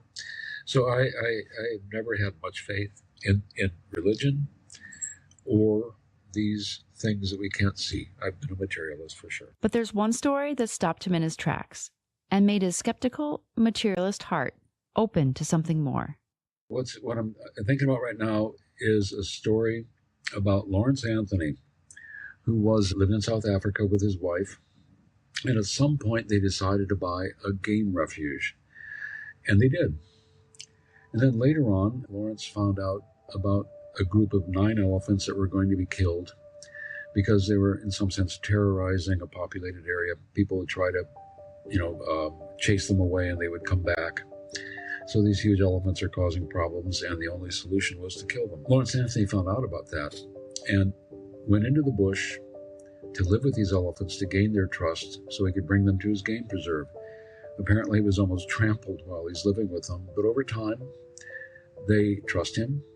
He moves them to the game preserve. At some later point, Lawrence Anthony died. He died due to a heart attack. 2 days after he died, there was a commotion outside, and a herd of 21 elephants, all of the elephants now on the preserve, walked 2 days to get there. They're making distress noises. And here's a clip from a news story about this. Upon the passing of Lawrence, these majestic beasts walked 12 hours from Zululand Bush to their friend's home to pay their respects. They stood vigil for 2 days outside of Lawrence's house before returning to their regular lives in the bush. They had not visited the house for a year and a half. What's even more amazing is that no one told both herds about Lawrence's death. It's like they just knew about it. It leaves you with the question, how on earth did these elephants 2 days away know that Lawrence Anthony died? His wife said that there's some things that cannot be explained by reason, cannot be seen, deep roots that connect all living things, humans and animals. It wasn't until that night, 2 days after Lawrence died, that I truly understood. To me, it's an amazing story, but there's even more, because every March 4th, for at least 3 or 4 years afterwards, that whole herd would show up at the compound celebrating the anniversary of his. Oh, Dad, you're crying, aren't you? He couldn't finish his sentence because he started to cry. But the beautiful end to the story is that for years after Lawrence Anthony died, the elephants would come back and gather outside of his house on the anniversary of his death. They walked for miles, sometimes days, to do this. And nobody knows how they can remember the date of his death, let alone how they knew he died in the first place. It's that deep connection, inexplicable, that we don't see it, don't necessarily feel it, but somehow we're connected. So I find it a powerful story. It is a powerful story, just like the other stories you've heard in the past 5 episodes, and it points to this idea that a telepathic connection is most likely to be formed amongst animals and people who are deeply loved, needed, or valued by one another. There have been numerous credible studies done on animal telepathy, but even more so on human telepathy. And one of the most influential and leading scientists in that space is Dr. Dean Radin. He's the chief scientist at the Institute for Noetic Sciences, which was started by the astronaut Edgar Mitchell. While returning to Earth from his Apollo 14 mission, Mitchell experienced what's now called the overview effect, a profound sense of unity with all things as he gazed at Earth from space. Seeing our fragile blue planet teeming with life in the vast loneliness of space, it gave him a deep and profound understanding of our interconnectedness. This transformative experience inspired him to start the Institute of Noetic Sciences, which explores consciousness. And beyond leading the Institute for Noetic Sciences, Dean Radin is also the author of many seminal books, including The Conscious Universe and Entangled Minds. And his commitment to the scientific method and rigorous statistical analysis has bolstered the legitimacy of telepathy worldwide. His background in electrical engineering helps him to understand the very physical aspect of things, and yet he also has a background in psychology. I asked Dean about the volumes of peer-reviewed, tightly controlled telepathy studies done over the years, and if the results prove that this stuff is real. In science, we don't have proof. We only have proof in alcohol and logic. So what we can say is, with high confidence, telepathy is essentially demonstrated to an extent where we don't really need to do more proof-oriented research. People who just get into the field or don't believe that such a thing is possible, they will do proof-oriented research because they need to see it firsthand. The experiment that has been done the most over the past 50 years or so is called the Ganzfeld telepathy method. This telepathy test requires a sender and a receiver. The Ganzfeld technique for investigating extrasensory perception isolates a subject, the receiver, in a darkened room. All she sees is reddish light. All she hears is white noise. If you're in that condition for about 15 minutes and you don't fall asleep, it pretty quickly puts you into the state like just before you fall asleep, the hypnagogic state. And so it's like a dreamlike reverie state. Then the sender, who is far away in a different room, looks at randomly selected photographs and tries to send the image telepathically to the receiver in the different room. So after close now to 4,000 such sessions run by at least a couple dozen laboratories around the world over 5 decades, the overall hit rate, as we call it, the number of times that the receiver correctly chose the right target, is 30 to 31%. The likelihood of guessing at about a 30% rate is a gazillion to 1 odds against chance. I mean, the number is so big, I don't even know what to call it. So the science, the data, it's legitimate, but misconceptions abound. Many psychic phenomena are still thought of in terms of the way that we see it in entertainment and in the movies. Very powerful stuff, shown as magical phenomena or as superpowers and that sort of thing. And so when scientists are then asked about this, and they don't actually know the evidence, they'll say, it's fun for entertainment, but of course it's fantasy, it doesn't exist. For those who do know the evidence, you'll find very quickly that in peer-reviewed academic journals, these kinds of phenomena have been discussed now for many decades. And when you're doing research on something that society deems so unbelievable, the researchers take great pains to make sure there's nothing that could be contaminating the results. Dean says if you look at the history of these type of tests, you'll notice how careful are parapsychological tests as compared to in what we consider mainstream disciplines. The use of things like double-blind methods or placebo controls. So by the time you get to something like the Ganzfeld telepathy experiment, it's about as close to a loophole-free experiment as we know how to make. Being that Dean knows about the vast amount of research held in this space, he felt like the perfect person to ask about some of the explanations myself and the parents have pondered regarding how this could be happening. Over the last few episodes, we've wondered, could telepathy operate like sound waves or energy fields? The non-speakers themselves say that the mind-to-mind communication is effortless, almost like tuning into a CB radio. Is this just a good metaphor for explaining how this is happening? The first thing that most scientists will jump to is an electromagnetic effect, because we're used to radios and cell phones that are working at a distance and communication is happening. And so that idea has been tested for many, many years to see whether or not one person's brain might be picking up electromagnetic signals from another person's brain. And the scientists that conducted this research were thorough. In many of these experiments, the receiving party is placed inside an electromagnetically shielded chamber. The chamber that we have used is 2,000 pounds, and the walls are double-walled solid steel, and then the whole thing is grounded.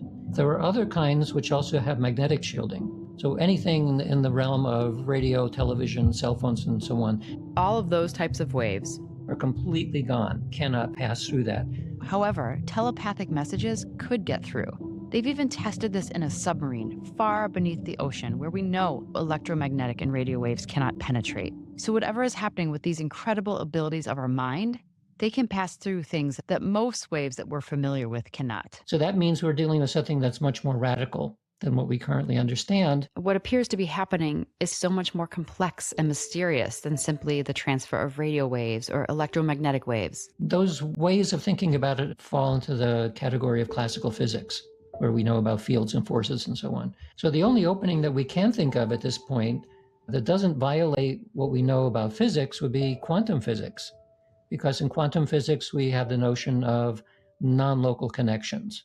The word quantum simply refers to the tiniest little particles that make up you, me, and everything around us. And quantum physicists, the people studying these particles, have discovered that two particles can be linked or connected in a way where what happens to one instantly affects what happens to the other, no matter how far apart they are. They could be across the room or even across the universe. You start encountering the possibility that information can be transferred instantaneously from here to there. So the obvious next question is, can humans become entangled? We don't know yet if that's possible, but maybe there is a form of entanglement between either people who are emotionally close or maybe they have to be physically close. Not all particles are entangled. In fact, specific conditions have to be met for particles to become entangled, usually something that involves a close interaction. And once that close interaction occurs,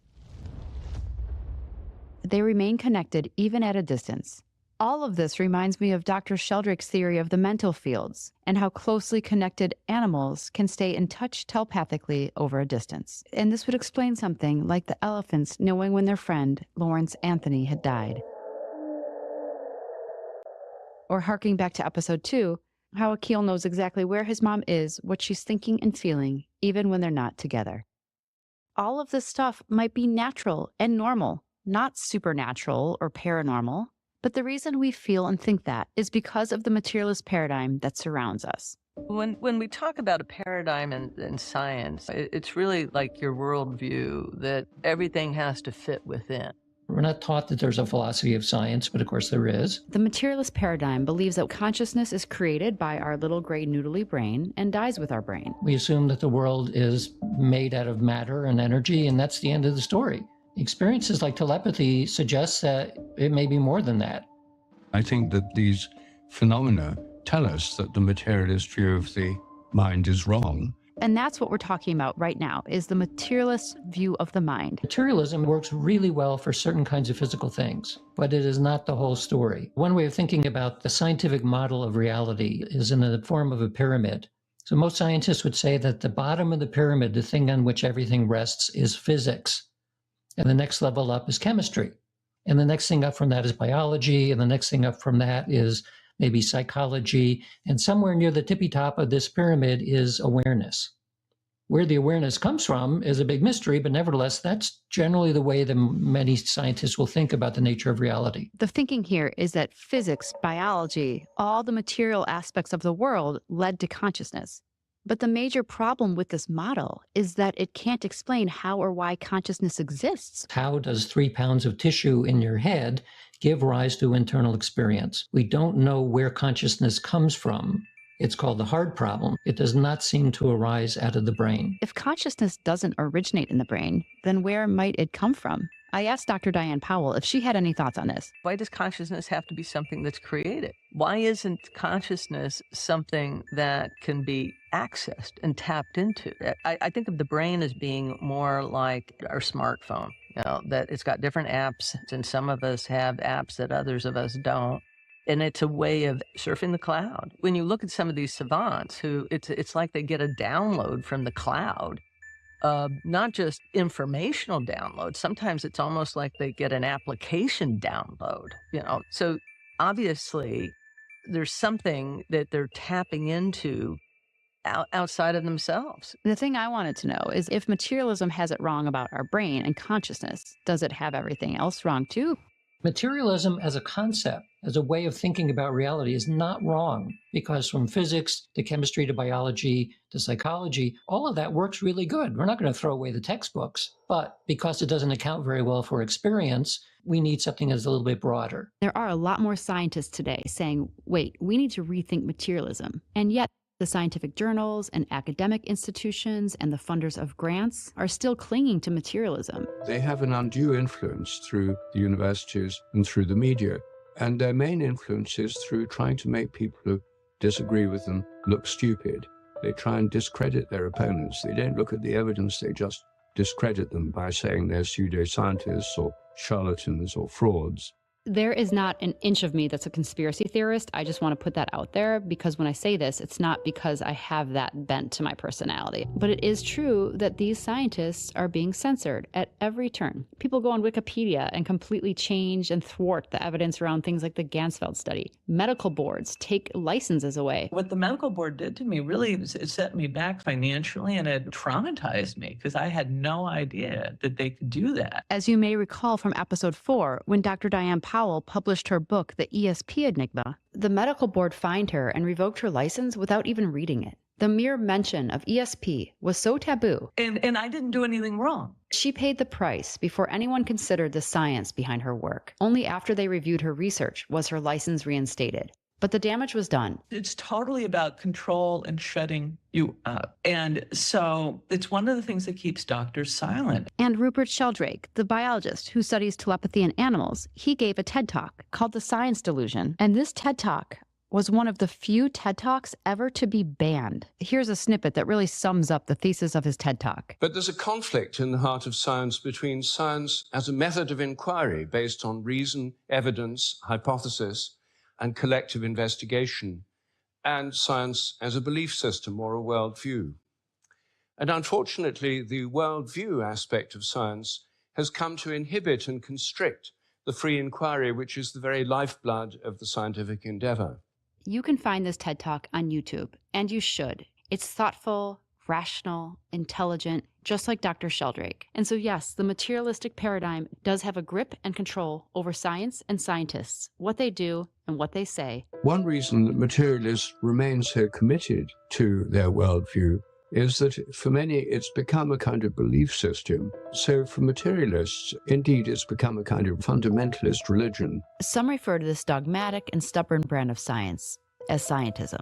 Scientism, the belief that science can explain everything and has all the answers, at least in principle, leaving any of the details to be filled in. There's a tremendous arrogance associated with this worldview. It hasn't occurred to them that their own beliefs might be false. 10 years ago, there was a conference in which several hundred scientists from around the world got together and said, we are going to sign and create a manifesto for post-materialist science because we believe that there is sufficient evidence for us to say that materialism is dead. It was basically like nailing the, was it 95 Theses by Martin Luther, saying we are declaring this incorrect and we're not waiting anymore. Diane connected me with a woman named Marjorie Wollicott, and she is the president of the group that became the outgrowth of this manifesto. Marjorie Wollicott is the president of the Academy for the Advancement of Post-Materialist Sciences. I find it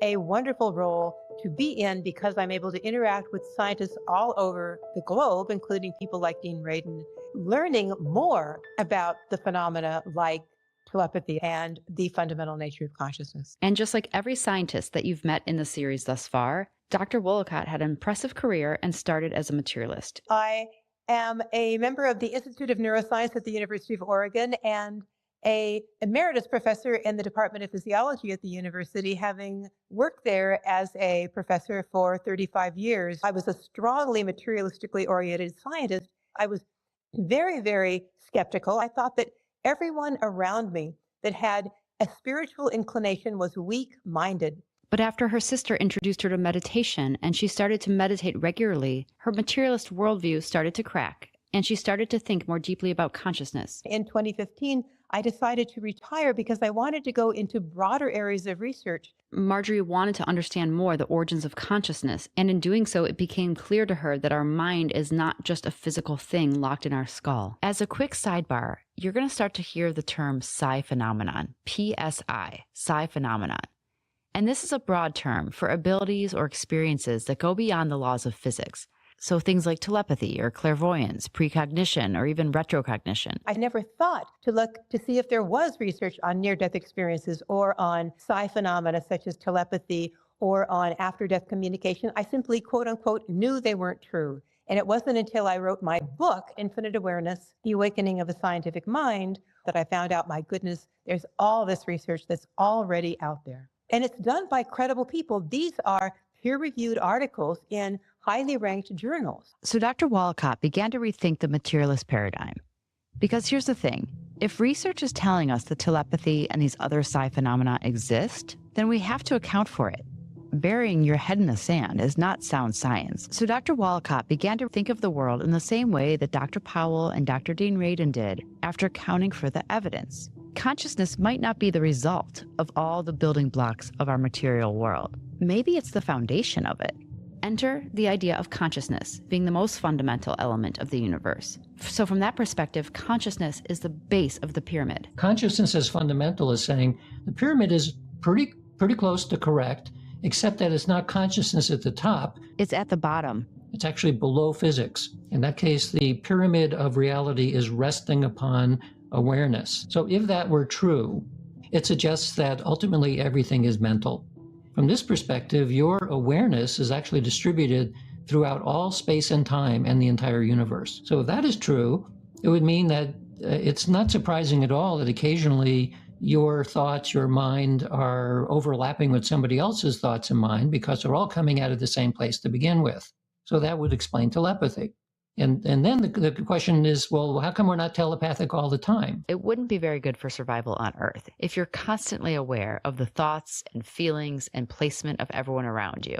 You're not going to make it in the jungle or New York. Conscious awareness is usually the worst condition for somebody to be in order to receive these kinds of telepathic connections. This is why many successful telepathy studies, like the Ganzfeld experiment, put people into a state of sensory deprivation. Because when our brains are fully alert, taking in everything, firing on all cylinders, they aren't as open to telepathy or other psi-type abilities. A person's brain is constantly rejecting that kind of information. Meaning our brains may have developed to help us block out more psychic and telepathic states. So if we now look at people who are neurodivergent, perhaps they're already in that state. Meaning maybe some neurodiverse people are missing the shield, so to speak, the shield that keeps out everyone's thoughts and feelings and all the information floating out there. A sciencey way to talk about this shield is called a dissociative boundary. I have a boundary that says I'm Kai and Diane is Diane and you're you. What we might call my dissociative boundary, meaning my feeling of separation from someone else, at looking at them as other. But if the basis of the entire world is consciousness, then we aren't really separate at all. It helps us to survive in the world to believe that we are, to keep our bodies functioning. But that separateness, it might be an illusion. In order to have experiences, We have to create the illusion of separation. As you talked about with children with autism, they don't have that dissociative boundary. And if the non-speakers that we've met don't have the same dissociative boundary that the rest of us do, then they may be tapped into every aspect of consciousness, all the psi phenomenon that evidence shows us exists. They might be the gateway to validating that this new way of thinking about the world, the paradigm that says consciousness is the base of everything, is correct. I asked Dr. Wollicott if there's anything from her research that might show that telepathy is a basic underlying form of communication that our little physical dissociative boundaries might choose to ignore. There are a number of cases of people with near-death experiences. So they have died, the cardiac arrest, the EEG is stopped, they come back after maybe an hour or something like that, where they have not been present in this reality, but they come back with special new skills, including this ability to sense what other people are thinking. And I should say that it drives a lot of these people crazy because they didn't want it and they don't know how to deal with it, because suddenly they have what you might call too porous a boundary between them and other people, and it can get in their way of living a normal life. I'm not totally sure what to make of this, but if your body flatlines and your consciousness is less tied to the physical body and brain, maybe it's allowed to access the broader sea of awareness and come back with a bit more of that awareness, like telepathy. So is all psi phenomena tapping into the same thing, this underlying fabric of consciousness? We'll give a label of telepathy for mind-to-mind communication. We'll have a label of precognition for perception of something in the future, or retrocognition for something in the past, or clairvoyance for just perception in general through space and time, psychokinetic effects for mind-matter interaction. There are ways that phenomena appear and the ways that we create labels to explain how they manifest, but it's really one thing. That's why the jargon in the field is psi.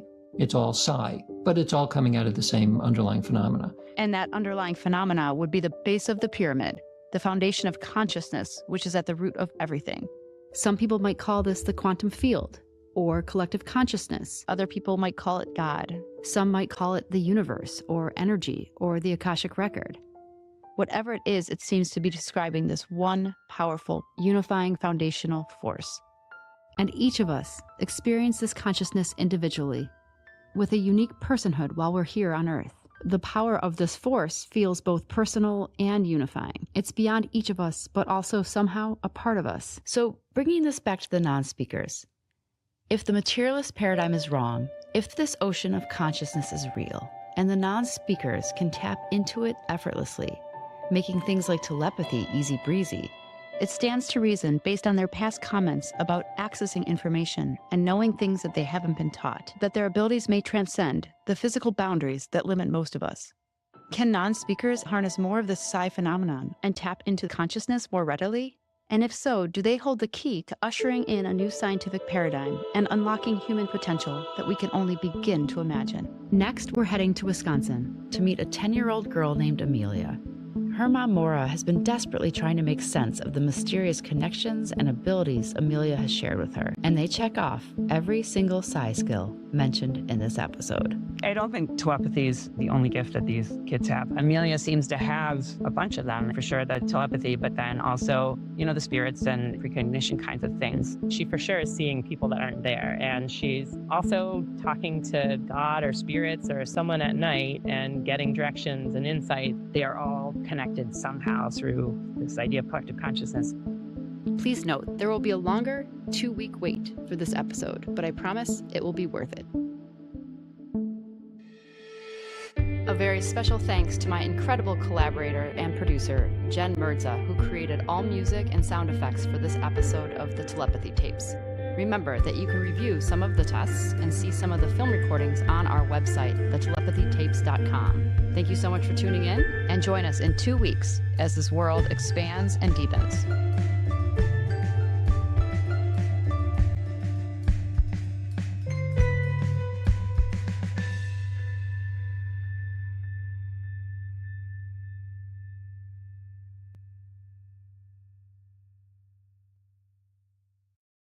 Hey, what's up, everyone? This is Kai Dickens, and you're listening to the Telepathy Tapes podcast.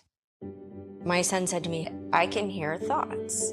What is this phenomena happening? Why are his mind and my mind completely connected? Telepathy is the tip of the iceberg with their spiritual gifts. People don't understand that they can do this. They don't even have to be in the same room, the same zip code.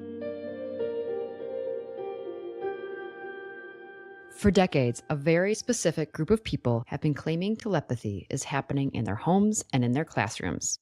And nobody has believed them. Nobody has listened to them.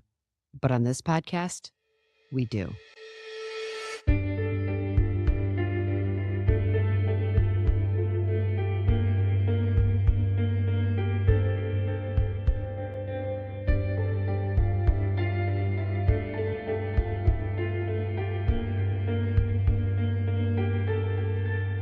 Welcome to episode 7 of the Telepathy Tapes. Throughout this series, you've heard parents and teachers say, telepathy is just the tip of the iceberg. Today, we're going to explore what they mean by that. But before we dive in, it's essential that you've listened to the previous episodes, and in particular, episode 6, as it's foundational to everything going forward.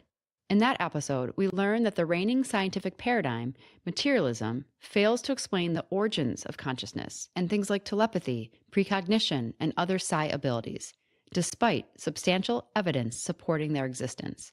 A growing number of scientists propose a new paradigm, suggesting that consciousness is the foundation of the universe, predating everything else.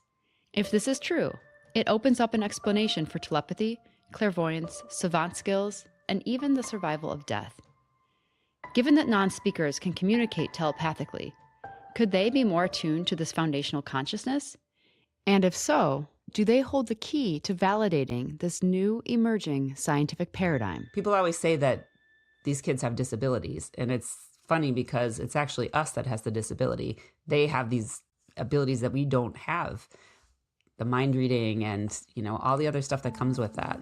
This is Maura. She lives near Milwaukee, Wisconsin, and she has a 10-year-old daughter named Amelia.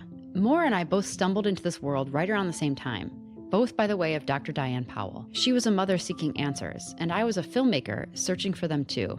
And we became close due to our shared wide-eyed curiosity. We are both very logical and don't take anything at face value, and we had many conversations early on comparing notes about what we were learning and hearing and what could possibly be true and real. Beyond that, our lives were just kind of in the same place. We both have daughters that were born days apart. We both have families and roots in the Midwest. Maura works in advertising, loves the outdoors, and she's not devout or dogmatic about anything. She's the type of person that makes everyone feel disarmed and comfortable. What's really hard as a parent is when you get a diagnosis, like Amelia has DDX3X syndrome, and some of the traits are intellectual disabilities, developmental delays, autism is a trait of that, a list of all the things that they're not going to be able to do or all the challenges that they're going to face. And yet, so often the doctors and schools don't get it right. They assume because a child can't talk or has a difficult time controlling their body that they're not competent. And that is far from true. With Amelia, she is the opposite of having intellectual disability. She's brilliant. She is very aware. She's very emotionally intelligent. But her body doesn't demonstrate that. Everything that you're seeing falls in line with what you've been told. Thankfully, Maura and Mike looked beyond the diagnosis and found their daughter. The first time Maura and I met in person, we went to a brewery in Wisconsin, and we ended up outside where it was cold, as far away from everyone else because we were both conscious of how bonkers our conversation would sound to anyone nearby. When she learned how to type, her whole world really opened up. And that's when we discovered she could read. Okay, so how so? She was writing things that were literally what I was thinking. And at some point I said, "Can you hear what mommy's thinking?" And she said, "Yes." Maura thought what was happening in her home was a singular rare event. She had no idea this was a common phenomena. And like in many households, she and her husband weren't on the same page about what was happening, at least not in the beginning. Mike is a little bit more logical, former military, works a lot in spreadsheets, and is practical. I'm more a person of science than I am of faith, right? And science, you can see it and touch it. So I think at first, I just definitely more skeptical. It wasn't until other people, her teachers at school, some of her therapists, her babysitter said that they were experiencing the same thing about the telepathy, that it started to become more real. Having other people come out and say it confirms the case, right? More than one data point starts to prove a fact. I'm Katie. I am Amelia's para. When she was in 3rd and 4th grade, I worked with her in the classroom. So Katie, when did you realize she could read minds?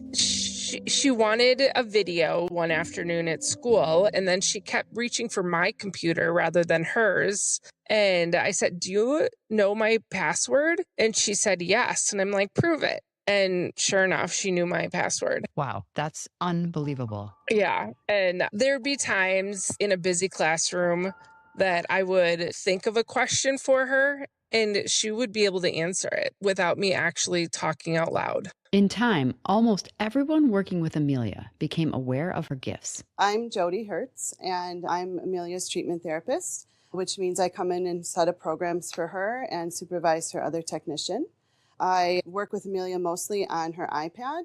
We found that typing is a much quicker and more efficient way for Amelia to communicate with us. When we first started typing, we had to have our hand completely under her hand so that she felt confident enough that she could do it. When I visited Amelia's house, her therapist Jody was actually there for her weekly session. And we tried to back off all the way up to the elbow. She now can do it more independently. So if we're not right here, she could still type. Amelia, are you able to show me what you do with Jody? Come here, kiddo. What do you think you could say? How's your day? Very good. That would be a great thing to say to somebody. Amelia has this awesome speaking device where she can type in letters, but there's also buttons to make it easier that have a predictive text type feature. And Amelia can type independently now without being touched. What would you want your new friend to know about you? M-Y-N-A-M-E.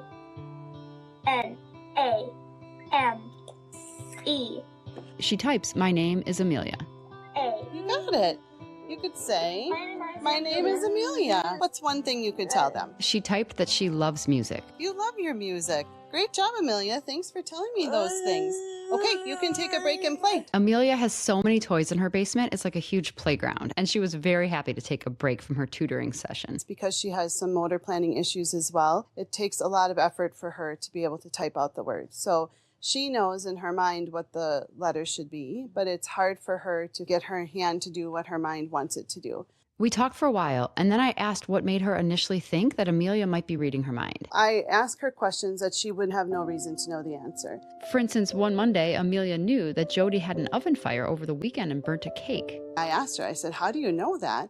And she said, "I read your mind." And I was like, "Oh, you read my mind." And so then I would ask her more difficult questions that I knew for sure I didn't just mention in passing or it had literally just happened. One time, Jody was late to school. And when she got there, she said, "You would not believe the reason why I'm late." And Amelia picked up her talker. And she typed 3 turkeys. And sure enough, 3 turkeys had waddled into the road, making Jody late. She also knows if I look at something and I ask her, "What did I look at?" she'll know things like that too. Again, I can't explain that, but I would say I was definitely not so much a believer to completely convinced this is what she's doing. And like most non-speakers that I've met, telepathy is just the tip of the iceberg. And in time, Amelia revealed that she knows other things, like she can understand multiple languages. She wrote in Portuguese. She often writes in Spanish. She, in one sentence, went from Spanish to English to Portuguese.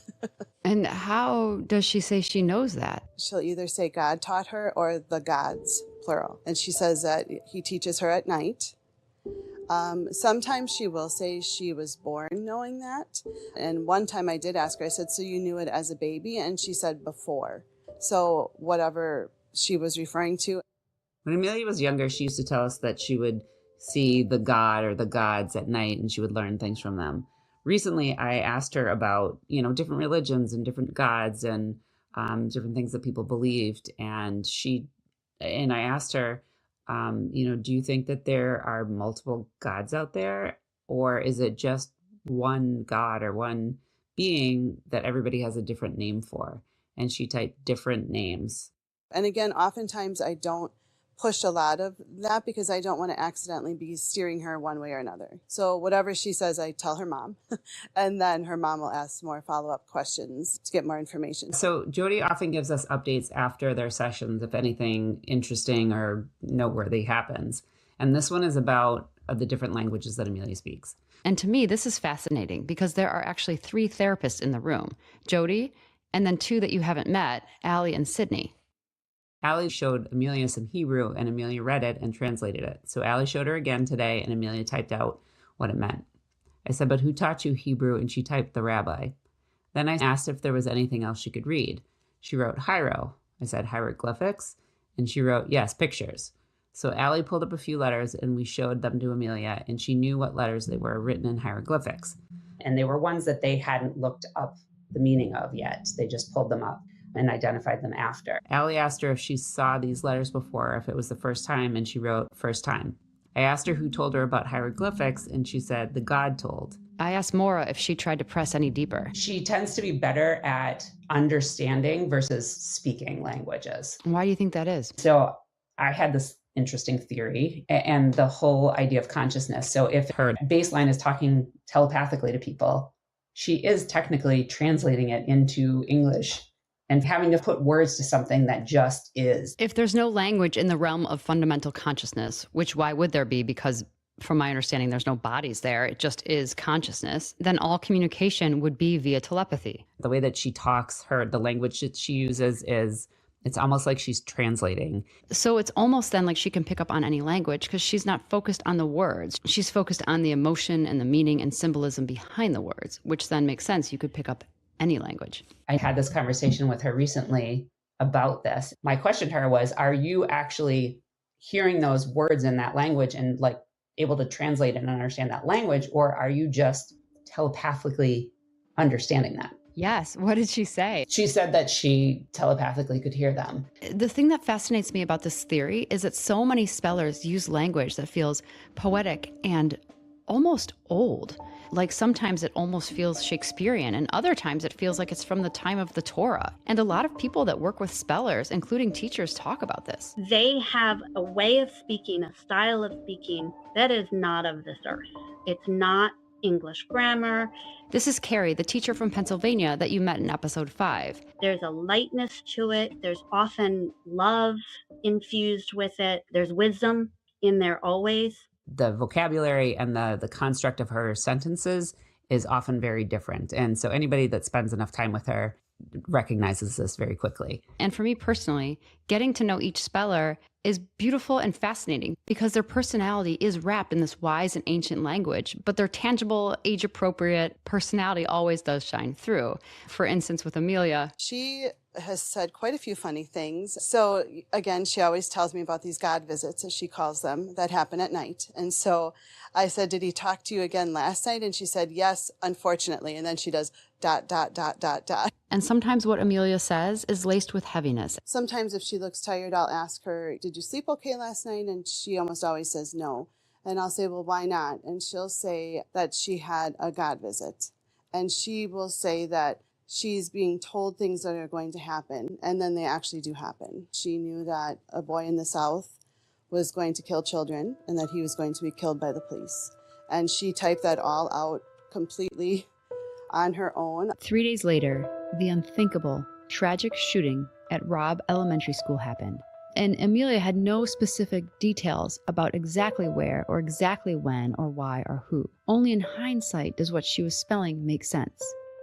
And yes, this could have been a coincidence, but she typed cryptic warnings days before other tragedies. Imagine how scary and difficult this would be if you were a child, and imagine being parents, not knowing how to protect your child, and not having enough information to prevent or warn others about a possible tragedy. One silver lining during this whole dark time was that at least Amelia's teachers and therapists understood and recognized her gifts, and that what she was writing wasn't a threat from her, but rather she seemed to be passing along information that was coming from somewhere else. I want to make sure that she is able to communicate and not getting frustrated or sad, and then that she's not overwhelmed with all of this stuff and I don't know how to help her. So after talking to Amelia's therapist, it sounds like she has precognition, meaning she can predict things. She knows multiple languages that she's never been taught, and she says she travels to a place to learn knowledge.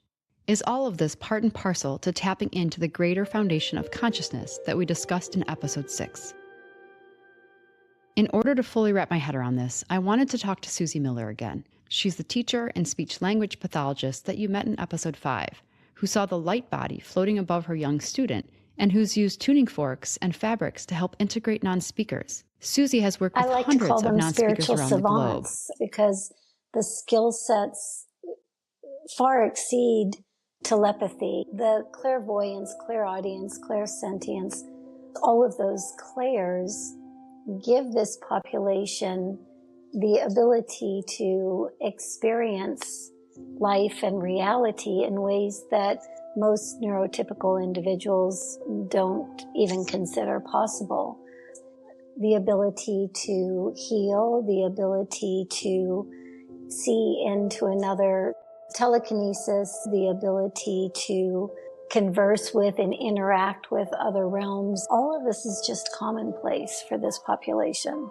And yet, despite these gifts that are remarkable, Amelia, just like all the other spellers, is a human being first. She's a 10-year-old girl with the same interests, hopes, dreams, and annoyances of every other kid out there. She has this very funny personality, and one of the first things that she ever did that made me realize that there was more going on is she was doing her math homework. And as any parent out there knows, the way they teach math now is super weird and annoying, and it's redundant. And when they get to the end of this long problem, the math book asked, "How did you get the answer in the previous box?" And Amelia wrote, "I am cool." And she was very proud of herself. And that is Amelia all the way. She's both this very, very wise 10-year-old, but she's also this silly, smart, sarcastic, funny kid.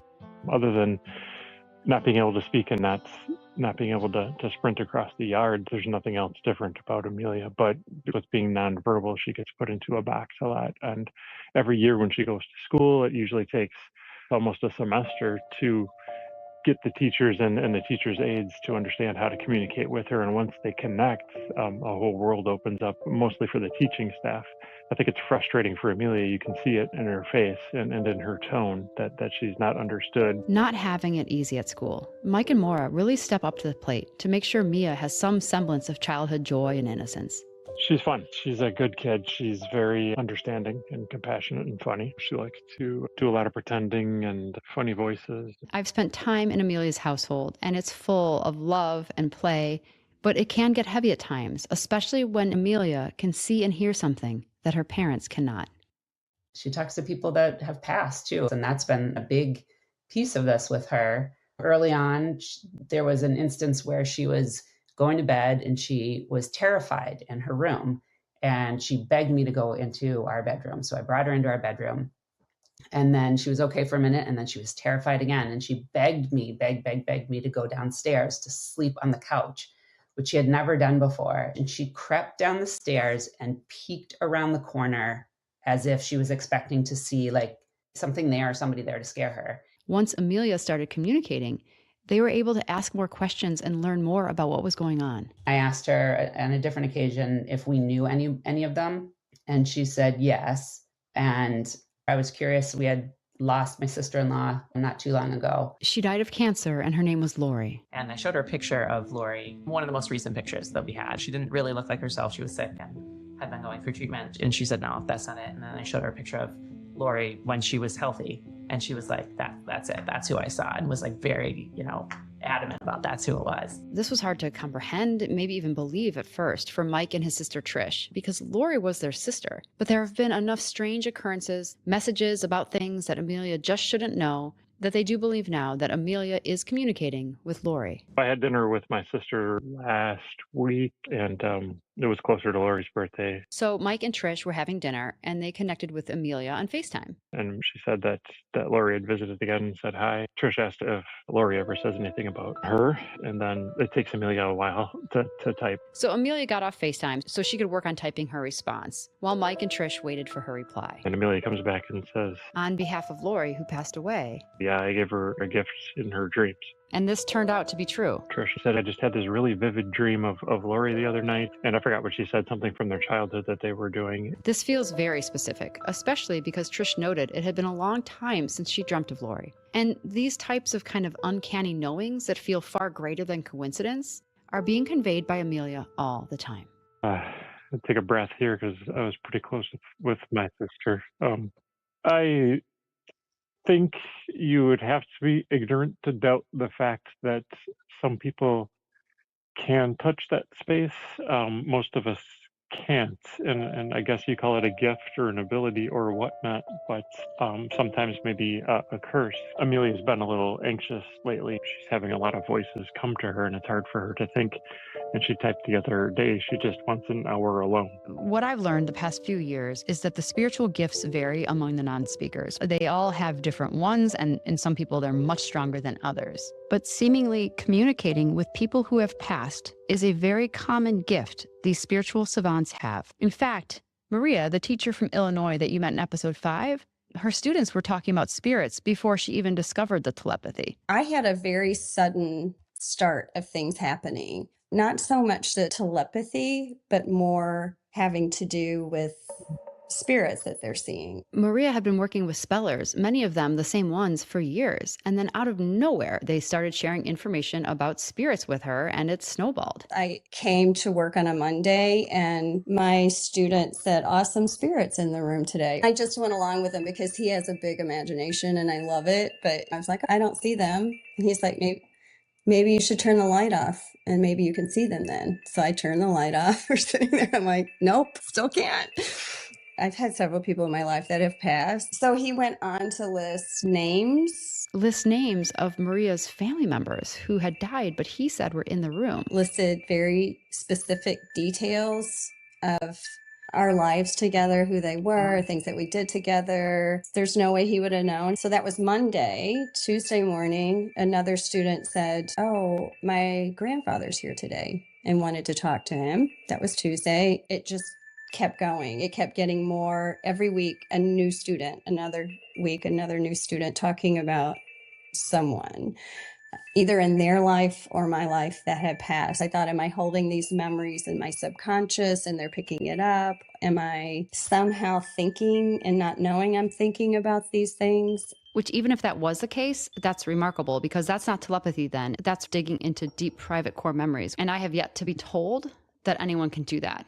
But I do put a big emphasis on yet to be told, because every time I think I've heard it all or something's impossible, I get verification from a parent or another email or phone call telling me something I've never heard before that seems absolutely out of this world. So anything is possible. I was kind of numb, actually, for a couple months, just kind of processing everything that was happening and then trying to keep a balance of, I want to keep the lessons going with them, but at the same time, I feel like they really want to talk about this. In the last episode, we talked about the dissociative boundary, the quote-unquote shield around our brain that might help block out the massive information that surrounds us that we can't see. The scientists in that episode questioned whether non-speakers have the same dissociative boundary or this shield, and thus they are dealing with a flood of uninvited knowledge. Some parents have told me that as their kids grow and mature, they can better handle what they choose to let in. So there is a way to stop it, but it also seems as though there's a way to encourage it and start it, and a lot of that has to do with belief. I've heard from scores of parents and teachers that spellers need to be believed and trusted to allow their gifts to shine. If you're open to receiving what they can do and what they might share, there's just more they'll share with you.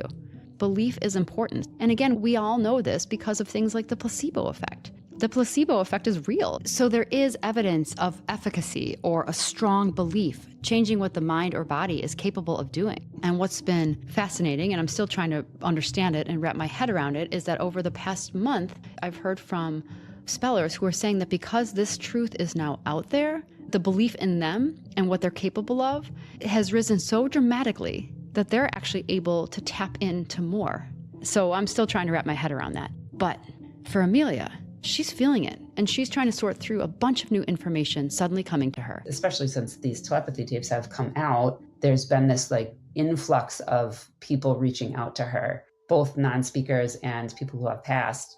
She's hearing all these people, non-speakers are coming to her now and have problems or want help, and she's been overwhelmed and has asked me to help her manage that. And she means that they are reaching out to her telepathically. There was a day that Amelia was typing from what she said was a non-speaker. She typed, "I'm so lonely, I wish I would die." And Amelia was begging me to help this person. And so I was trying to gather more information because I don't know if they're in my town, across the country, in a different country. I got a name Gerald, and they lived across from a park. But it's a helpless feeling having that information, but not being able to do anything about it. And that's happened a couple of other times where she was really worried about something happening or somebody and tried to get me to help, and I couldn't get enough information. There is an epidemic of loneliness plaguing so many non-speakers. I've observed different extremes of this isolation, but the most unbearable is for those who never learned to communicate via spelling, who are trapped inside their own bodies, unable to share their thoughts, personalities, or intelligence with the world. The second extreme of loneliness is social isolation, even for those who can communicate via spelling. When I first started to learn about Amelia, it was clear that she was deeply impacted by feeling different and also feeling lonely. So she wrote this poem and she named it The Smart Horse, which was not what I was expecting her to name it. And it says, "There once was a unicorn. The unicorn looked like a horse. The people thought she was dumb. Then the friend of the unicorn thought she was smart. Then her teachers thought she was smart too. They taught her like she was smart." And I asked her after that, I said, "Well, who's the unicorn?" And she said, "I am." And I said, "Who's the friend of the unicorn?" And she said, "You are." And it just kind of gets you when you hear her articulate that, because she knows that people think she's dumb, and she knows what it means to have somebody believe in her.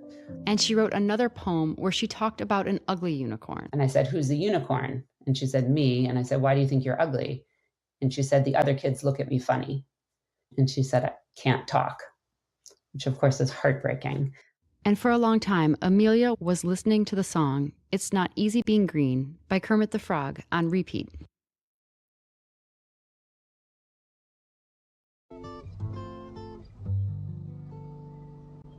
It's not easy being green. I asked her what she thought it was talking about, and she said being lonely. And I asked her if there was anything that I could do to help change that, to help her not feel that way, and she said friends. And that's been an ongoing request with her, is helping her trying to make friends or be in places where there are people that accept her. When I first heard mention of the hill, I shared that with Maura, and she asked Amelia about it immediately. And I asked, "Do you talk on the hill?" And she said, "Yes." And I said, "Do you have friends on the hill?" And she said, "Yes." And I asked, "Well, who are they?" And she said, "Fiona." And the funny thing is that like 3 years ago at school, I said, "Who's your best friend?"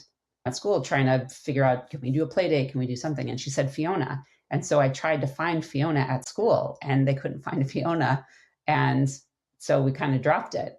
And this is like now 3 years later. And, now she's telling me this friend, Fiona, is her best friend. And I was like, oh, okay, so not at school, your best friend on the hill. And I'd hedge the bet that these friendships are lifesavers. But if you're going through your life every day, not able to communicate with anyone, not even your own parents, you can understand why Gerald, who lives across from the park, may be reaching out telepathically, begging for help, because he feels so lonely and so trapped.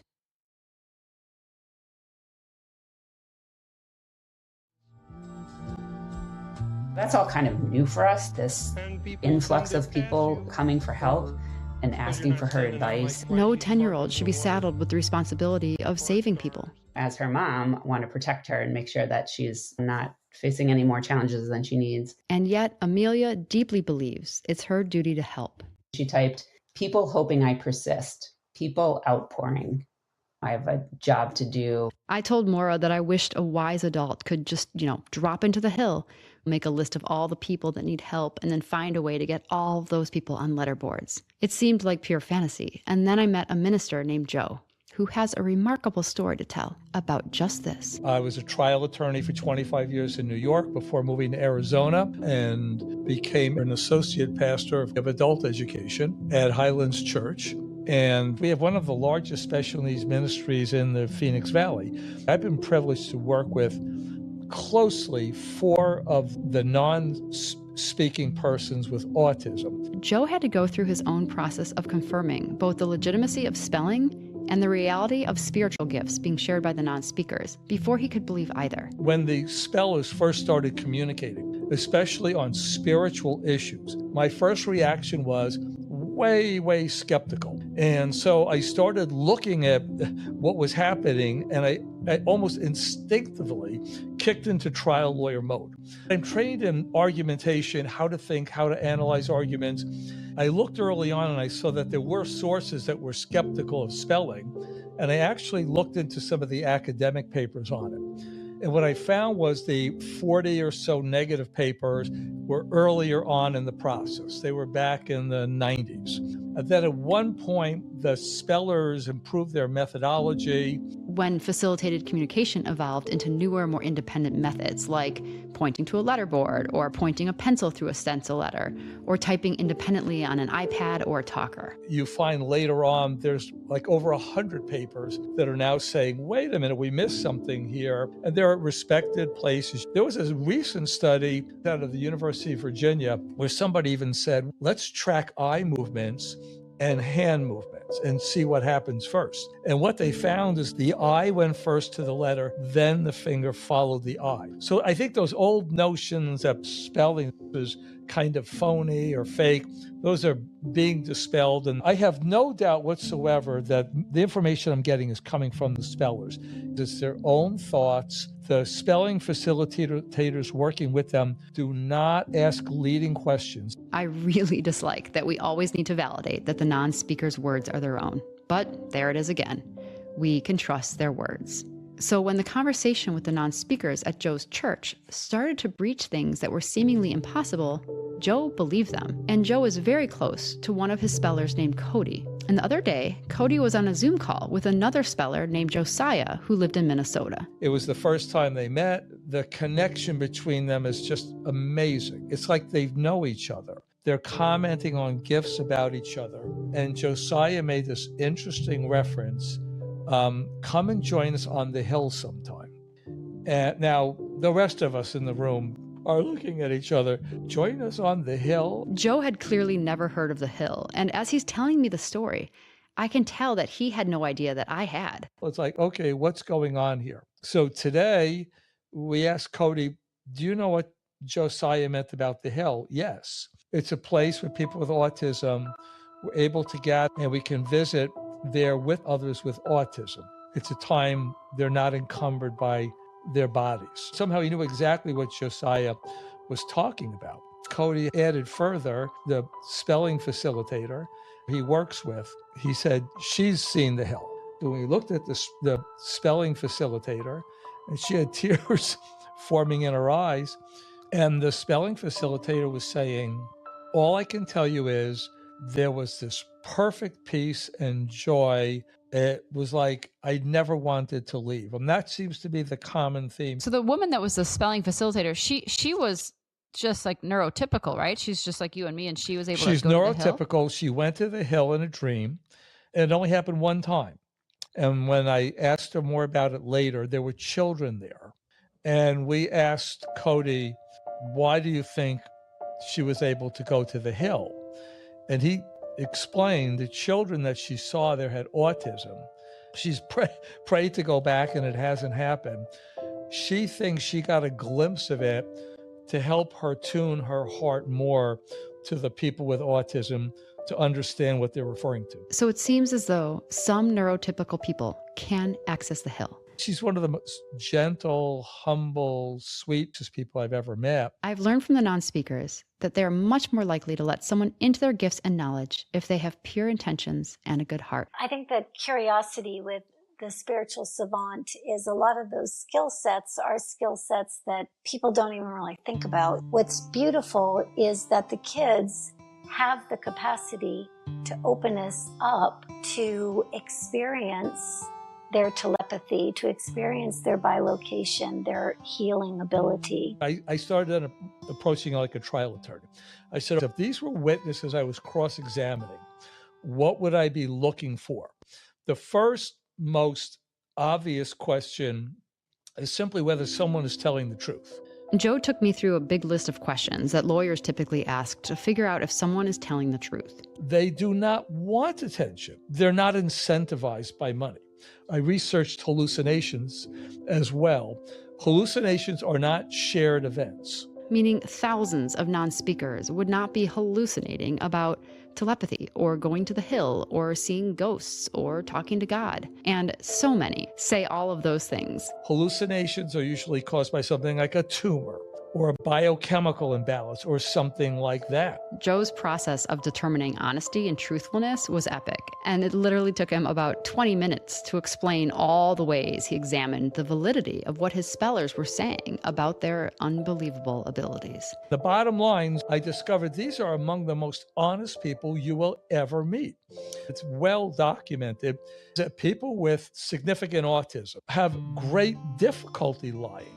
And what seems to be impossible for them is to perpetuate a lie and build on it and keep going. And Katie, Houston's mom, once told me, it takes so much effort and motor planning to get one sentence out. They're just not going to do that for a lie. Two that I've seen prominent in our spellers, I would say, would be prophecy and a word of knowledge. You mentioned the young woman that you said can often see something going on the other side of the world. What are some of the things that she's seen? She'll see a war, or she'll see this terrible destruction coming to a city or something like that. And, as you know now, our spellers can become easily dysregulated by emotion, especially intense emotion. My mind wants to know details. Where, when? Should I rebalance my IRA before, I know it's upsetting to her, and I don't want her to become dysregulated. She'll have to stand up and walk, but she'll see catastrophes and things happening. Have you ever been privy to something that she's seen that has come true? Or Oh, yes. I mean, this was very interesting. She kept warning her father, be careful, you're going to slip on ice and fall and have a bad injury. And she says, you're going to hurt your hip. And we don't get much ice here in the Phoenix Valley. So that's one of the nice things about living here. Well, he got sent on a business trip, and he was outside his hotel, missed a patch of dark ice, went down, and he texted me from a hospital saying, Joe, you're not going to believe this. I fell on ice. I have pins being put in my... He sent me some of the pictures on his phone of the x-rays. And he said, I don't know what to say. I'm astonished. She has this gift. She sees these things. So in a way similar to Amelia, this young woman was seeing and hearing things that can feel traumatizing. And at one point in Amelia's journey, she was really struggling and shutting down a lot. And she more or less stopped spelling. And I connected Maura with Katie and Houston down in Atlanta, thinking that maybe they could help. We went to see one of the therapists that Houston had seen to help with that body control. And so we went down to Atlanta. We did an intensive week with this doctor, and we got to spend some time with Katie and Houston. When I heard this trip was happening, I was thrilled. This was the first family that Maura had ever met that could validate and share her experience around telepathy. So when we were visiting Houston and Katie in Atlanta, we were able to ask Amelia questions and have Houston type the answers for her, because he was so much more fluent. He was so much more further along in his connecting his brain and his body and in his fluency. We'd ask her a question and he would type an answer for her as they spoke telepathically. Oh my gosh, did it work? So Houston was able to give us some insights into some things that Amelia liked, because she wasn't able to effectively type all of these thoughts out at that point. So let me see. I know I wrote it all down. She wants chocolate milk for breakfast, loves chocolate milk. We didn't know that. Cheese hurts her stomach, but she loves it. She can read sheet music. She has perfect pitch, which I had no idea. She can speak many other languages, but picked English. She said school is too easy. Her angel is Cleopatra. She came to take her to meet God. She wants me to know how much she loves God's house. I paused to ask more about this. So she brings up God a lot. And what's interesting to me is, I mean, you aren't particularly religious, right? I mean, I remember you saying you rarely go to church, not even on Christmas most of the time. I know that there are other families that are, you can make the argument that, well, if they're reading your mind and you're really religious, then they're probably picking up on that. But that's not the case with our family. And it just hadn't been a part of our family. Amelia was baptized. We went to church on those times. We still don't even go on Christmas or holidays a lot of times. So she wasn't getting us from us. And that is so telling to me that she is so strongly connected with God. And that's on her own. That's coming from her. Houston's approach with Amelia is both effective and heartwarming. And of course, it raises the question, if more of us could tap into telepathy, how much could we benefit the spellers? And in episode 5, we've learned that it's actually pretty common for teachers and therapists to develop telepathic abilities with their non-speaking students to help them learn, but also to help keep them safe. But that connection goes even deeper. In episode 5, you also met a teacher named Jess. And 30 years ago, a first grader named Asher entered her class. He created some telepathic mischief, but also helped loop Jess into the telepathic communication that was happening between students. They formed a lifelong bond. And what she's experienced with Asher not only validates everything we've heard thus far, but also gives us more insight into maybe explaining it. The new paradigm idea that maybe consciousness is the base of everything, Asher affirms that. Asher lost his mum when he was 9, and I'd become very friendly with his mum. And a day or two before she died, she asked to see me, and I went into the hospice, and she said, "You've got such a good relationship with Asher. Can I ask you, even after he's left your class, even after he's left your school, to stay in touch with him and be a friend to him and be a kind of mentor?" So I said, "Well, yeah, absolutely. I'll just be a lifetime friend to him." I was happy to do that. I ended up spending quite a lot of time with him outside of school, and every few weeks we go off on a train ride together. That's when we really started talking to each other, because we had these long journeys. That's when I started to pick up on the spiritual stuff that he was sharing with me, all the really amazing things he just seemed to pick up out of the ether. Asher has autism but was verbal. He had a good vocabulary. What were some of the messages he was sharing with you or things he was explaining to you? Sometimes he'd have visions, he'd see things happening in the future. And there was one occasion that really blew my mind when I was desperately trying to keep up with him because he was talking about stuff that was so metaphysical and so advanced. I was reading all these books on esoteric subjects to try and keep abreast of his ideas. And there was one book, and it was completely beyond my comprehension. And I was only partway through the book. And he said, "Have you got it with you?" And I said, "Yeah." And so he said, "Just put it out flat on the palm of your hand." And so I did. And he laid his hand on top of it for a few seconds. And then he just gave me a complete summary of what I'd read up to that point and what the rest of the book was about. Very concise, very clear, just the basics of it. And I said, "Do you do that with all books?" And he said, "Yeah." Wow. I know. And he was talking to you at this point. So this was still, he was using his words. He was still using words. He carried on using words right up into his 20s. Just to back up, because you're right, that is so astounding. It's like you have to take a minute to take it in. So he could put his hand on a book and basically absorb all the information in the book. Yeah. Wow. And that's what he now does when he moves out of body and goes to what he calls the realms, this sort of psychological landscape, if you like, that he contacts me from. To me, this realm sounds like the foundational consciousness that we talked about in the last episode, this field of information where all knowledge and creation is sourced. And I can ask him a question on anything. What is consciousness? Or tell me about reincarnation or whatever. And he says it's like a huge library. He feels guided to a specific bit of the library. And he said, I can just absorb the information I need to answer your question. Holy cow. That is unbelievable. What has he said about consciousness? He says that consciousness obviously precedes and proceeds on, and that the Earth experience, the 3D body, is a temporary part of consciousness, and we're basically building up huge amounts of information. Every new thought we have, every new idea we have is new information. And that way we're expanding the cosmos, because each new piece of information that we come up with then goes into this library of his and becomes available for everybody else. But we have to get this knowledge through direct experience in 3D light.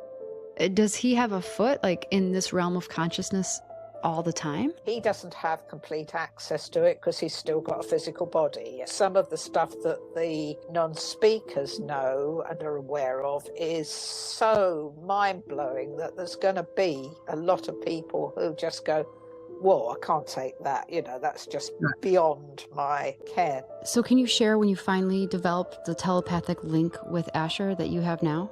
In his 20s, he went more and more monosyllabic. And he says that during that time, he was trying to reach me telepathically. And I would pick things up from time to time. And I would always say to myself, yeah, wishful thinking. I'm just imagining that's what I'd like him to say and all the rest of it. And then one day I was feeling really low. It was the middle of winter. And I sat down at my computer and I just typed all my feelings, my frustration, the way I wanted to be back in contact. I knew he had more to tell me. I knew there was more to come. And that was the first time I got this message that came through completely clearly to me.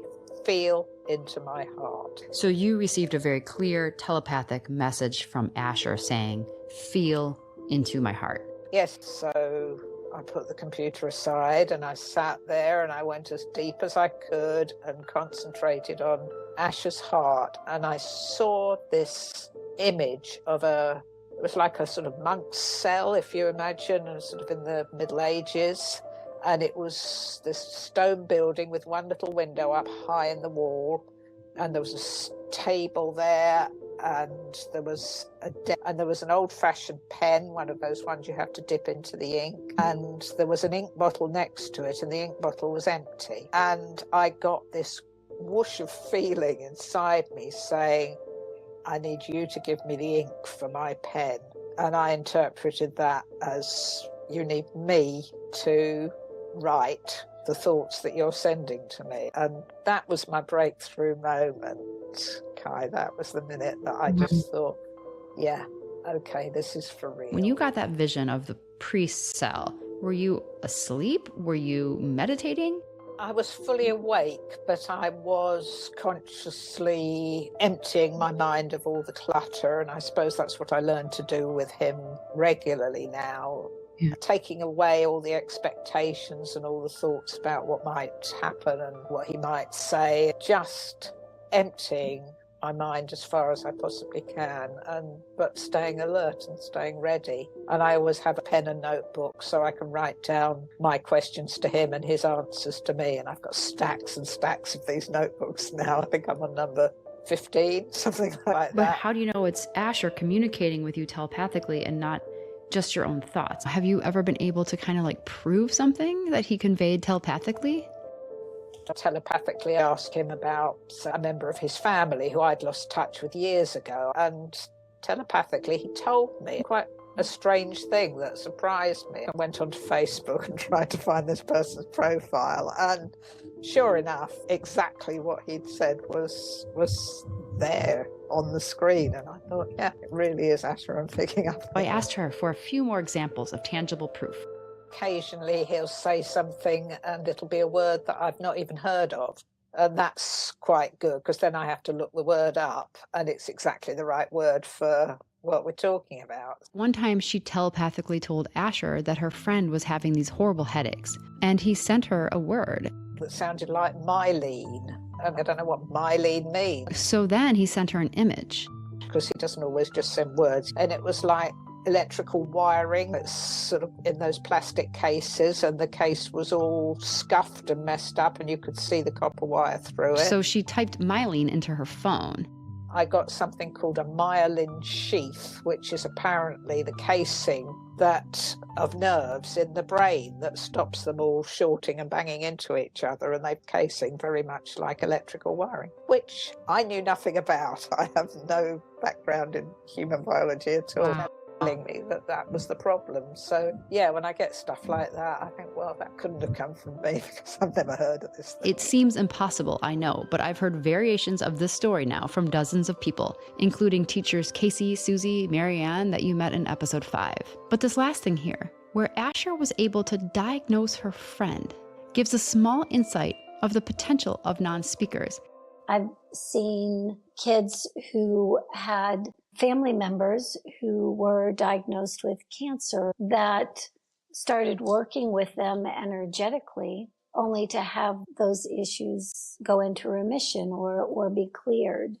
They've said repeatedly, we're the new science, we're the new medicine, the new education, the new technology, and even the new currency, which they call the currency of love. I mean, honestly, Susie, if I had $1 million, I'd want to open a healing and education center where non-speakers could work with the best minds in science and math and, healthcare.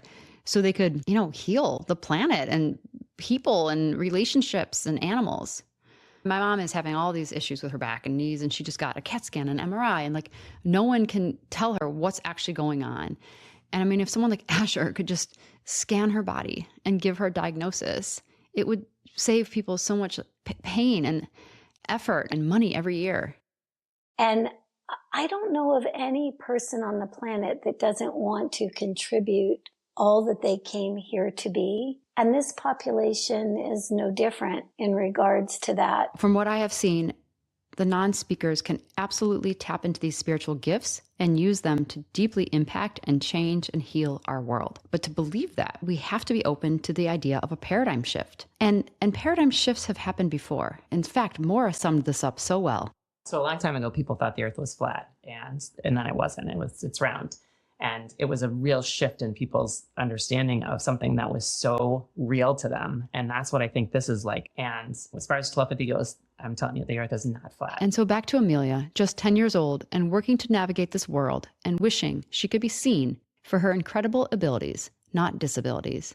Amelia definitely has big plans for when she gets older. She wants to be a genetics doctor. She knows the challenges that a lot of kids are going through being nonverbal, and she wants to help them. And knowing Amelia and her parents who love and support her beyond words, she could end up being the best genetics doctor the world has ever seen. Amelia, just like so many of these kids, have the gifts and talents and knowledge and seemingly the access to even more knowledge. Now it's on us to help them. And there's something enormous standing in their way.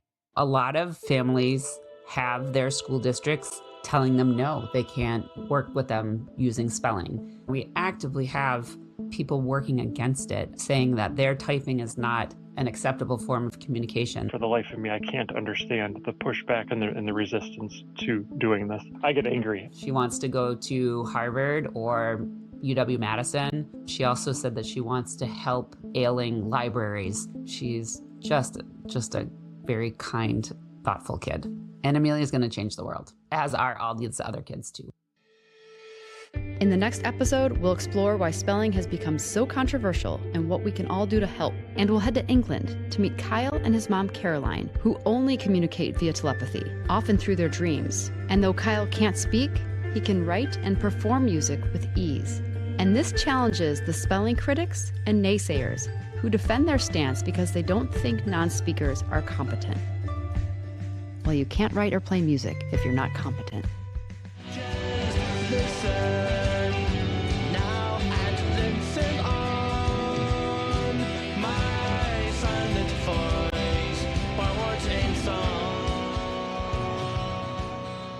You'll hear more of Kyle's amazing music when we're back in 2 weeks with episode 8. And just a reminder, for the last 3 episodes, there will be a 2-week wait between each one. A very special thanks to my incredible collaborator and producer, Jen Mirza, who created all music and sound effects for this episode of the Telepathy Tapes. Remember that you can review some of the tests and see some of the film recordings on our website, thetelepathytapes.com. Thank you so much for tuning in, and join us next week as this world expands and deepens.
Hey, what's up, everyone? This is Kai Dickens, and you're listening to the Telepathy Tapes podcast. My son said to me, I can hear thoughts. What is this phenomena happening? Why are his mind and my mind completely connected? Telepathy is the tip of the iceberg with their spiritual gifts. People don't understand that they can do this. They don't even have to be in the same room, the same zip code. For decades, a very specific group of people have been claiming telepathy is happening in their homes and in their classrooms. And nobody has believed them. Nobody has listened to them. But on this podcast, we do.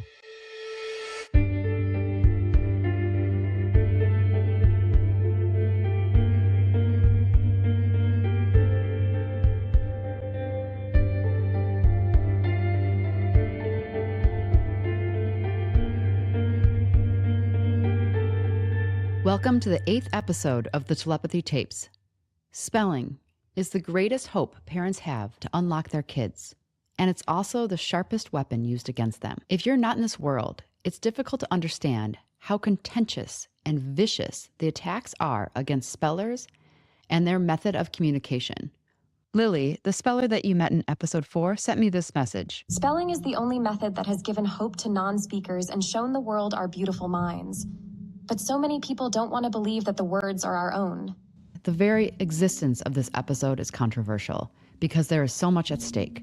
For the parents, it's hope. For the spellers, it's their autonomy and education. And for those railing against spelling, there's money, systems, and the ramifications of admitting a mistake that has costed thousands of kids their education, their hope, and personhood. In episode 3, you met Katie in Houston. And Katie had lost all hope that her son would ever communicate. And just before he was done with high school, he found his voice. When Houston first began communicating, I was so excited. I was writing down every single word he spelled and telling every single person I knew. And of course, one of the most important people to tell was his school and his teachers and the administrators. And so I was thrilled when I finally got his teacher on the phone and over the summer and let her know about what Houston was doing.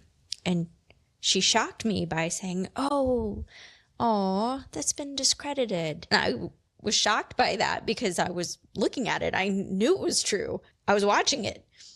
And I thought to myself, she must have never seen it. And I think this is a great example of how we have prejudices and don't believe things until we see them. If someone else says it's not true, then we just take their word for it instead of actually finding out ourselves. He only had a few months of school left, but I wanted him to be able to be included in a general ed classroom for the tiny amount of time he had left. So Katie and the principal scheduled an IEP meeting to get Houston on a different educational track for the remainder of the year. At that point, I'd been to about 20 IEP meetings, and I was shocked when I walked in that day and found triple the number of people that were usually there. There were people I'd never met before. And this was not normal at all. I was nervous and I sat down And I had always had such a good relationship with his teachers and everyone in the schools. And before I even sat down, this woman who was the director of speech services for the county leaned forward very aggressively and very aggressively gestured at the stencil and said, "We don't believe in that. We don't support that." And I was thinking, what, you don't support letters? I was confused. I didn't know what she was talking about. I was clueless that anyone could possibly be against letters or pointing.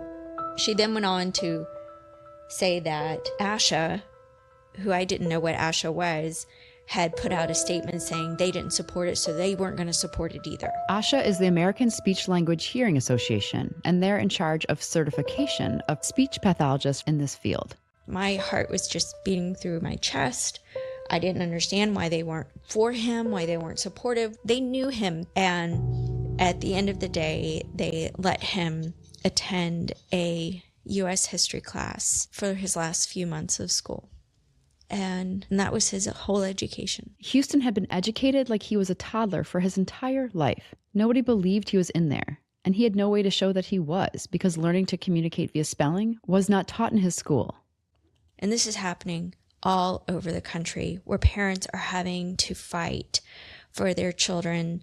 They're having to fight school systems. They're having to fight teachers. Maria, the speech therapist from Chicago that you met in episode 5, said, Many of the students I have, they're hitting roadblock after roadblock. In order for them to spell at school, they need to prove that they can use this letterboard. Prove it. Kids don't have to prove they can read before they're taught to read. So why would they need to prove that they can use this letterboard before they can be schooled? That if they speak Spanish, they don't have to speak English completely before they come to school. So it's just a different language. Carrie, the speech pathologist from episode 5, teaches spelling under the radar. She even used a pseudonym when talking to me. If we are using it as professionals, that we risk losing our license. I know that threat. On me, it even sits heavy. I know that behavior specialists, they say right out, if you engage in facilitated communication, you will lose your license.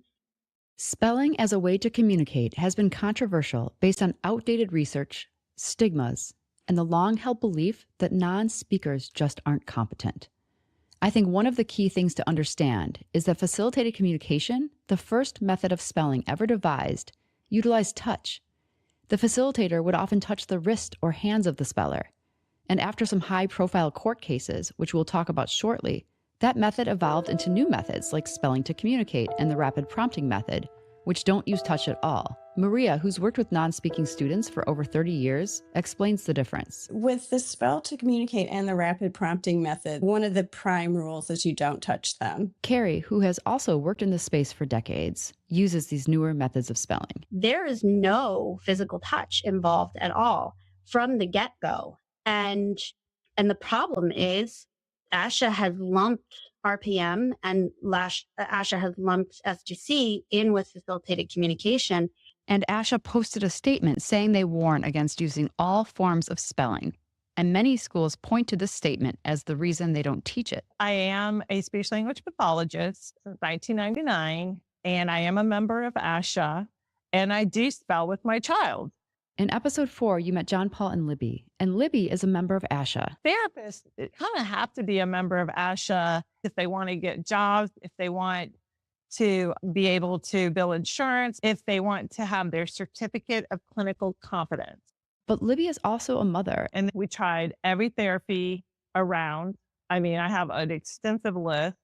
And then when John Paul was about 8 years old, I was at a conference. And another attendee told her about a new spelling technique called the Rapid Prompting Method, or RPM, where non-speakers can point to a letterboard. This uses gross motor skills, unlike speaking, which requires fine motor skills. I literally was looking at her and thinking, I've never heard of it. I needed to see it for myself. I know I had tried everything else. So she went to a workshop to observe kids who were communicating with RPM. I saw kids just like John Paul coming in, and they were spelling. I couldn't believe it. And I just burst into tears. And I just couldn't stop crying. This is it.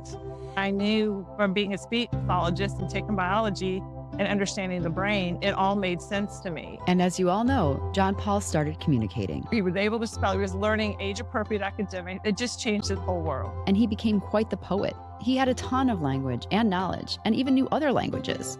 And Libby had to reconcile that understanding with her professional organization, who forbids parents to teach their kids to spell to communicate. Why would people doubt this? And I really, truly do not understand it. A lot of parents and teachers feel gaslit. They can see with their own eyes that their children or students are expressing unique, independent thoughts, often about topics that they know nothing about, and sometimes even in different languages, and nobody is pushing their hand or touching them.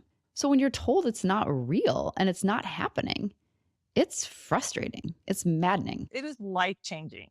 And once the parent learns the method, I mean, we just would converse at dinner with the letter board, and John Paul is a part of the conversation. I just don't know why there is so much pushback on it. I visited the ASHA website, where they listed several reasons for opposing spelling, including uncertainty around who's doing the spelling.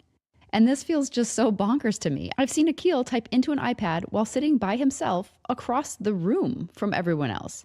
I've watched Houston point to letters while vocalizing them, as you heard during the UNO tests. Spellers are often relaying totally shocking information to parents, stuff that never occurred to them. He said that I cannot see my body in my mind. Like when Akil relayed to his mother that he didn't realize he had hands and fingers. This was critical information for his mom, and it allowed her to get him the therapy he needed. There were so many things that Houston spelled that I didn't understand when he spelled them. He explained that he felt like he was falling out of the bottom of his feet, and he was talking about how he couldn't feel his tongue, and how he would flap his hands so he knew where his hands were, and about having alternating blindness. And all of these things didn't make sense to me until I started doing the investigative research. Their physiology doesn't work even remotely the same. John Paul could do math. I have dyscalculia, which is a math disability. I could never do the math that he could do. And his poetry and his writings, they were just effortless for him. They aren't coming from me. I can't do what he could do. The accusation that most spellers are not actually communicating, that someone is pushing their hand around or moving around the letterboard, is unabashedly, unequivocally false. I have filmed dozens of spellers, and I have never witnessed such a thing. You can watch the clips of the spellers you've met at thetelepathytapes.com. I also recommend the Spellers movie, which you can watch for free on YouTube. It follows many incredible spellers who are communicating independently. The ASHA website also lists as a concern dependence on another person, thus preventing independent communication. Yes, most spellers need a communication partner, just like those using interpreters or translators or sign language do. ASHA also claims the technique lacks evidence, which reminds me of what Joe, the special needs minister from Highland Church in Arizona, said about evidence in the last episode. I looked early on and I saw that there were sources that were skeptical of spelling, and I actually looked into some of the academic papers on it. And what I found was the 40 or so negative papers were earlier on in the process. They were back in the 90s. And then at one point, the spellers improved their methodology. You find later on, there's like over 100 papers that are now saying, wait a minute, we missed something here. I double-checked this, and there are over 100 peer-reviewed studies using various methodologies that confirm that non-speakers are authoring their own messages. There was a recent study out of the University of Virginia where somebody even said, let's track eye movements and hand movements and see what happens first. And what they found is the eye went first to the letter, then the finger followed the eye. So I think those old notions that spelling is kind of phony or fake, those are being dispelled. And I have no doubt whatsoever that the information I'm getting is coming from the spellers. The thing is, Kai, we can't all be lying. It's frustrating because everyone listens to the experts and take their word for it. In my case, I honestly didn't know that this was so controversial. So I looked into it, I tried it, and it changed our lives. It makes me sad they say we're these desperate parents that are making this up or whatever, because that's just not true. I believe that stigma is a big reason ASHA hasn't changed its stance. A series of high-profile court cases in the 1990s cast doubt on facilitated communication, an earlier method that involved more physical assistance than today's independent spelling techniques. As ABC News had reported on Primetime Live in 1992, a new therapy had appeared on the scene, something called facilitated communication, or FC. It seemed like a revolutionary idea that if someone holds an autistic child's hand or arm a certain way, that child can type their own thoughts. In several cases, facilitated communication produced accusations of sexual abuse against family members or caregivers, sparking court cases and intense media attention. It was just a few keystrokes, a couple of sentences on a computer screen. The severely autistic Aislinn Wendrow is describing her weekend and types this on her computer at school. My dad gets me up. He puts his hands on my private parts. Wendrow's lives would never be the same. Allegations like this that turned out to be false turned public opinion against facilitated communication. Several different cases where individuals who were not trained and got their messages with the person who was spelling discredited. ABC News reported that the facilitator in this case was not adequately trained or prepared to serve as a communication partner. She sat through 1 hour, she said, of unpaid training. 1 hour. 1 hour. That was enough for Scarcella to facilitate those sex allegations and everything to follow. The allegations were just horrific.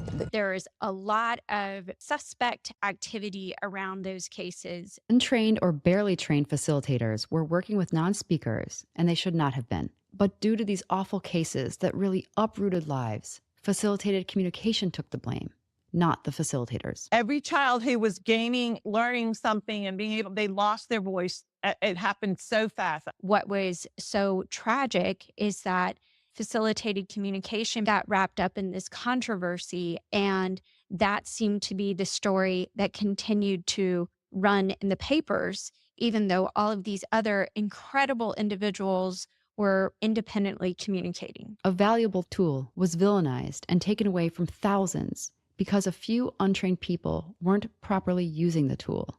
And it's easy to say, great, let's make sure these other forms of spelling are the norm and facilitated communication is gone forever because it involves touch. But Carrie, who has worked with hundreds of non-speakers, says this approach isn't helpful either. We know that autistics have difficulty knowing where their body is in space.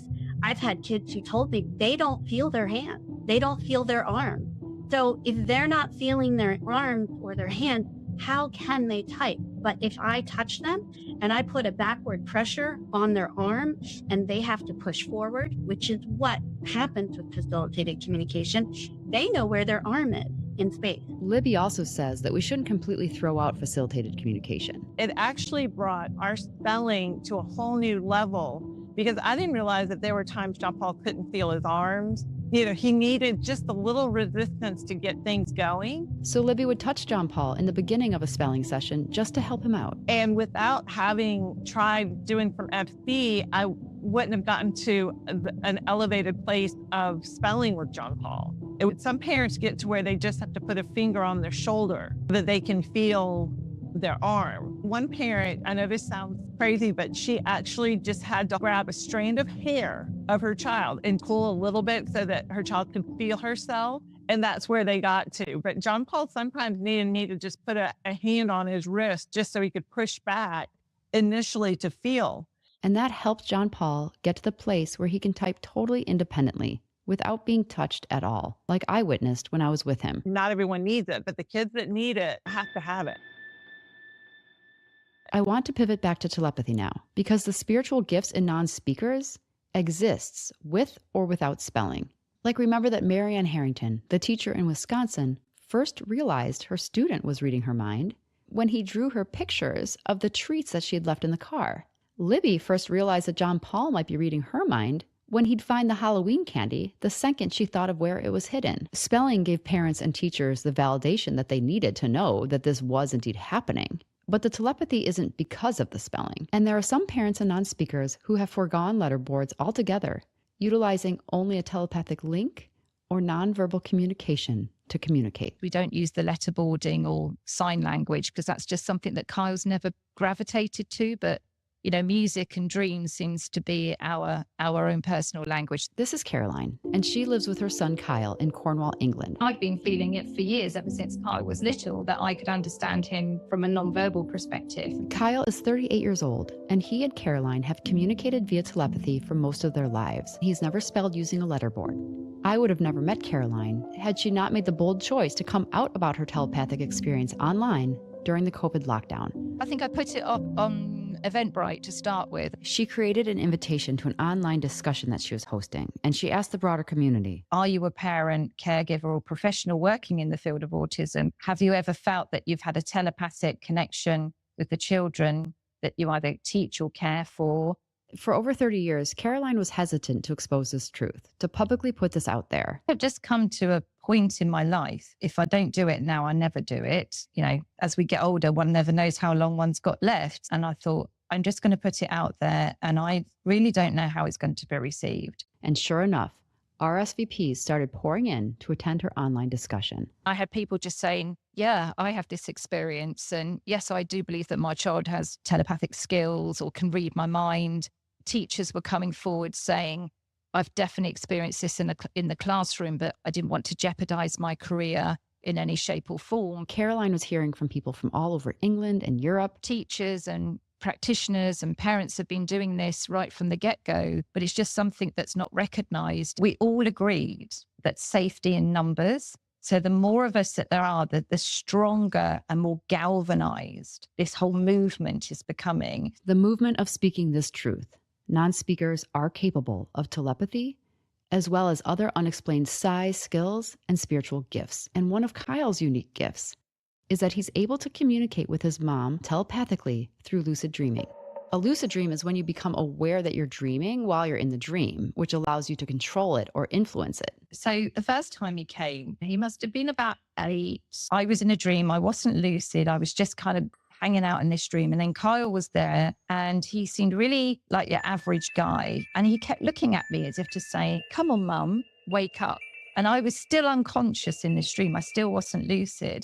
And then he handed me the Ace of Spades playing card. Kyle, just a boy at the time, had to find a way to get his mom out of a deep dream and into a lucid dream so they could communicate. He sort of looked at me as if to say, right, wake up. And I just didn't. And then he took the card off me and folded it up. And then he started to rip the corners, a bit like how children make the little snowflakes that you put in the window. And he held this card up with all the holes in it. And then he put it up against my eye and he said, now wake up. And at that point, I went into a lucid dream. And then he started talking to me. And then I was saying to Carl, you're talking to me, Carl, like you can talk. And he said, in dreaming, Mum, I can talk, but you have to wake up.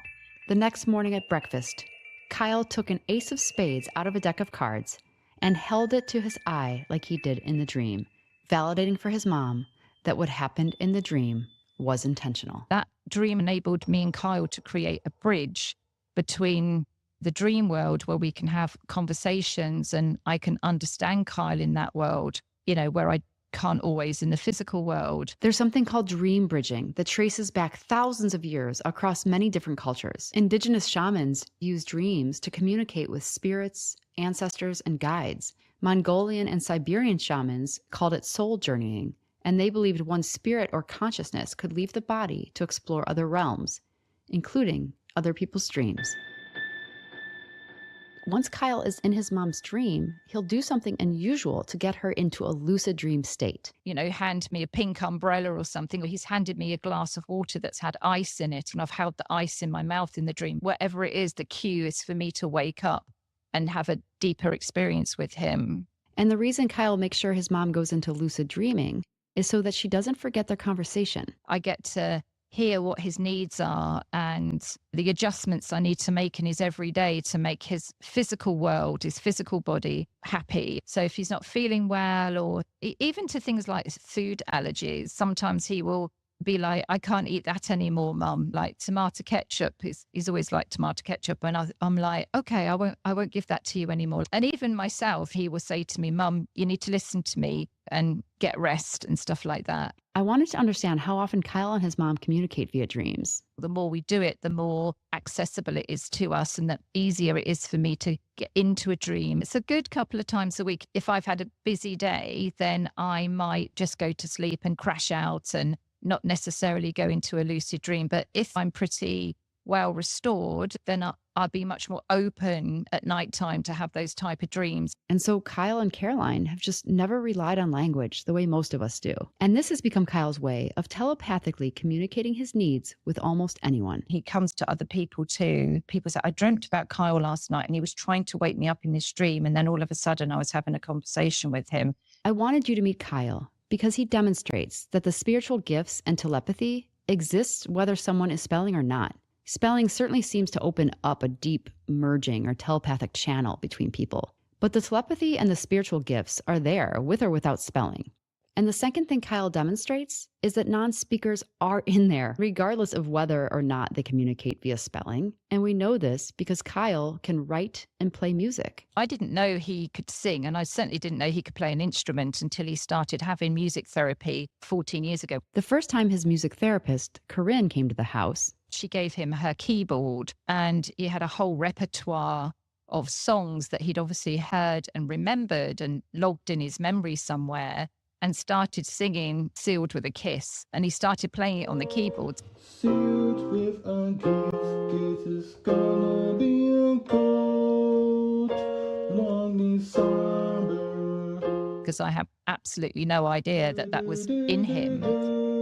I think now he kind of, he takes music from somewhere else. It's like he can access like perfect pitch, which is really difficult to do. And he has an ability to pick up an instrument and play it by ear without any sort of lessons or being shown what to do. Kyle is always communicating something with his music. And one song Kyle played a lot in the beginning makes perfect sense. Dream, dream, dream, when I feel blue in the night and I need you. Don't mean times whenever I want you. All I have to do is dream. He's never had any formal music lessons or formal singing lessons as such. It's all what he hears and he remembers and embodies. And I don't think that's just happening in the physical plane. I think that's happening somewhere else for him. When he's on his own playing his keyboard and he can pull on this repertoire that he's gathered, he's able to almost like store it in like his own personal iCloud. Singing has also become a way that Kyle can communicate his needs quickly during everyday life. Like if Kyle is hungry, he would find a song that had food involved, or like he's thirsty and it has drink involved, and he will just choose from his thousands of songs that he's got in his mental archive. Some people talk about it as it's echolalia, but yeah, Kyle always chooses song titles that are relevant to what's going on in the situations. They're never just a random thing that he comes out with. They all have meaning, and they are a way that he can make his feelings and emotions and his needs known to me.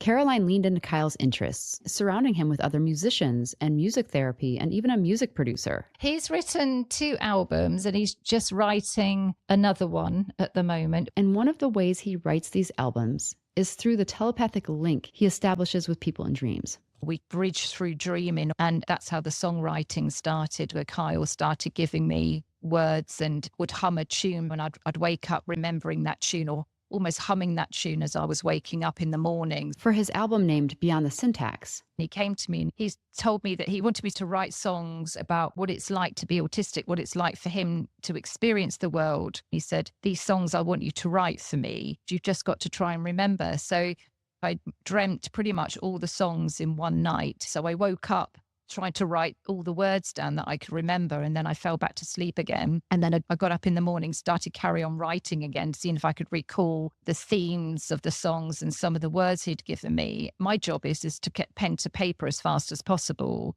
to be able to get those words down on paper for him. And then once they get into the music studio, Kyle can really insert himself regarding any changes he wants made to the song. When we're in the music studio and we're actually recording them, that's when he's really telling me if he's happy or not happy, because it either flows or it doesn't. He either sings the songs that we've written for him and put the music to them, and it's a very organic, natural process, or he kind of gets almost a bit catatonic and he stops as if to say, no, this doesn't feel right. So sometimes we have to change the melody, or we might have to change the bridge of the song so it feels right in his body. Sometimes if there's a word that doesn't fit with him, he will actually change that word whilst he's singing. And he also changes the timing sometimes. Come now, just take my hand. And then actually the song ends up feeling a totally different song sometimes. But I think that's him orientating energetically to how he wants that song to feel inside him as he's singing it. He's the vessel for the song. My voice once heard, it's now lost in the ether. Who's hearing me now? Tell me, can you hear me? Can you hear me now? I know he does it for autism and the non-speakers. He feels this to be his mission, or he's being of service to all the other people like him that can't express how they feel and think and what they experience on a daily basis. The letters take up too much of my time. The letters take up too much of my time. By choosing this, you miss what's mine. By choosing this, you miss what's mine. Just listen now and listen on. My silent voice, my words and song. Just I think he's singing that on behalf of other people that are like him, that can't communicate through conventional language to the everyday world. Caroline has also learned to engage in two-way telepathy with Kyle during the day, where she can hear his thoughts too. And if Kyle wants to communicate with her telepathically, she said it's almost like she can sense or feel him coming in. There's like a sort of an invisible pressure that he's impinging a kind of energy on me that makes me take notice. This reminds me of the sense of being stared at that Dr. Sheldrake has studied, this innate sense we all have when someone is focused on us or looking at us without words. That's my cue to empty out and have nothing in my internal dialogue. And if I'm quiet and I'm receptive, then that's when he will give me a stream of words or even song lyrics. Parents and teachers capable of this two-way telepathy say that emptying out is key. When I think nothing and I'm just in my body awareness, then that's when we really go into that deeper field. And it's like the waking dream. And sometimes I get a massive download where Kyle might send her lyrics or music for almost an entire album in one sitting, which I will sit and write. And I wrote a whole album lyrically in a whole afternoon, and I kept showing him and I went, good. And he would go like that, shaking his head as if to say, not good, and I would then change things and he'd go, yes, like that. So I hear music and tone and frequency and melody through this channel. Of all the things I've heard from parents, this one was actually something that felt utterly familiar to me because I've experienced it myself with ideas. I've woken up in the night with a fully formed script or story and can barely write fast enough to capture it all. Many creators talk about moments like this. Mary Shelley described Frankenstein as coming to her in a vivid dream, and Paul McCartney described the melody for Yesterday coming to him in a dream. J.K. Rowling said Harry Potter came to her almost fully formed on a train ride. It shouldn't have been 4 hours, it was delayed. And Harry was there. Harry's star was there. She's described this experience as something that happened to her, almost like the story was ready to be told and she was just the channel through which it arrived. It's a very strange thing, but I know I'm not alone in this among writers. It was as though I was given a piece of information and I just had to find out the rest of the information. It wasn't really as though I were inventing it. I was working backwards and working forwards to see what must have happened. Caroline and others have shared that this is what it's like to receive a telepathic download from another person. Caroline once explained that if someone says the word Christmas out loud, it's just a word. But if they send it telepathically, It's everything. It's the Christmas tree, it's the decorations, it's the turkey, it's the complete embodiment of an experience. a speller once told me that telepathy is the purest form of communication. With telepathy, there's no deception or sarcasm, there's no white lies or omissions or exaggeration. You receive exactly what someone is feeling and intending, unfiltered by ego or worldview. Can we all become telepathic so we can receive these messages? Yeah, I'm sure we can, but maybe we've got to learn how to meet in the field. Caroline's brave post on Eventbrite, inviting people to talk about telepathy, has grown into a supportive network where teachers and parents can share notes and experiences. I've been talking to some of the mums and the educators in our meetings online that we've been doing. Some of these educators are almost like, I don't want to say the chosen ones, but certainly they have a faculty that I don't actually have, Kai. I can't hear the hill and the fields that they talk about. I can feel some of it. I didn't ask Caroline about it at the time, but I certainly took note that she said some of the educators and parents in their meetings say they can access the hill or other fields along with the non-speakers. For me, it's about normalizing telepathy, normalizing non-speaking communication. I know we all do it very differently and very uniquely, which is amazing because we need to open the field and widen the field. Because the truth about telepathy and spiritual gifts within this community have been kept so secret, there's not yet a shared language to describe how it works or the elements of it. But Caroline uses a great metaphor to help explain everything. I think normal, average, everyday, conventional language is in the first bandwidth. The second bandwidth, I think, is where me and Kyle communicate through music, when I can feel the lyrics that he's portraying or he's conveying to me.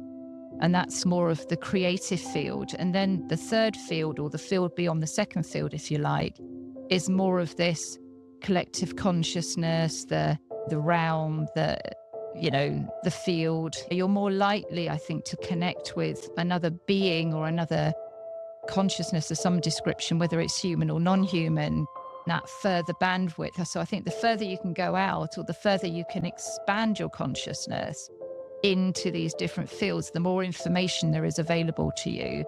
And so when non-speakers explain going to a different realm to get information or to even talk to a higher power, it seems as though their consciousness has expanded enough to make this easy for them. And most non-speakers will say the reason this is so easy for them is because they are not as bound to their bodies as the rest of us. I don't use the word savant for Kyle. He's just tapping into something not of your normal bandwidth. It's not from the narrow field, it's from a much wider field. I think this is just like you say, Kai, it's the tip of the iceberg. We know that language is the minor, not the major. It's the micro, not the macro. And this is what's missing in the war around spelling. The non-speakers are working from the major, the macro, the third ring or beyond of consciousness, where information can be accessed and shared without pointing to letters. And to get them to point to these letters takes so much motor planning and effort that they need someone in the room to help them regulate, to know where their body is, maybe even to help them come down to our little narrow first ring of consciousness, where language rules the day. It'd be really interesting to ask people that are letterboarders, like, does it take too much energy for non-speakers to actually speak? Hence why they don't. I just wonder if they lose their sense of self by speaking, it almost like dilutes them and they can't stay in that field. Like maybe for the non-speakers, being in that expanded farthest ring of consciousness is preferred, and to come back into the language space, they would lose something of themselves or lose some of their access. I do wonder that. And now, to bring us back to spelling. Parents, and they get gaslit all the time. Parents often say they are facing a war on many fronts. One front is against Asha and the outdated misnomer that spellers aren't speaking for themselves. But they're also fighting a war against their own, the gatekeepers in the spelling community, who are trying to shut down any mention of telepathy and other spiritual gifts. What happens online, on Facebook, or even at conferences, parents will ask, is anyone else having this experience of feeling like their kid is reading their mind? And they get shut down immediately. We get shushed a lot. Every time someone posts something about telepathy or this podcast, it's removed. They think that this information about telepathy getting out to the wrong people could hurt our spellers. And they've just decided to take it upon themselves to remove any information about the truth. In our first few episodes, you heard this mentioned. Sometimes our greatest allies and supporters and people that have advocated can also be acting as gatekeepers. Nobody wants to even get the word telepathy near this.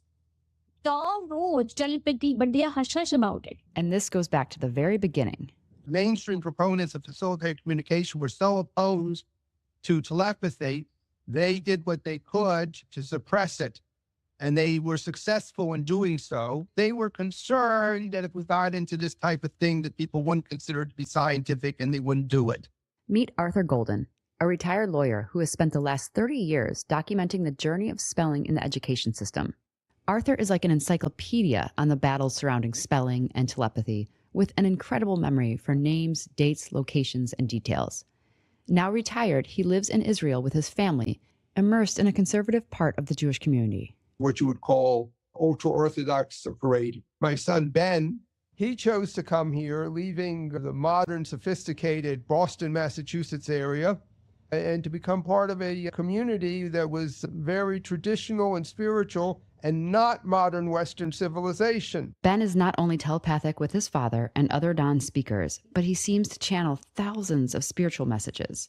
They fully accept what he's doing. They were actually printing 80,000 copies every week of his messages, distributed throughout Israel. And now, by the way, any of the messages that he's writing, which are now in Hebrew, well-versed rabbis, which I'm not, that know the Jewish law, says that everything Ben says is consistent with the strict Jewish laws and Jewish viewpoints, everything. And it's critical to note here that his dad, Arthur, lived most of his life in America and thus didn't speak Hebrew very well. My Hebrew is not so good. So, Arthur, when did you become aware that Ben could read your mind? I became aware at least of telepathy with him in April 1994. There were some times when he was younger that I would think something that I needed without saying it, and Ben would be immediately responsive to it. He somehow developed an alternative channel. That alternative channel is something that we would call telepathy, although my son says, and I can't prove it, that it's not a psychic ability, but it's a spiritual ability. It's a gift from God. The first time I met Arthur a few years ago, I told him about the Hill. They're not the only group that does that. Ben basically has his group here and they communicate that way. And you have the group in Arizona that does the same thing, even though they're hundreds of miles apart. I asked for more specifics about the Hill that Ben visits. He just restricts himself to the Jewish people. In terms of his knowledge of things and so forth, it goes beyond telepathy. In the last episode, I shared a story about Asher, who could put a hand on a book and receive all information or give the information to someone else. And Arthur said Ben can do something sort of like this. He accesses the mind of somebody who's read the book, and then he knows all the contents of the book. And much like Kyle and Caroline, Arthur and Ben can engage in two-way telepathy. I've had two-way telepathy with my son from the beginning. Okay, so you've been able to receive his thoughts back this whole time. Yeah, but I usually prefer not to. I prefer to have him actually write it on a letterboard. When you've been tracking the war against spelling as long as Arthur has, he knows how important it is to make sure the spellers type independently on the board so their words can be legitimized by skeptics. Arthur says the first murmurs of telepathy began when facilitated communication was introduced to thousands of people in the 90s by a woman named Marilyn Chadwick. She found among these thousands of students that there were hundreds, maybe like 10% of them, that were also reporting having telepathy. And in the early years, parents were really eager to discuss what was going on. The Autism Society of America, along with Syracuse University, held an annual event in 1992. The group of parents spoke to the people from Syracuse University and said, could we discuss this telepathy and what's going on? And the response from the Syracuse University people, or the Facilitated Communication Institute, they says, oh, no, there's no such thing. They felt that it would hurt the credibility of facilitated communication. And by the spring of 1993, they had managed to completely suppress any talk about telepathy. Like any good lawyer, Arthur has an incredible paper trail. He has saved articles, emails, chat room conversations, Facebook posts, and journal entries that exemplify over and over again the number of teachers, parents, and administrators who have been fired or intimidated into silence because they mentioned telepathy.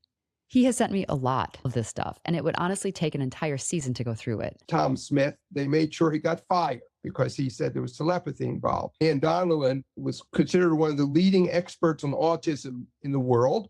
They basically threatened her, and she lost a lot of her positions because she mentioned the possibility of telepathy. There was an email group called FCNet, which was run by Pat Edwards. These were just classroom teachers, and they found that there was telepathy involved. What Arthur paints for me is a clear picture of knowledge and gatekeeping that persists to this day.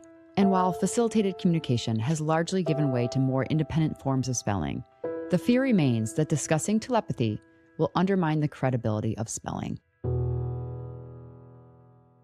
These children who are still trapped, their parents need to know the truth. I understand why early spelling groups aiming to prove spelling's credibility were concerned that mentioning spiritual gifts might undermine their efforts.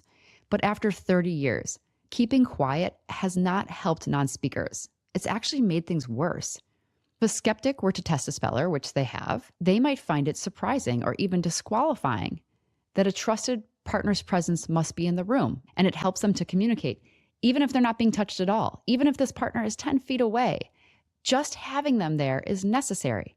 That's hard to explain and justify unless someone understands there is some sort of physical regulation or merging or something that is going on where the non-speaker needs another person's body to help them ground. Part of this process is the regulation of one body. Susie Miller notes that a trained spelling partner will know how to get their bodies ready for the communication that's about to happen. They learn to clear things out. They learn to be present in their bodies. They're grounding. And the minute that system is set like that, the kids find it easier to communicate. And Marianne Harrington, who has been working with spellers for 30 years, says, "It is very hard to describe unless you've experienced it.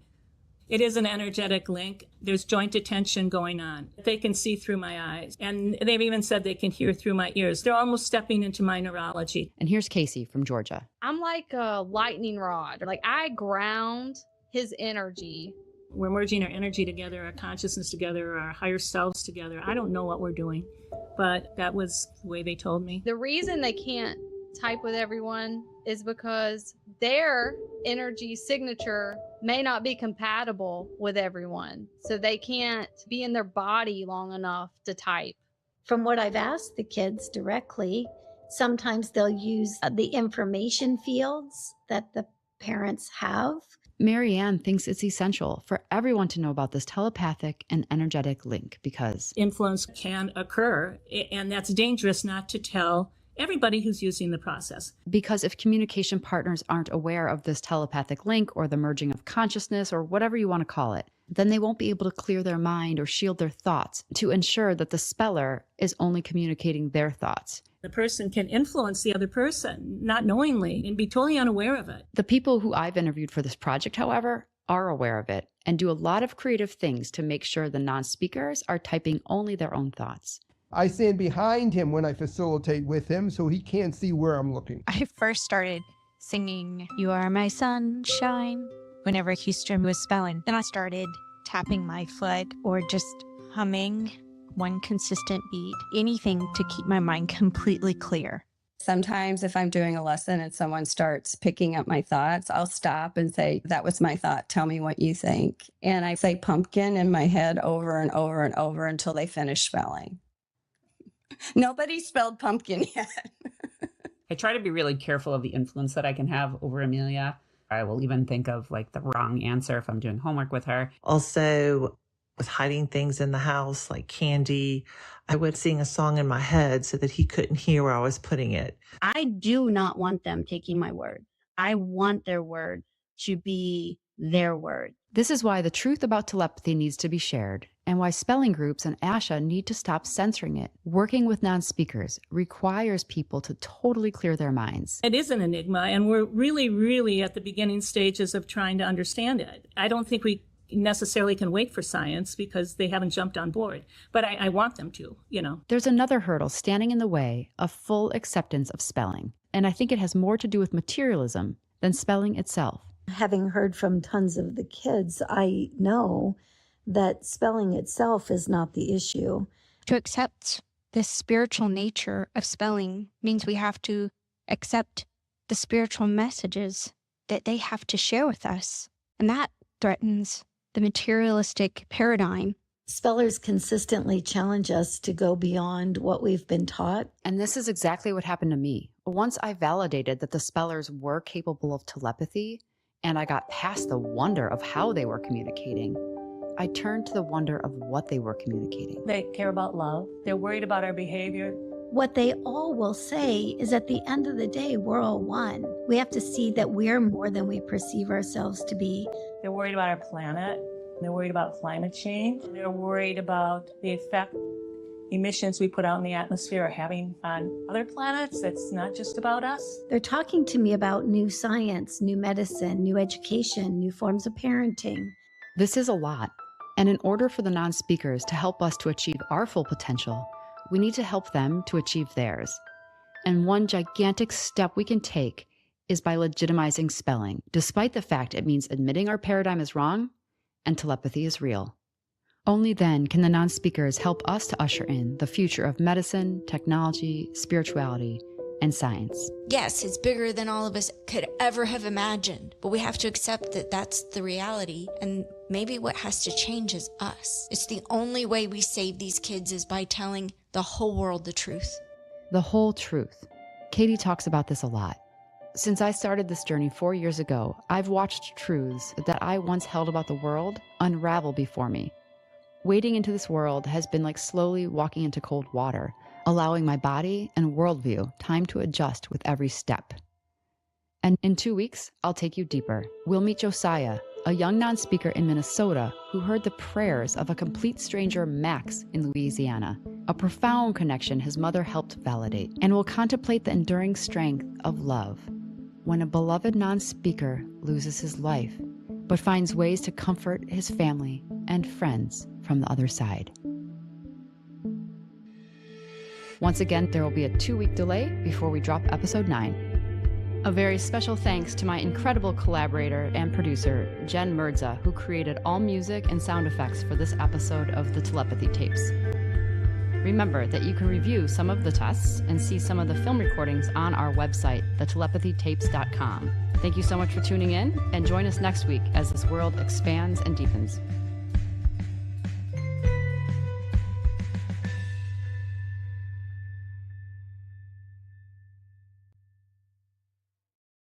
Hey, what's up, everyone? This is Kai Dickens, and you're listening to the Telepathy Tapes podcast. My son said to me, I can hear thoughts. What is this phenomena happening? Why are his mind and my mind completely connected? Telepathy is the tip of the iceberg with their spiritual gifts. People don't understand that they can do this. They don't even have to be in the same room, the same zip code. For decades, a very specific group of people have been claiming telepathy is happening in their homes and in their classrooms. And nobody has believed them. Nobody has listened to them. But on this podcast, we do.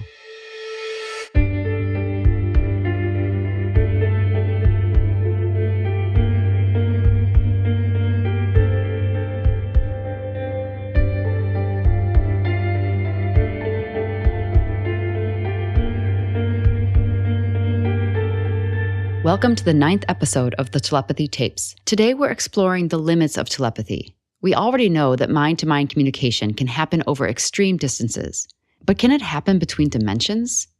We also know that telepathy is possible between people who are deeply close.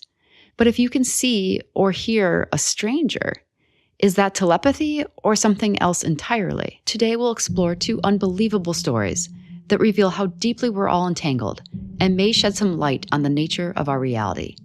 But before diving in, I want to note that some of the themes and topics non-speakers talk about in this episode can be triggering or comforting based on your worldview.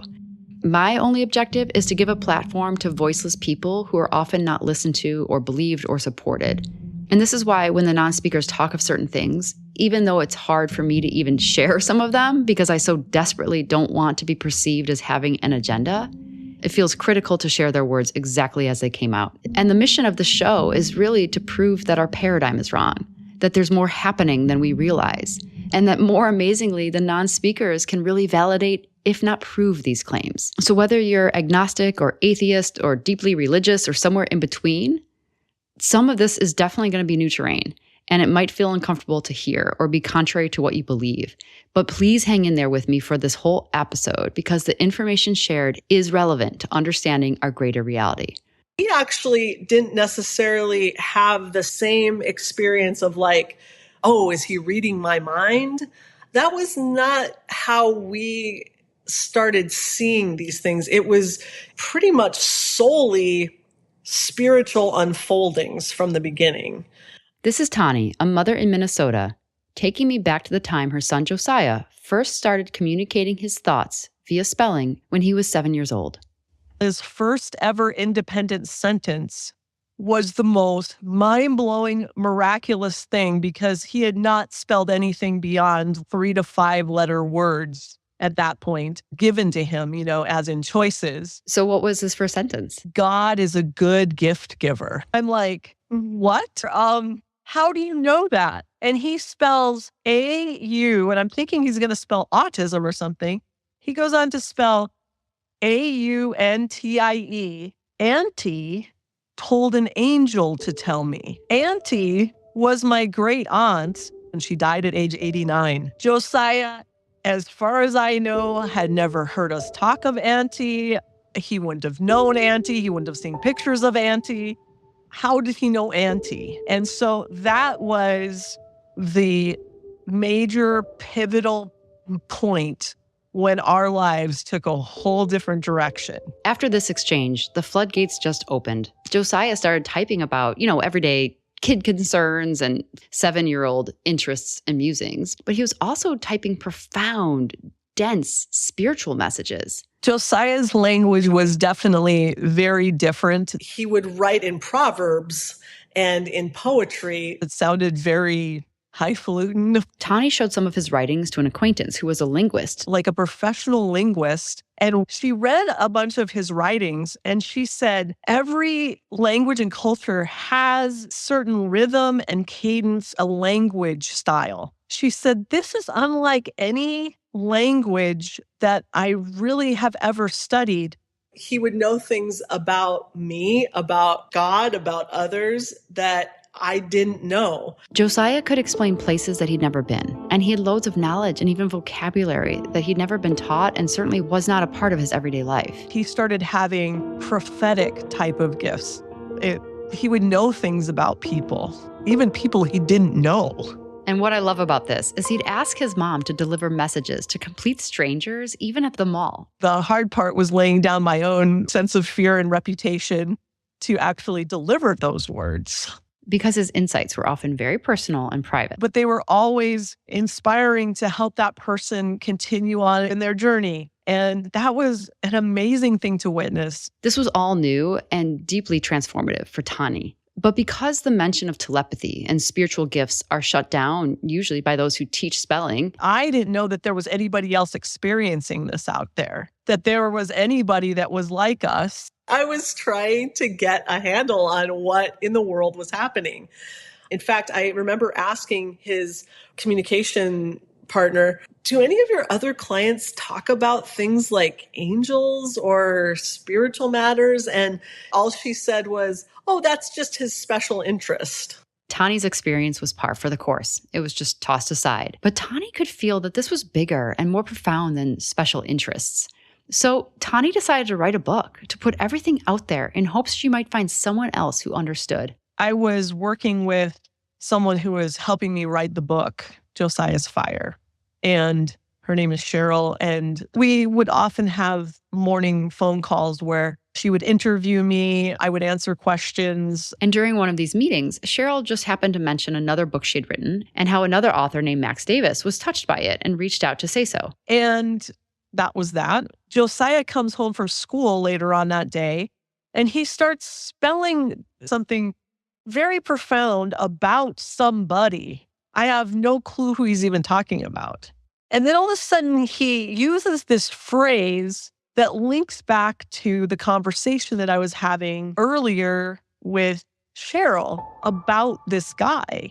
Max. And so Tani asked Josiah, who are you writing about? And then he goes, it has to do with Max. He writes all this stuff about Max, like he's a major novel writer. He doesn't write like other people do. He was talking about how his house was popping.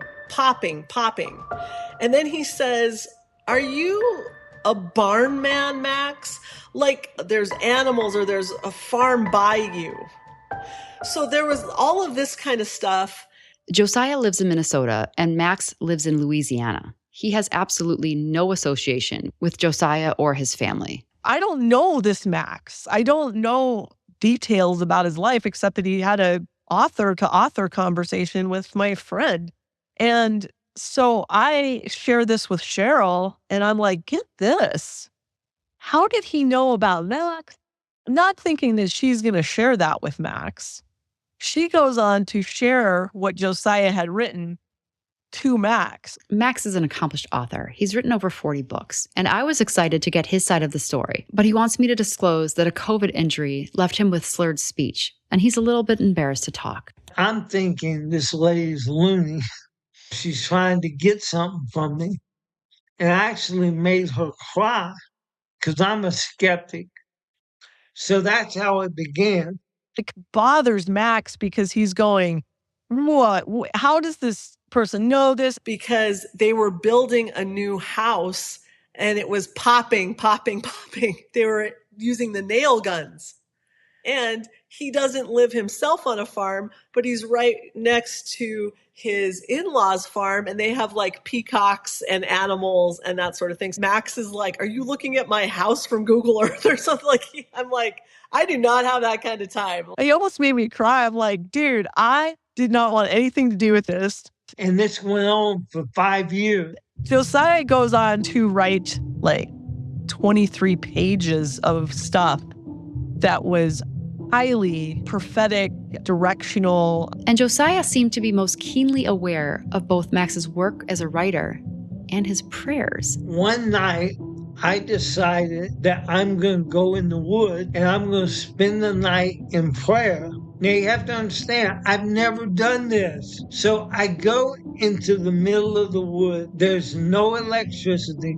It's completely dark, except the moon shining. So there were no cameras or witnesses that could have, watched this and relayed the events to a little boy in Minnesota, despite how even unlikely that scenario is. And the next morning, Josiah wrote a message directly to Max, which Tani reluctantly delivered to him. He heard your prayers or whatever in the wood last night. It was kind of like undeniable confirmations down to phrasing and words and things that no one would ever know about. Max's house was under construction, so he would often leave town to write, and his favorite place was unknown to almost everyone else. It was this little quaint motel on the Gulf of Mexico, and I would go to that motel, and I would lock myself in it, and I had a YouTube playlist of songs, and then I would go out for these long walks on the beach and do my writing. And sure enough, the next morning, Josiah had a message that he wanted to send to Max. The second word I got from Josiah, he says, Max loves sacred times in his motel. He bans his music for sacred times in motel. And Max is shocked. Even the word like motel is specific. So I band songs together, like in a playlist that I will play. Max shared another story where he was up against a deadline for a book. He was so swamped, he even asked his wife to help him, so they canceled all plans for the day to stay home and write. We stayed home and we worked on this chapter. Well, about 1 o'clock, I got really sleepy. And I told my wife, I said, man, I need to take a nap because I'm so sleepy. But I feel bad because we stayed home to work. And my wife goes, go ahead and take a nap. So I took this long nap, got up, and I wrote all night. The next day, I get a word from Josiah, and this is what he said. Naps are nice, aren't they, Mac? Just get the first fruits out. First Fruits was the name of the chapter. And in that very poetic, prophetic style, Josiah wrote, the spirit on your fingers like night braille on the keyboard. I mean, just that phrase, your fingers like night braille on the keyboard. It's so beautiful and specific. And Josiah knew that Max took a nap, the name of the chapter was First Fruits, and that Max worked all night. So that happened like many times. And it has changed my life so tremendously that it has opened me up to things that are beyond what I knew and what I could see. And after Tani released her book, dozens of people from around the globe reached out to say, your story is our story. And Josiah, now 19, recently launched a small batch popcorn business with another speller friend called Kernels of Joy. And as for Max, this experience felt profoundly personal. He doesn't interpret Josiah's insight into his life as sheer telepathy. For him, it was proof of something bigger. It's God using that boy to let me know he sees me when I pray. So that pretty much summed it up for me. They're opening up us to the things that are beyond our wildest imaginations. We all need to be changed. We all need to come out of our paradigm. The idea of a paradigm shift comes up a lot with these families and teachers who have witnessed these gifts. Because once you've witnessed or experienced the telepathy and clairvoyance and messages from beyond again and again, you kind of have to confront the truth that these things are not supposed to exist in our world. But because they do, it means our understanding of reality or our paradigm is flawed. This realization has sent me on a bit of a quest to figure out what the new paradigm is, and if it's new at all. I mean, maybe our ancestors understood it better than we do, and some convergence of, science and technology and media persuaded humanity a few hundred years ago to dismiss their wisdom as small-minded and naive, and that kind of ushered in this new it reality of materialism. In episode 6, we talked about consciousness being the basis of all reality. What I wanted to understand more deeply is whether or not this consciousness field is the same thing as the hill. And if so, is it also the same place the non-speakers visit when they say they travel to the realms or to school at night or to the library of information or to heaven? And just to go back to the basics, as I was trying to piece through this, I asked artificial intelligence to scour the internet for me and define heaven based on all religions and beliefs. And this is what it came back with. The concept of heaven varies across religions, philosophies, and cultures, but it generally represents a transcendent realm or a state of existence associated with ultimate peace, joy, and fulfillment. It went on to explain lengthy interpretations of heaven within Judaism, Hinduism, Islam, Christianity, and even indigenous and spiritual traditions, who often depict heaven as a sacred or ancestral realm closely tied to the nature of the cosmos. Hold this context close to your heart as we travel back to Georgia. And as a quick refresher on the families we've met down there already, Houston was trapped in his body for almost 20 years before learning to communicate via spelling. His mom, Katie, is a tenacious fighter. And when she finally did unlock him, she marveled in what he knew and who he was. I began to find out that my son knew far beyond what they would teach in a classroom. A lot of history, a lot of important events and spiritual knowledge as well. The most important thing in Houston's life is his relationship with God. And it was through Houston that we learned about the hill. Houston said that he doesn't remember a time when he did not hear thoughts. He also says that everyone with non-speaking and unreliably speaking autism have this ability. And through Houston and Katie, we met Libby and her son, John Paul, the 6'8" gentle giant. John Paul is like Houston's little brother, and Houston is so dear and kind. It's just such a great friendship. I adore it. And that friendship often includes Lily, John Paul's girlfriend. John Paul has 2 goals. His first goal is to type independently, because of course he wants to be a writer. And then his second goal is to marry Lily. Houston, John Paul, and Lily often hung out together, both in real life and on the hill. And as Lily described in episode 4, you go to the hill to meet with other non-speakers and share thoughts. You automatically have access to the hill non-speakers go to when you can communicate mind to mind. Life was good in Atlanta, but everything tragically changed on September 24th, 2023. A day that Libby has relived many times. We had had such a great day. We had gone to Bike Squad that day, had so much fun. The day was gorgeous. Then we get home, we order pizza, just lovely. And then I was so tired because I tried to run next to him the whole time that he was riding, and I just wanted to take a little nap. So he comes into my room and I said, sweetie, I'm so tired. And he just looked at me, he sat down, he looked at me and he smiled and he touched my arm, really sweet. And then he just smiled and he just left. And that was the last time I saw him alive. On the other side of Atlanta, Katie had a deep urge to nap at the same time Libby did. That day was so beautiful. It's just a gorgeous late September day. Houston was out. He was so out of it. And so I decided to take a nap, which is something I never do. And I just felt this sleep just overtake me. The strange thing was all of these different people, other non-speakers, were sharing that they had all napped that day. And of course, Libby was napping too. John Paul, he was a big boy. He was 17. He went in and out of the hot tub. We didn't guard him in the house. That's impossible to do. When I woke up, it was just too quiet and just something felt funny. And I went to our bedroom and I looked down because we have a 2-story house and he was floating in the water, face down. So I screamed and Peter, we were just so panicked. We were running down the stairs trying to get to him. And then he's so big. It was such a horrible scene. We could not get him out, but also there was moss around the bricks. So we were slipping and falling, trying to get him out. And then I started giving him CPR. He had a choice, I think, because he threw up and his color's getting better, but then he was gone. And then when all the rescue people came, they worked on him for about 45 minutes, just nothing, and he looked so peaceful.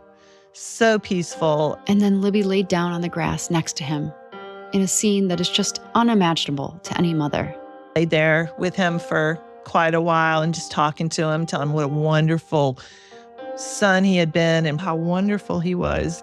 After Houston woke up, got him dinner, and he wanted to go to sleep again. So I took him to bed and he went straight to sleep. I hadn't seen my phone most of the day. When Katie finally checked her phone, she saw a missed call from Libby and a text message that delivered the news. He had a seizure in the hot tub and most likely drowned. It was a death to Katie. The life that we were living, she just was screaming no. It was horrible. It was just horrible. After calling Libby, Katie ran upstairs to wake up Houston. And I honestly wasn't even thinking anything at the time because I was in shock and I was just trying to think it untrue. And the very first thing he spelled was, John Paul is finally free. And I never told him. I never said a word. And the next thing he spelled was, John Paul said, I, Son of God, am home. Make your whole life about love. Similar events were occurring elsewhere as well. For instance, John Paul's friend Zahari, who you haven't met this season, felt deeply lethargic. The day before John Paul passed away, Zahari was just super lethargic on the floor. He was just very tired, and we let him sleep out in the living room. And then the next morning, he woke up before I even had a chance to know anything that happened. Zahari gets his spelling device, and he had written, Glad God is faithful to give JP a home. Don't worry, JP is God's beloved voice now.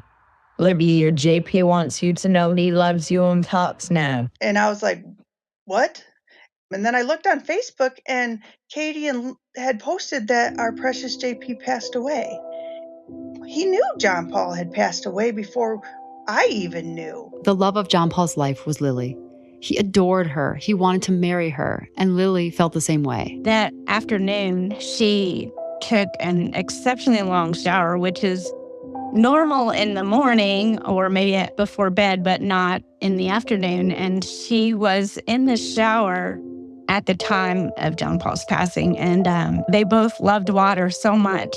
And I can just imagine her, you know what I mean, almost being there in the water with him and needing to be in the water. Here's Lily in her digital voice. Just as he passed, I felt him go. Totally felt as though all worldly cares vanished and real life was now a blur. Wanted to go with him, but needed to stay to share the story of our love. And back at John Paul's house, a saving grace was the incredible community who supported the family, especially Libby. The pain of it is almost unbearable. for him to just be suddenly gone. My friend Liesel, she said, we have to have a Shiva. A Shiva is a Jewish tradition where family and friends gather to mourn and comfort and support one another in a house for 7 days. All my girlfriends came to my house. I couldn't even really function. Libby just laid on the floor in the living room. Nobody told me I had to be up and talking to people. No one did. And for 7 days, Libby was surrounded by people bringing food, sleeping over, sharing memories. Great tradition. One of Libby's dear friends, who was there during this time, becomes key to all that unfolds next. My name is Jay Watson. I'm a journalist. For 25 years, I was in local broadcast news, and now I do a syndicated PBS show on the brain and mind called Your Fantastic Mind, which explores all areas of brain-mind science. Jay's been a friend to Libby for over 15 years and has witnessed all the trials and triumphs that John Paul has experienced. John Paul, when he spelled, oftentimes he sounded like a professor, not a 17-year-old boy. And Jay was there when John Paul started spelling some pretty wild things. Libby would call me every week to tell me the latest thing John Paul said. I remember when she called and told me that John Paul had seen heaven. And then Libby's stepfather died, Sam, who was just a treasure. And he came to John Paul and began speaking through John Paul to her. And I remember that phone call. I remember when she called and told me that the angels began showing up. And he told her they were 10 feet tall and they were very loud. And sometimes they would be talking at the same time, and he would run from the kitchen to his bedroom and slam the door shut. You're kind of like how I was, coming in as a total outsider with this, journalistic eye. Did it impact you? I'd say, like a lot of people, I struggle with faith. How does this all make sense? What is this all about? And then you see in this population that is so judged for their exterior that they are connected to this thing that's a mystery to the rest of us. And for them, it's just real. Katie took on the task of sharing the news of John Paul's passing with social media. That's when Libby and I started getting these messages from all of these other non-speakers that John Paul had been reaching out to them and sharing with them that he was going to leave, that he was saying goodbye. And they all knew.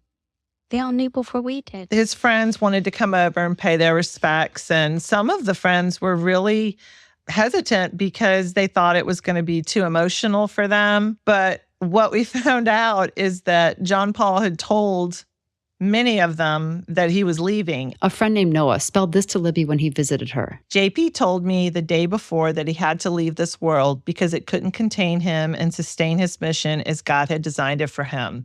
I was afraid of coming because of the tide of emotions and how my body would react, but it is like he never left and is wrapped completely around me and integrated into my energy like he never could be before. He is in us, Libby, so much more a part of us than he could possibly be if he was physically here. So sweet. So comforting. The autistics all said that he said goodbye. And they knew. And as Noah said, he just couldn't continue the life he had to get the things he wanted to get accomplished. And so it was a choice. It was a choice. I asked John Paul's girlfriend, Lily, if they had communicated since his death. I communicate with him every day. I see him as energy. He tells me he loves me and for me to tell our story. I also asked if his passing was something that was talked about on the Hill. Yes, we talked about it and we mostly comforted each other, slowly realizing that John Paul was actually still with us. He told me to tell Libby that he was happy and whole and that everyone cared for him so well. I want to shed some light on Zahari as well. He's the friend who took a nap on the floor when John Paul was passing. And he knew of his death before his mom did. Zahari and John Paul had a special relationship because it was almost entirely formed on the Hill. JP lived silently in this world and I do as well. Sometimes our bodies do things that we cannot control.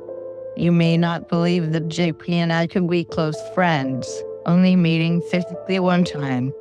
God thankfully allowed our friendship to evolve in the spiritual realm, having conversations often. Zahari wrote this the day after John Paul passed. Yes, the day JP went home, great celebrations took place on the Hill. The Hill is so awesome, sometimes I'd rather be there than sitting here spelling.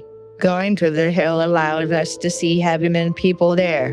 I asked Lily how often people who've passed visit the Hill. Is it like every day, or is it rarely, or just right afterward? The amount of time since they passed makes no difference. Silly question to ask how often because why does it matter? This mattering might be from my narrow human perspective where time is linear. I really like seeing the people I love as often as possible. But I also asked if there might be something that, encourages them to appear. Almost always when there is a big, all-encompassing event that affects non-speakers, they show up, and everyone is encouraged. And then I asked if the hill in the afterlife was limited to people who'd been on it in Earth life. No.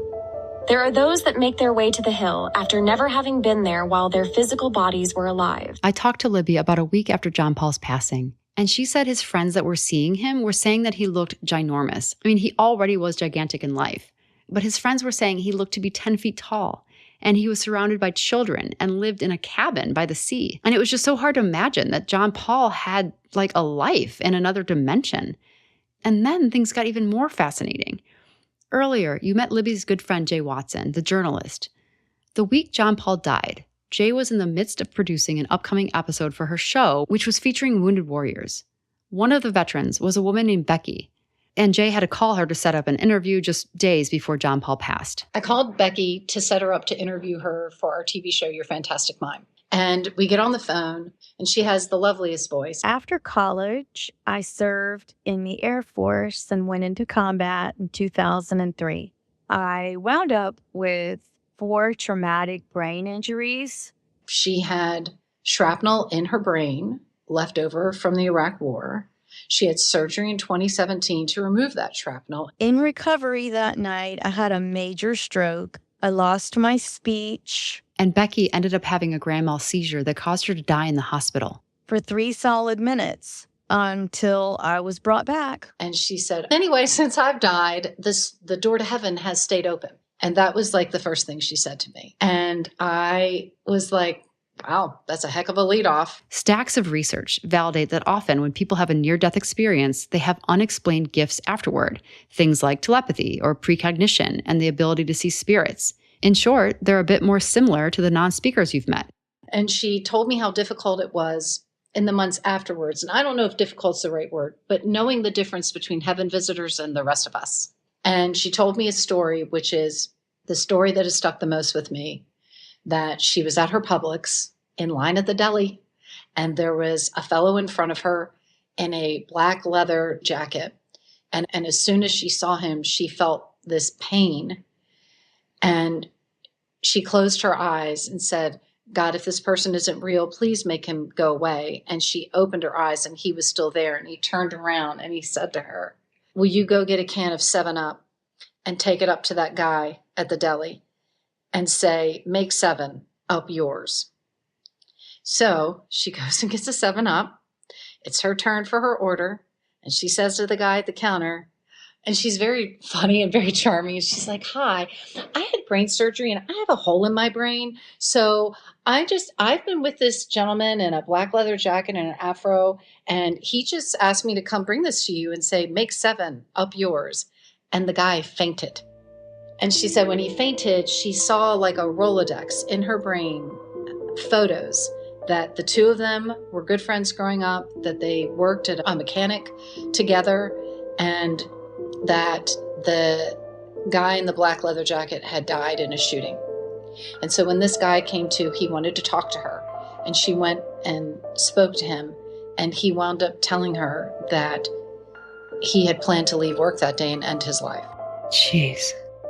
So that's my favorite story. Becky's story is similar to those of accidental savants, people who acquire extraordinary abilities like music or math following a brain injury. One example of this is a guy named Jason Paget. He was a futon salesman, and after a head injury during a robbery, he began seeing math everywhere, visualizing complex geometric pattern and fractals in everyday objects like flowing water or tree branches. What's kind of validating about Becky, though, is that she validates Dr. Powell's hypothesis that ESP should be considered a savant skill. If scientists recognize that savant skills like math or language, art, music can be acquired through head trauma, then spiritual gifts like Becky's deserve the same acknowledgement. If I'm out in public, at a gas station, grocery store, it really doesn't matter. But all of a sudden, a beautiful soul from heaven pops in as if they're right with me. And I will physically feel on my body what caused their passing.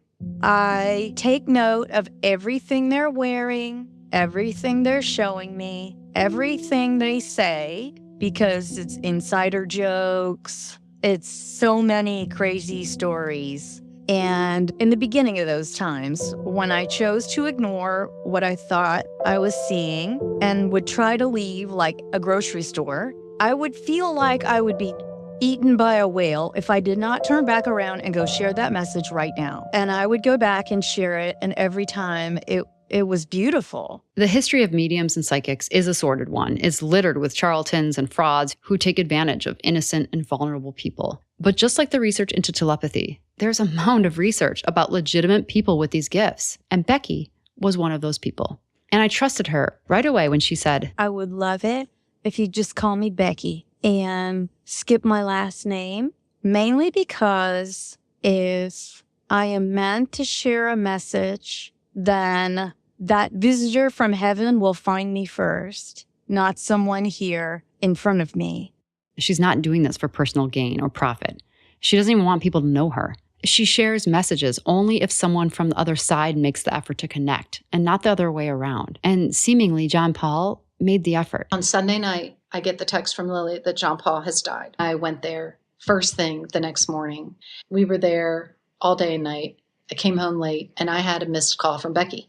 So I texted her that my friend's child had died, and I was sorry I missed her. And she texted me and said, could this boy be incredibly tall? He doesn't speak, and there's something different about him. Because I've been seeing him. And I'm like, what? And I called her and said, what's going on? And she said, when I was on the phone with you Tuesday, I saw him. And Becky's uncle was like some renowned police investigator up north. And she said, for whatever reason, because she wasn't very close with him in life, he's her person in heaven, and he will bring her people. And she said, when he has his pocket watch out and it's open, I know that within 24 hours, that person will be in heaven. And he had John Paul with him, and his pocket watch was out, but it wasn't open.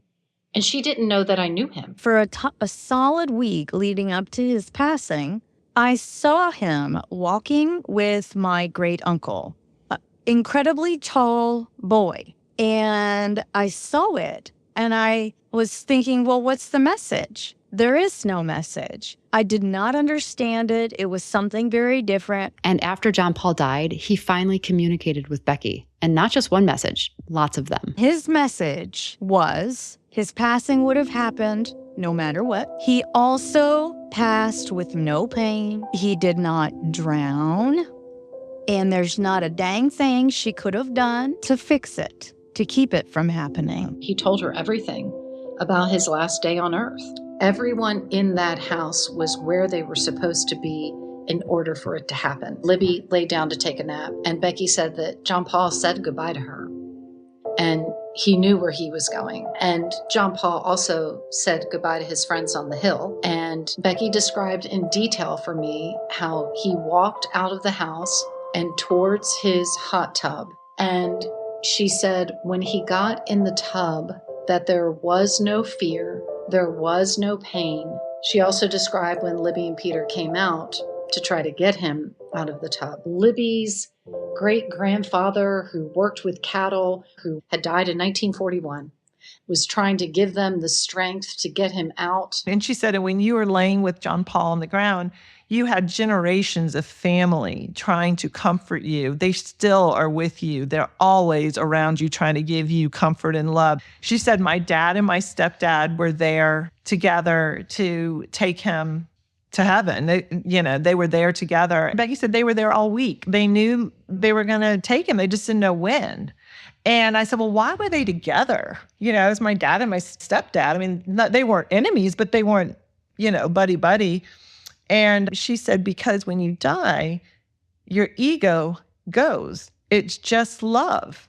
She said, and they loved you so much, and they loved John Paul. And she said they were there together because none of that stupid earth stuff matters. It's just not important. And the funny thing is, for some reason, a few days before, I shot a little cute video of John Paul in the hot tub, and he kept looking up and smiling. and just looking up. Then he'd look at me and wave, and then he'd go right back to looking up and smiling. And a lot of times I'd ask him, who's here? What's going on? Because he'd see things, angels. He saw so many beautiful things. Though Libby often asked John Paul what he was seeing, she never inquired who he was smiling at the week he died. For some reason, I didn't ask him. But from what Becky says, his grandfather and step-grandfather were there. And though Libby couldn't see them, John Paul could. It was a whole new dimension to what I had already been experiencing through the non-speakers, through a so-called regular person. She said he looks incredible and he is just busy. He's having the most wonderful time. Becky said that John Paul, he was enormous here on earth, 6'8", that in heaven he's 10 feet tall. She said that John Paul is in charge of children in heaven who did not have a voice here on earth. And she told me that they were all clamoring for his high fives. She didn't know him. John Paul was famous for his high fives.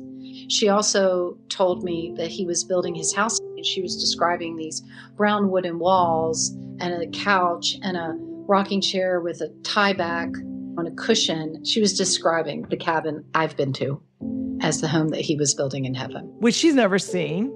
I don't know how it works. I don't know anything about this, but it's like he created this heaven, this beautiful heaven. And she's like, if you understood that he's just right here, he is right here. He's just, I guess it's a different dimension, but she's like, he's always with you.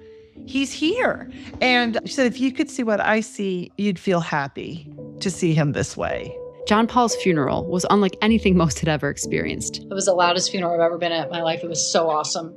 Houston did a eulogy for John Paul that Katie read, and Houston said a couple of the sentences. It took so much time to lovingly and painstakingly type out this eulogy, letter by letter, and Houston started it.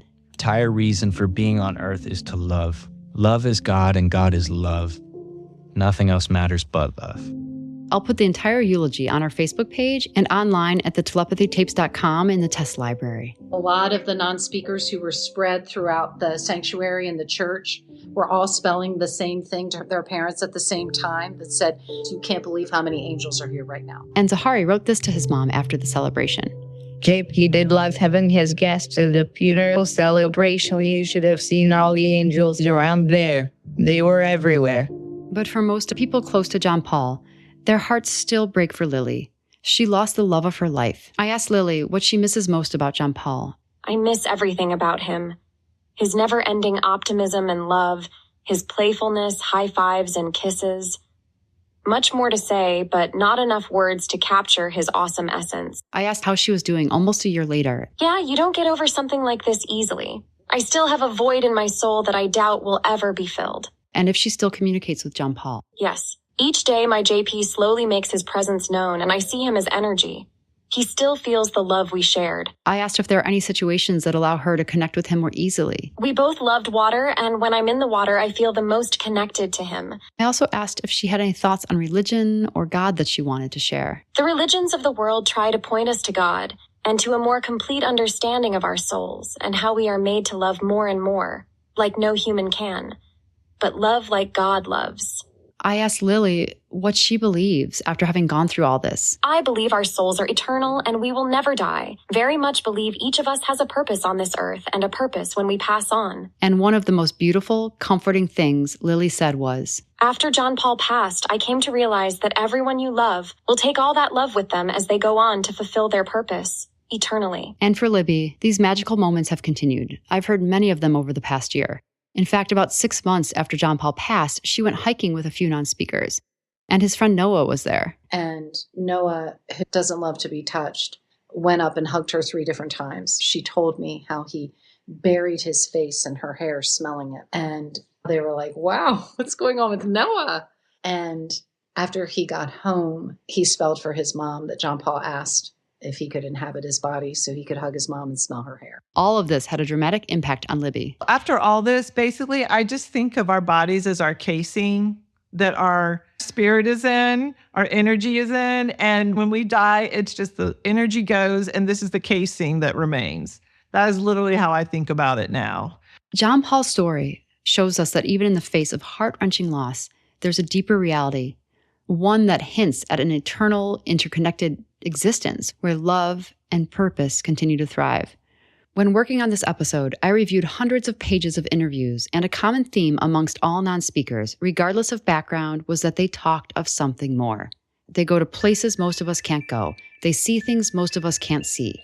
At one point, I actually did a search for the words realm, heaven, and school, and I was shocked to see just how often over the years and how many spellers talk about visiting a place like this often at night. Josiah, who you met at the beginning of the episode, actually shocked his mom with this type of news when he was 7. He goes on to tell me about these classes that he's taking in heaven. And that is very peculiar because he's talking about how he is sitting at a classroom table, and a lot of times it's like shaped like a triangle. And there are these different kids that are at the triangle desk, and they're discussing these ideas. And it reminds me of what later you would hear is like the Hill, or where they're getting like this information and exchange of ideas between each other. He wrote, "Class in heaven spans the most brilliant minds that ever lived."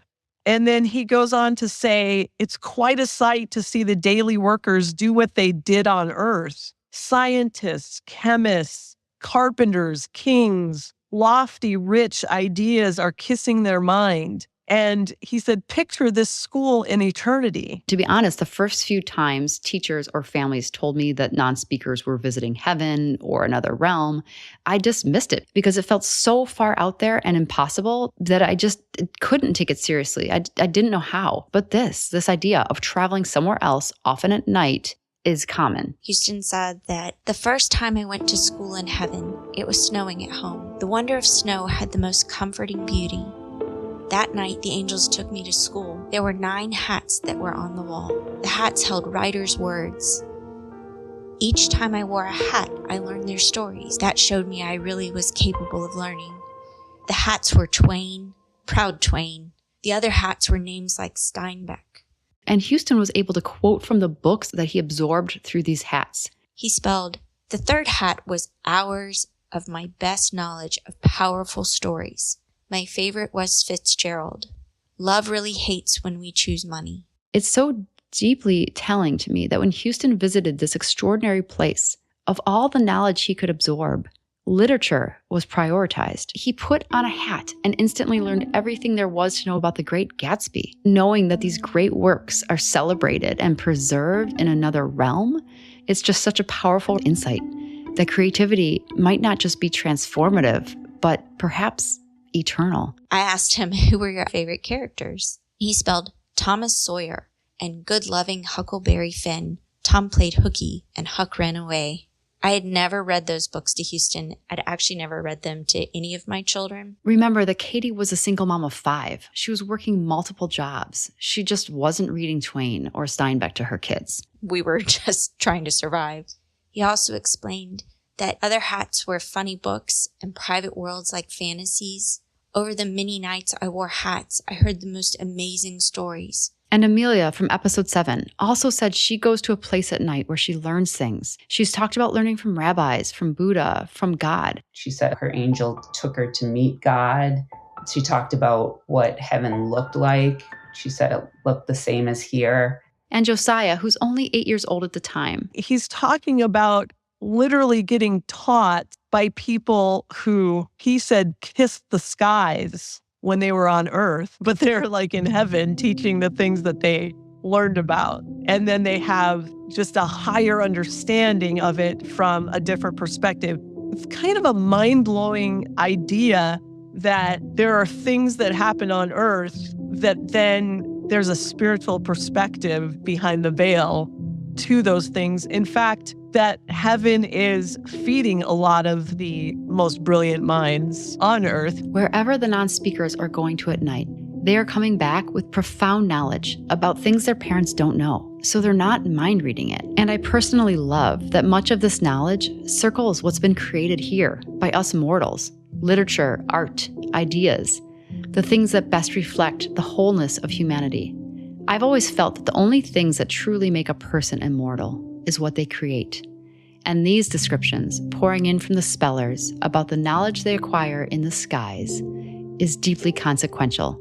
It shows us what we should be focusing on. Houston also said, "The wonder of the place is the work inside it. It is like a windmill that spins to generate ideas. On the windmill, small tails spin off and spark someone with an idea.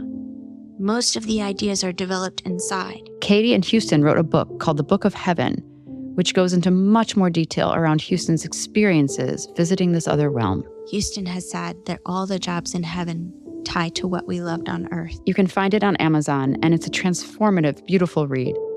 And it made me laugh because he said, "Trying to explain heaven to you takes great elasticity." Each wonderful thing to word is beyond comparison. From what I understand from the spellers that I've met or parents and teachers I've talked to, visiting this dimension or this place at night is a great source of a lot of the non-speakers' knowledge about art and culture and history. And I asked some of the parents if going there has to do with the ability to see the future as well. And the answer I received about, this gift of prophecy kind of varied. I asked him, what exactly happens when you have all those supernatural experiences? And he says, an open vision is when I see something in front of my eyes, like a reel, but it isn't yet happening. So I see it like it's going to happen, and I see it while I'm awake. I see it with my spiritual eyes like full pictures. Another thing that he says is a closed vision is symbols or scenes that represent something else to understand it better. I see closed visions all the time in my mind. So there's kind of a decoding going on, right, with symbols and scenes. Then he goes on to say a dream is a sleeping ordered to ring in truths only the spirit says to you without your studying it. So it's downloads of information. At one point I asked him, "Houston, how much do you see what hasn't happened yet?" He spelled, "Time is happening all at the same time. The angels open windows to let me see some things. Other times they tell me." In England, Asher says he visits a place called the Realms to access information about any topic. And he talked about time when his former teacher, Jess, asked him about reincarnation. And he said, well, reincarnation, definitely yes, but he said it isn't past lives because they're all happening at once and we're all having all of our lives all of the time, but we're just not aware of that as 3D people, but they're all going on at once and they interact with each other. So if something happens in this lifetime and you suddenly get a eureka moment and you find something out that's wonderful and amazing that you hadn't known before, that will actually have repercussions in other lives because they're all interconnected. It's all parts of our soul exploring consciousness in different ways, and we're basically building up huge amounts of information. Every new thought we have, every new idea we have is new information, and that way we're expanding the cosmos because each new piece of information that we come up with then goes into this library of his and becomes available for everybody else. But we have to get this knowledge through direct experience in 3D life.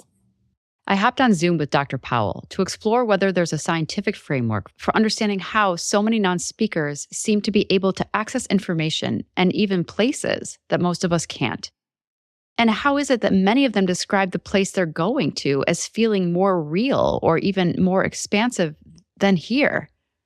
And brace yourself, because Dr. Powell brings up simulation theory. This is a hypothesis that's been gaining steam as a way to explain our reality. At its core, the theory suggests that our reality was created by someone or something else. The first time I heard this, I really recoiled. I hated it, in fact. But this conversation with Diane gave me a little pause and a little peace, because it truly could explain everything. Well, if you think about our experience is really a created experience, a simulation. And our physical body is like our avatar. We don't even realize that the reality that we're experiencing isn't the full reality. The pillar of this idea is that base reality is somewhere else. There's somewhere more real. Whereas these autistic children, they don't feel that they are their body. So it's like they're not as immersed in the simulation. And if you're not as immersed in the simulation, then you have access to the greater reality. Before anyone tunes out, just bear with Diane here. Because even though simulation sounds cold and technological and far from what it means to be human, this concept might actually be a scientific, unifying way to actually describe a spiritual reality. The problems with the way people think of simulation theory is they're thinking that we're implying that there's some computer that's generating a simulation. And I don't think it's necessarily anything like that. I think that we live in an informational field. I pressed Dr. Diane a little further. If it's a simulation, it feels like there wouldn't be a spiritual element to it, at least to me. But so many of these people who are not as materially in their body and they're able to experience more of reality, they talk about angels and demons and seeing spirits and that type of thing, which makes the simulation seem to have a spiritual element to it. Or I don't know, I believe the non-speakers because they seem to be all saying the same thing, right? And they seem to be tapped into more.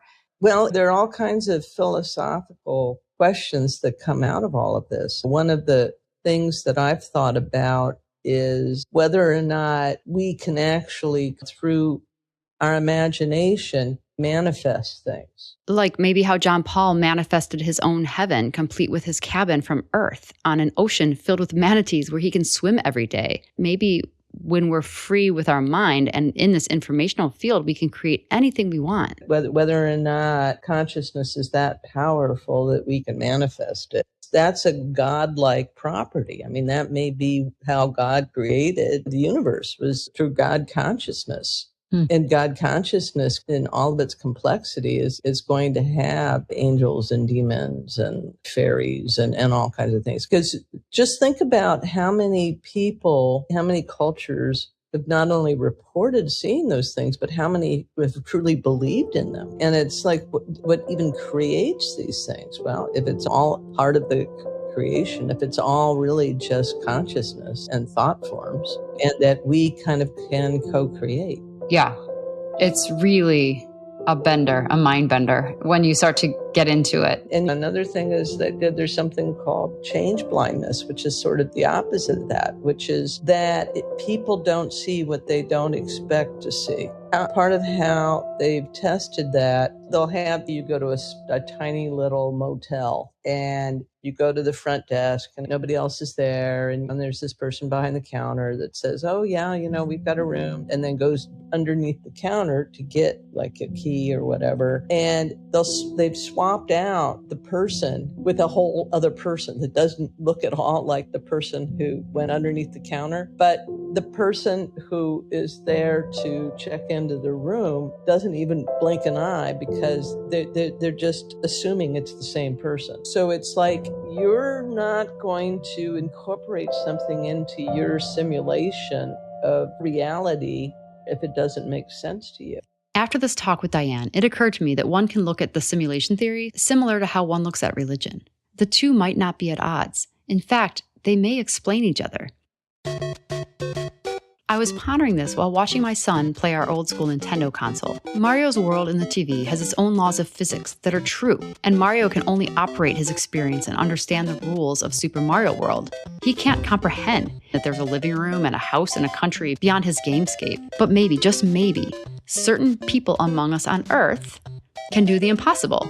And they can pop their heads out of Mario's world in the TV and look into the living room, or hear the conversations happening in the living room, or maybe even jump from the living room and back to the TV, or from a spiritual sense, from heaven to earth. The difficulty in gaining an appropriate understanding of the interaction between spiritual and physical is made more complicated by a fear that even trying to understand the connection is taboo. I had these same thoughts, but the problem was my son could clearly hear, see, smell, taste, and feel things I couldn't. So I knew he was experiencing it, not studying it. Katie sums it up so perfectly, and this is why the non-speaker's experiences feel so compelling. They simply know.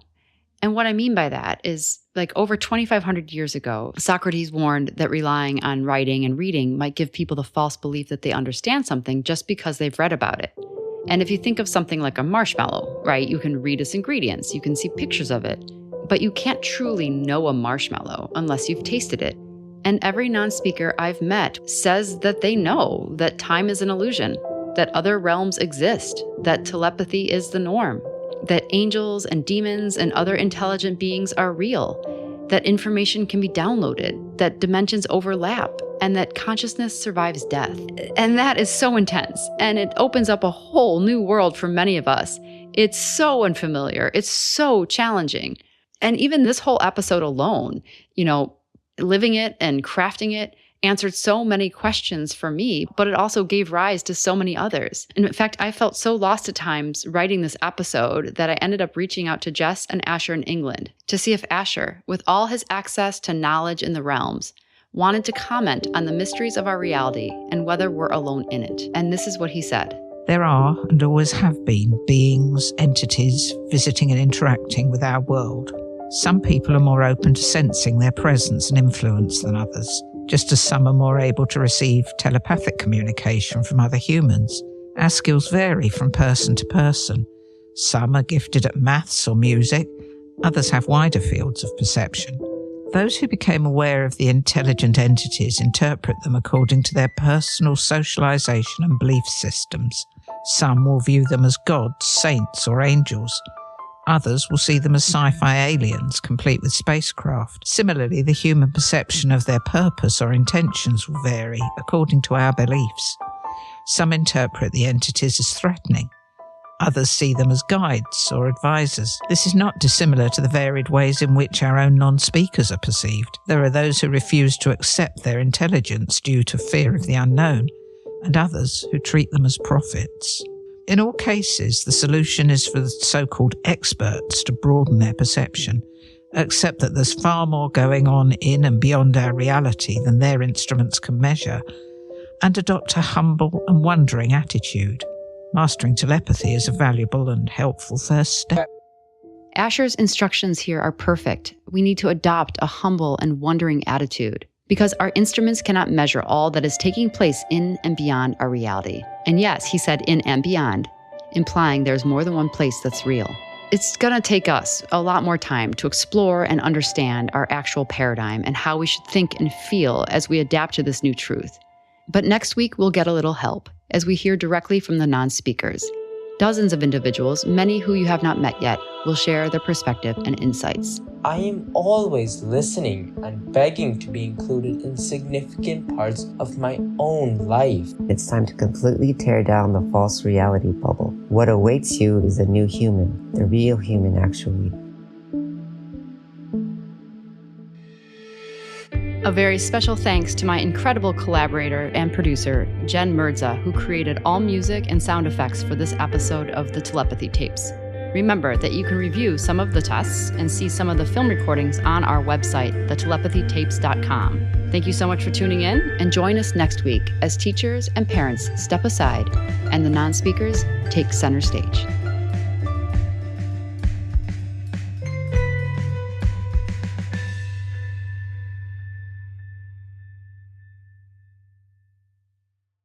Hey, what's up, everyone? This is Kai Dickens, and you're listening to the Telepathy Tapes podcast.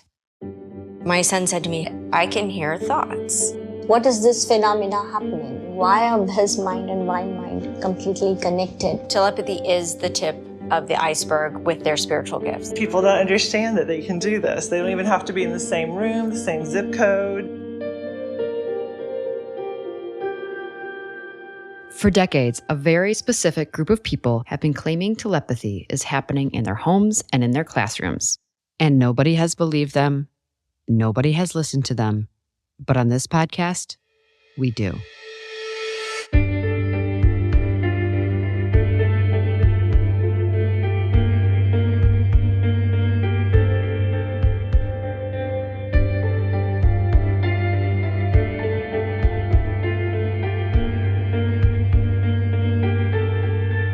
Welcome to the 10th episode of the Telepathy Tapes. This episode is a little different from the others you've heard thus far. This isn't about the parents' or teachers' perspectives or interpretations. It's about theirs, the non-speakers. We've spent so much time uncovering the incredible ways non-speakers navigate the world, share their wisdom, and challenge our understanding of communication. But the question remains, what do they want us to do with this knowledge? In this episode, you'll hear directly from non-speakers about their hopes, dreams, and the changes they want to see, from education to advocacy to how we approach human potential. Because knowing about these gifts isn't enough. Action is the next step. And who better to guide that action than the very people who gifted us this new understanding? The response to this call was overwhelming, with far more content than could fit into a single episode.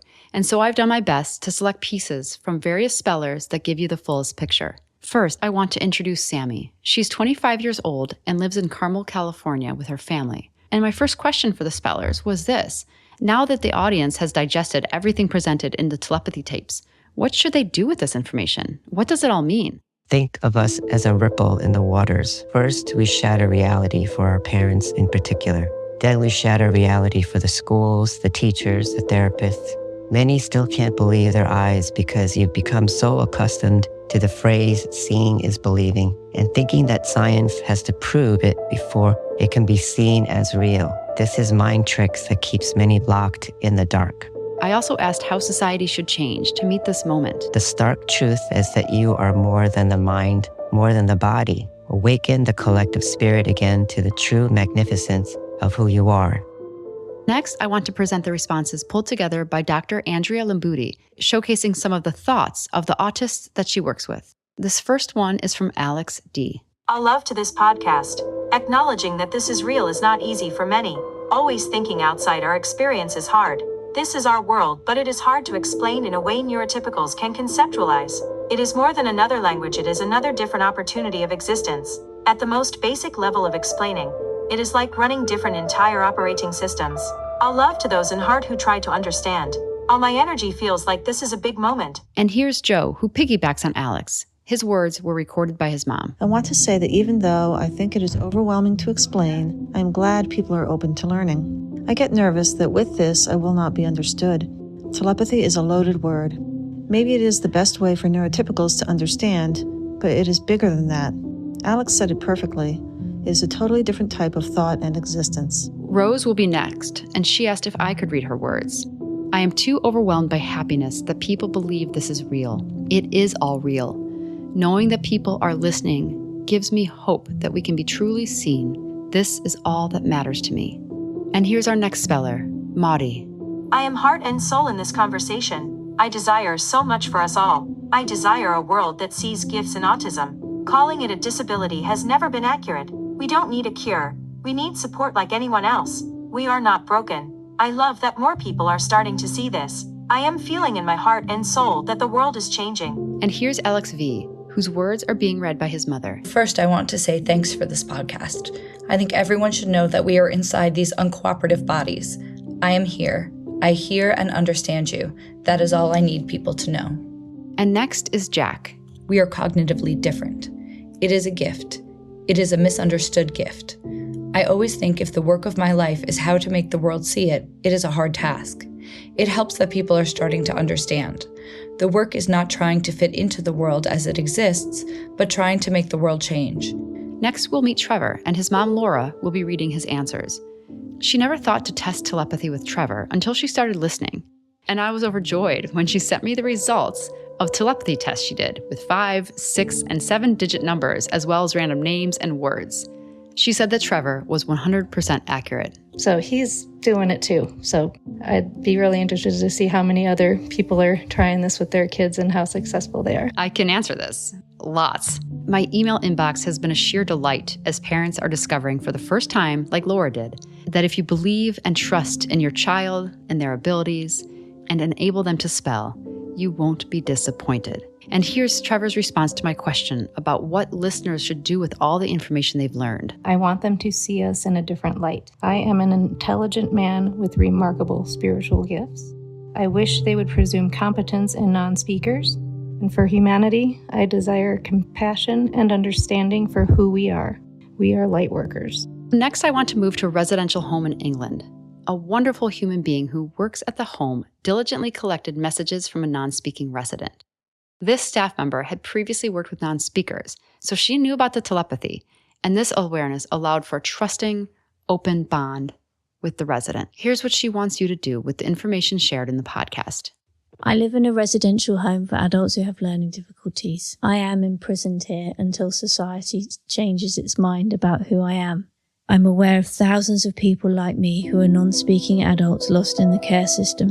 If society could start to accept that we are not under-functioning but ultra-functioning, and can see our physical disabilities as a symptom of our grey matter functioning excessively well rather than not functioning at all, we might start to get somewhere. Let us lead you. And as for the medical system, most of us have quite an acute awareness of our own physical bodies. Even if we appear to be disassociated from our own physical bodies, we are still able to help you enormously with diagnosis. You are regularly missing out on the miracles that are occurring on a daily basis as we take care of ourselves, despite the damage your drugs and diagnosis are doing to us. And we would like to have access to more complementary therapies, sound healing, acupuncture, massages, kinesiology, tuning forks, shiatsu, and also give us a physical space to think, preferably outdoors, without the TV or the radio on, so we can heal ourselves. And finally, some closing thoughts. I am content with my physicality and my gifts. I do not want to share them with everyone. That would be exhausting. My main motivation is for the betterment of humanity and the conscious evolution of mankind. And I believe that by understanding us, we work towards this goal together. We do not want to be swept under the carpet. This does not help either you or us to transform. We all need each other now. Next, I want to introduce Arjun, a 13-year-old aspiring poet from Florida. His older brother will be reading Arjun's responses. Who I look like on the outside is not me. I'm trapped in a body that struggles to obey me. My family has pursued different therapies and treatments. All failed but spelling. My voice has been set free and wanders the earth searching for the key to unlock the rest of me. These are some of the changes he'd like to see made in society.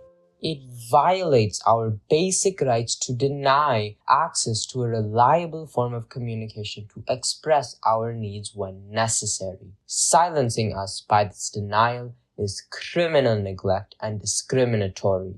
It must end. My opinion is the same for our medical system. I would love to see doctors accepting our communication methods and including us in their discussions. Next, we'll meet Noah and Adriana, who are siblings and remarkable energy healers based in Indiana. I met them both over Zoom a few years ago, and though they weren't in this season of the tapes, they were essential to it in ways that I just can't explain. Here's Noah communicating through Melissa Graves, who has opened up communication channels in the family that are amazing. But I don't want to dive into that yet because theirs is a story we'll share next season. We all are connected, and I can't express that enough. Our thoughts build the world. Our thoughts are heard by the world. Our thoughts are felt by the world. Even if the words aren't said, the feeling is there. Noah's sister, Adriana, also worked with Melissa to communicate her thoughts for this episode. Every child comes through with spirit eyes. Every child comes through with the connection to source. Every child comes through with the ability to speak telepathy. It is the trained behaviors that break those abilities, that take them away from us. Next, I want to travel to Maria's office outside of Chicago to hear some of the messages that she's been gathering from her students. Do you have any of their writings there that of anything they wanted to share? We do. You organized it very well. Thank you. I was like, this is how Kai will want it. So I'll organize it like this. That's Dan, a new volunteer in Maria's classroom, and he'll be helping her read through these responses. I'll be releasing a special bonus episode about Dan in January because he's the first voice user that I personally know who has been to the Hill, and multiple times. But now, turning back to the spellers. Speller 1 said, for progress, we must determine what everyone feels is important. What I feel is most important is for schools to understand our full potential.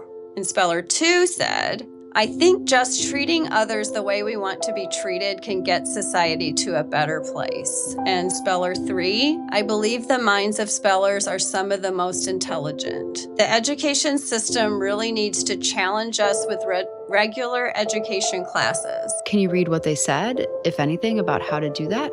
The school's first challenge is to train spelling partners Then create a sensory neutral environment where spellers manage their bodies and engage in the regular curriculum. The medical system will do better having people who can spell with us during the appointment.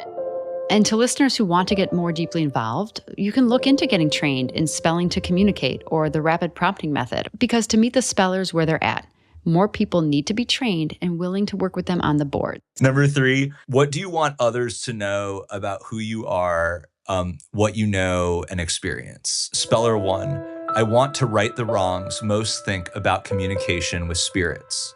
I find it sad that people interested in spirits are judged. I stopped worrying about death.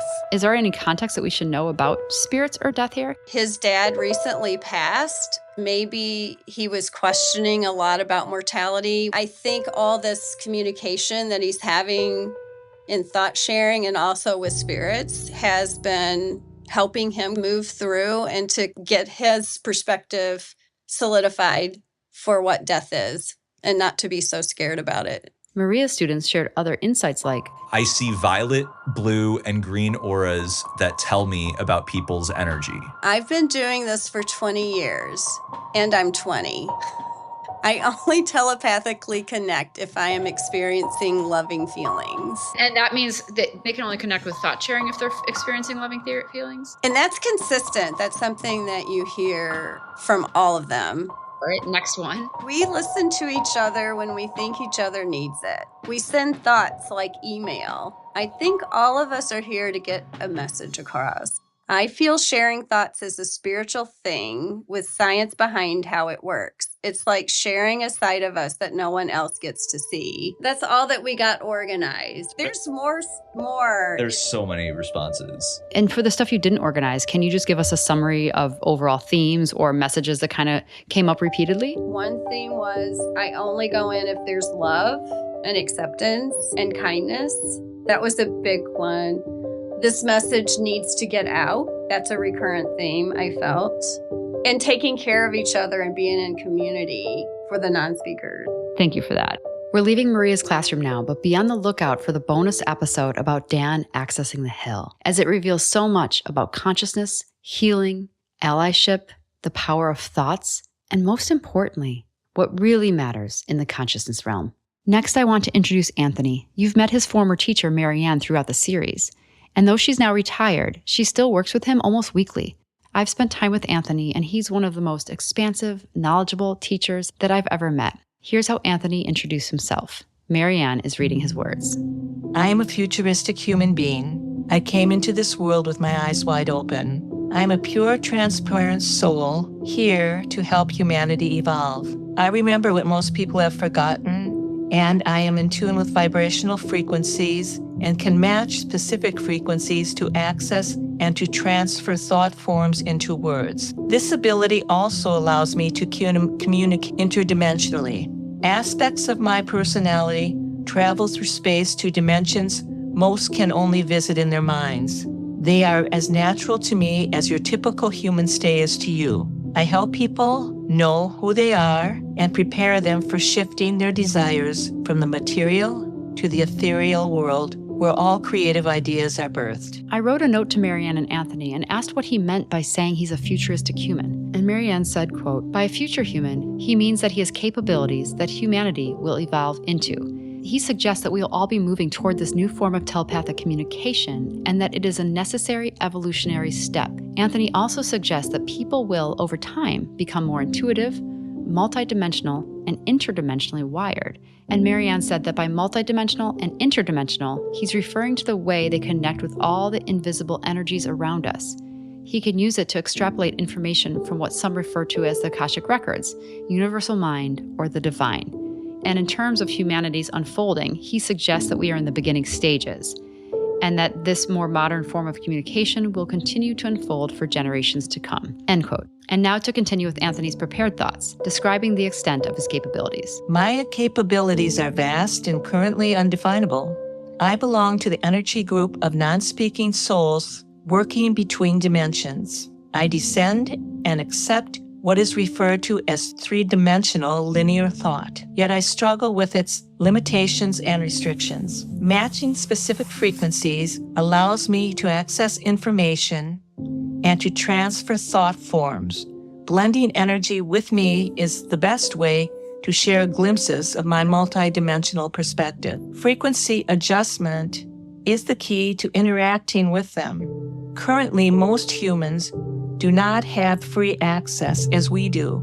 Each frequency is attuned to love. We'll come back to Anthony in a moment, but because he brought up frequency here, I wanted to tie back in a critical thing Asher once said about frequency that I didn't know where to place elsewhere in the series. One of the things he tried to explain to me about consciousness was the experts have got that a bit wrong. He says they think that when you go into the delta state, you go into deep sleep or you're unconscious, sedated, and so nothing's going on in your brain. And he said, well, nothing is going on in your brain because your consciousness has moved beyond the brain. And that's when your consciousness is its most expanded. That's when you're out in this altered state and you've got access to everything. Brain states, they have different hertz, and at the delta state, the frequency in the brain is very, very low because you're not in the body very much. Then when you get down in the beta state, which is normal waking consciousness for neurotypical people, then most of the consciousness is in the body. And when you get to the gamma state, which is the busiest one of all, he said that's like fight or flight or extreme arousal. He said the ideal state for every neurotypical people and neurodivergent people would be the alpha state, which is complete balance between the two. You're still grounded, but you've got that greater link into consciousness and you're aware of all the little nudges you get, the little intuitionicities and things. They just sort of keep coming. And he said for people on the spectrum, people with autism and so forth, to get down to the alpha state for them is a real effort to force their frequencies that low. Whereas for neurotypical people, it's often quite difficult to get them that high and to actually tune in to higher self.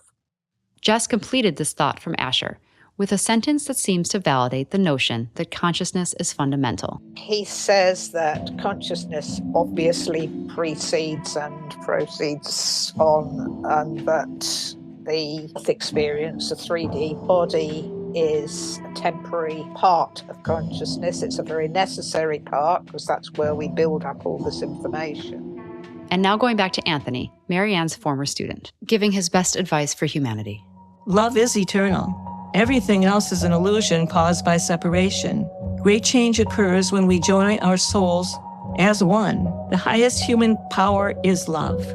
Spiritual evolution occurs when hearts are aligned in mass to create loving vibrations during all circumstances at all times. Planetary upgrade is needed now.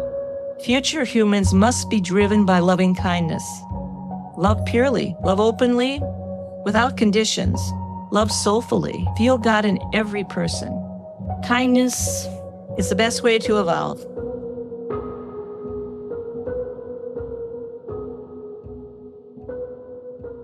Now we'll hear from Andrew Smith, a non-speaker in Toronto, Canada. His mom, Susan, collected his thoughts, and they asked me to read them, so here we go. Open your mind to the possibility that information, knowledge, and wisdom are acquired through many means and available to us all. Move away from conventional ways of thinking about non-speaking autistic individuals and towards all that is possible. Be an ambassador. And here's what he wants others to know about his experience. I am here to show others a different way of being, one just of love and of living from that place. And when asked about his desires for himself and humanity, he answered, quote, "Consider that this is already underway." Next, we'll turn to Cody and Aaron, who are 14 and 12. Their mom, Monique, sent me their thoughts via their communication partner, Michelle. My first question to them is what they want all of us to do with the information that we've learned thus far. Just because we're nonverbal does not mean that we're not speaking and connecting with each other. What we would like for the world, for humanity, is to shut their mouths more and to connect more. They want to be in service. And they want to help parents who the system fails continuously. Nobody has brought this up yet, and I'm so glad that they did, because our system continually robs parents of hope.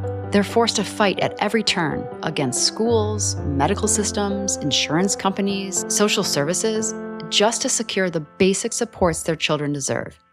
And when their children age out of school, the fight intensifies.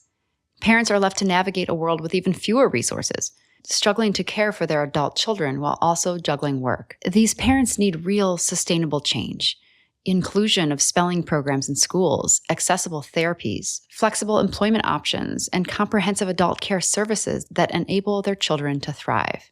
Parents of non-speakers shouldn't have to choose between caring for their children and meeting their own basic needs. Yes, we have to activate to help the non-speakers, and one of the best ways we can do that is helping the parents too. He says all of us are a link in the chain, and one is not better than the other.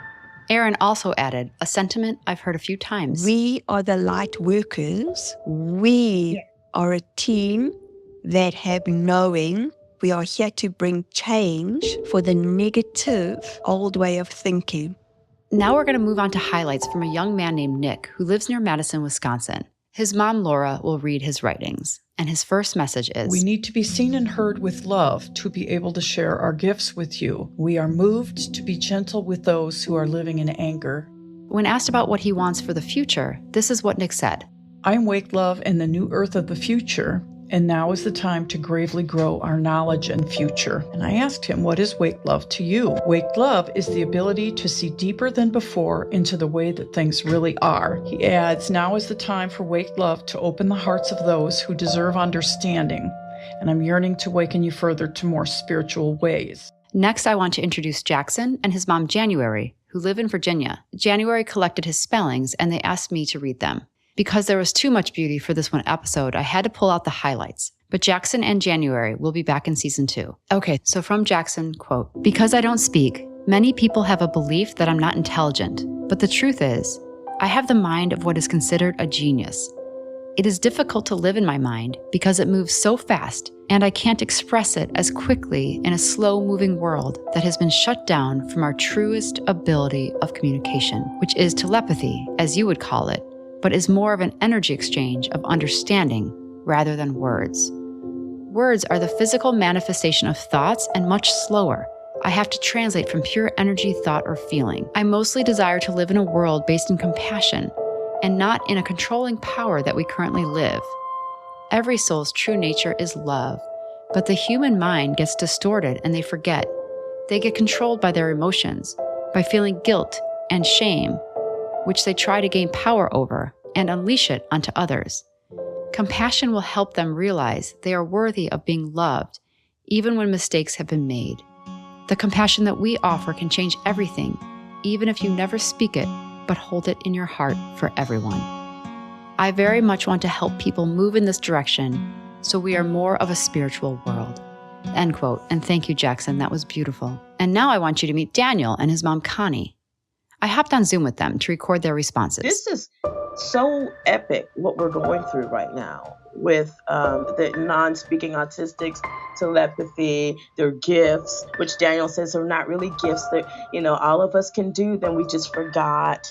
I just love the wonderment that I'm under right now because of my son and the other autistics that I've met along the way. They're all such great teachers. Daniel and Connie were introduced to me by way of Alex Margot, an author who accidentally stumbled into this world like I did. Alex wrote a book about Connie and Daniel called Unsuspected Heroes, which she released as fiction because she felt it would be too difficult or out there for mainstream audiences to believe. But before we jump into Daniel's messages for us, I wanted to share Connie's input on their communication method as they engage in a mix of letterboards and telepathy. Daniel considers facilitated communication like training wheels, okay? He would much prefer telepathy because telepathy is very quick. When I get a message from Daniel and it's telepathic, I see everything. It's like everything comes in at once and I can translate it. However, because I'm still dealing with doubts, I would ask him on his communication board, hey, this is what I heard you say. Is this accurate? And he will let me know, yes, no, or he will add to what I was shown. So yes, I am telepathic with Daniel, but would I say I'm an expert? I'm still in the process, and that's okay, because sometimes with telepathy, you might think it's your own thoughts, because it doesn't always come in like a voice. Sometimes it comes in as pictures, an impression. It's not always the person's voice, if that makes any sense. From what I've learned, this sense of doubt and learning to trust yourself and the process is really common. It's just weird at first to have thoughts and visions and words entering your head that aren't your own. And of course, parents wonder if these are their thoughts or not. And from what I've learned, this process gets easier with practice and you start to trust it more and more. So with that, here's Daniel's answers to what you should do with the information presented in the telepathy tapes. I want them not to dismiss this information. Allow your mind and heart to process what we are presenting. When that feeling comes in your body of doubt, keep holding the information. Don't turn away. Don't dismiss it. We talk about the importance of openness. Be open to the possibility that we are beyond what you think you know about our capabilities, knowledge, and worth. And here's the changes Danielle would like to see in the education system and medical system. They need to know about emotions, how the energy of emotions impacts everything. It impacts our cells, hormones, and how we interact with each other as a society. Emotional intelligence is key. It goes back to the knowledge of oneself. This echoes what Noah said, that knowing our emotions and reconciling them is so much more important than we realize. The knowledge of emotion is what society needs, what education needs, and what the medical field needs. Emotions are ignored across the board, and that must change. And what he wants others to know about his experience. There are times where I feel small. It is a weird duality that I live with. However, in moments like these, where I feel seen and heard and acknowledged, I feel more like a king. I feel the soul of humanity, because it is love. It is openness that brought them to hear my words. And I cannot be more honored and humbled to be of service to those that hear me. Beautiful. And one of the things he kept on telling me too, and I didn't understand at first, and he said, pay attention. Look at all the synchronicities. Pay attention. I get that now, because when you're paying attention to synchronicities, you're able to become more powerful, and you see that there's something more. It's all about being open, because when I was new to it, I was like, things went over my head. I was skeptical, but you really have to be open and just be in wonder. Before sharing closing thoughts from the spellers that you've already met this season, I wanted to go back to Sammy so she could share her closing thoughts. It's blowing people's reality bubble to see beyond what their eyes have been trained to see. This brings to mind ABA or behavioral research techniques that try to train us out of our behaviors and sensory systems. But it is the general population that has actually been ABA trained, because you've been entrained to think in certain patterns that wired a neurology to keep running that pattern. You were not able to break out of this loop to advance yourselves to a whole new level. It's been sad to witness from the higher dimensional perspective. Our main point of consciousness resides on a different reality plane, as many in your podcast have demonstrated. This has been a very positive turn of events. It's time to completely tear down the false reality bubble. What awaits you is a new human, the real human, actually. It's as if all of us just need to be introduced again to who we really are. And now we're going to close on thoughts from the spellers you've already met, starting with Lily in Atlanta. Opposing spelling as a legitimate form of alternative communication needs to stop now. We need to be believed and supported. You cannot say we are fundamentally without rights just because we have bodies that betray us. Our minds are beautiful, and non-speakers have so much to offer if you would only care to listen. And here's what Lily wants listeners to do with the information you've learned this season. Nothing will change until you believe us. We see and hear everything. We even hear thoughts, as you now are aware. We love and we hurt, and we long to be included in the fabric of society and be accepted, despite our unruly bodies. We autistics each experience the world in beautiful ways that voice users can only dream to understand. I want to be educated, included, and valued as a person who has much to offer. Good that we are getting this platform to share both our inner lives and our hopes and dreams. And here's what Lily wants for humanity. No change in humanity will come until humanity can realize that we are all mutually connected to each other. Be very mindful that we are about to go through a cataclysmic shift in the understanding of the fundamental nature of our relationship to the universe and everything in it. Each of life's little poignant moments point to an eternal reality more wonderful than we can imagine. We all from time to time go to the realms and learn new things from the vast storehouse of knowledge from over the centuries. Mainly want to say that most of us experience a pretty amazing world, despite our physical constraints and limited, isolated, at-home existence. And of course, next I want to go to John Paul. I asked his mom, Libby, how we should do this, and she reminded me that when I first met John Paul, I sent him a list of questions, and those questions have not yet been shared. John Paul's brother will read some of these thoughtful wisdoms from John Paul now. We value love more than valuables. Love is all that is important. We need to try to always love so this universe will survive. And now to Zahari, John Paul's dear friend from the Hill. Zahari is completely blind, and yet spells independently by either pointing to a letterboard or typing into a digital talker. He can feel his way around the keys, just like many of you can type into a computer keyboard without looking. But for Zahari in particular, this is an incredible achievement because he was neglected in an orphanage in Croatia for the first 8 years of his life. Simply see us as not strange and engage us as humans who want to fit in. Assume we all have this gift. How would your thoughts about us change?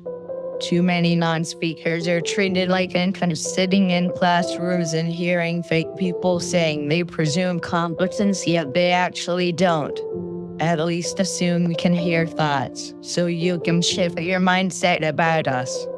So many non-speakers have stopped attending school when they start RP and spelling, because speech teachers are scared they will lose their license. Spelling has allowed me to show that I'm a smart person trapped in a body that I struggle to control.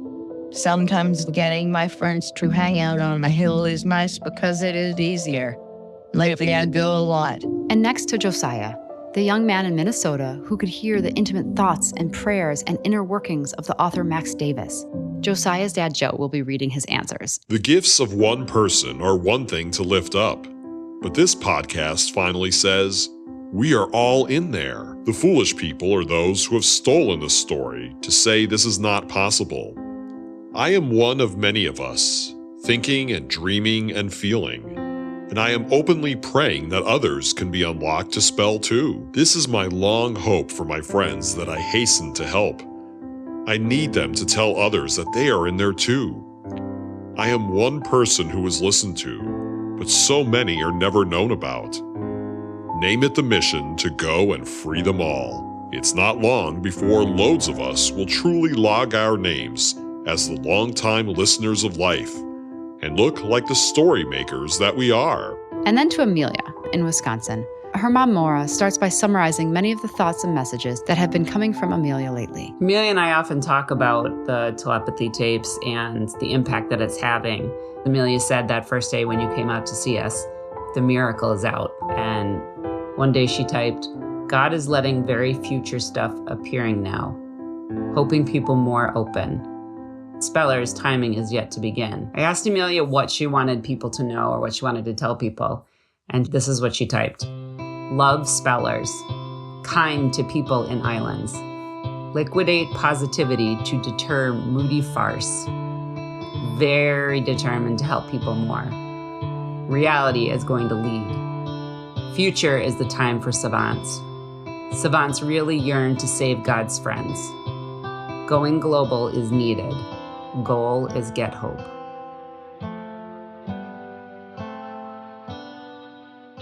And last, but certainly not least, to my dear friend Houston, one of the most influential helpers and guides to this podcast and to me. His mom, Katie, whose support to this entire effort can't be understated, reads his words. World change is not a pipe dream. It's truly why we are here. And Houston laid out some small and big pieces of what world change might look like. It is working to help our voices be heard, helping our parents recover the years and resources lost. It is truth being told and lies being revealed. It is helping the disabled be independent so they can live their dreams and be leaders the world needs. And most important to Houston, and honestly every non-speaker that I've ever had the privilege of knowing, is a message of love. Love and helping others has to be more important than serving yourself. My job on earth is to make all the earth hear that God is love. So great is love that no one will have any need to fear when they sink into its depths. Neurotypicals believe, I've seen. When you've seen what I've seen, there is no doubt. And we'll end there on that line. When you've seen what I've seen, there is no doubt. This sums up the experience of everyone you've met this season. Their certainty in what they've seen and experienced is why they risk their reputation to come forward. Now it's up to us to carry forward this message, to presume competence and advocate for spelling, and to work hard to change and envelop more compassion and love and unity into our lives so that we might just evolve in the way the non-speakers say we can and should. On behalf of everyone involved, thank you so much for opening your hearts and minds to this message. The non-speakers, families, teachers, and scientists in my orbit have been emboldened and forever changed by the validation that you've showered on them and this show. And through your messages and your posts, we've overwhelmingly received your desire to dive deeper into everything you've learned. And to honor that, between season 1 and season 2, I'll be releasing bonus episodes featuring interviews with thinkers and experts and other families to help us explore and unpack the many questions that we've raised together. Consider these bonus episodes like the liner notes of an old album. And the first of these bonus episodes will share Dan's journey to the Hill and the incredible response that he received there. And in the meantime, you can get updates by following us on Facebook, Twitter, and TikTok, where our handle is The Telepathy Tapes, and by signing up for our mailing list at thetelepathytapes.com. There's so much great stuff to come, and all of it, including season 2, will reframe your reality and shift your paradigm even further. Please tune in for the bonus episode that will feature Dan and how he got to the Hill. I think it offers us such critical insight and understanding, and it unfolded during the making of this season. And I cannot wait to be back with season 2 and to keep you up to date on the film. All of it, I promise, will reframe your reality and shift your paradigm even further. A very special thanks to my incredible collaborator and producer, Jen Mirza, who created all music and sound effects for this episode of The Telepathy Tapes. Remember that you can review some of the tests and see some of the film recordings on our website, thetelepathytapes.com. Thank you so much for tuning in, and join us next week as this world expands and deepens.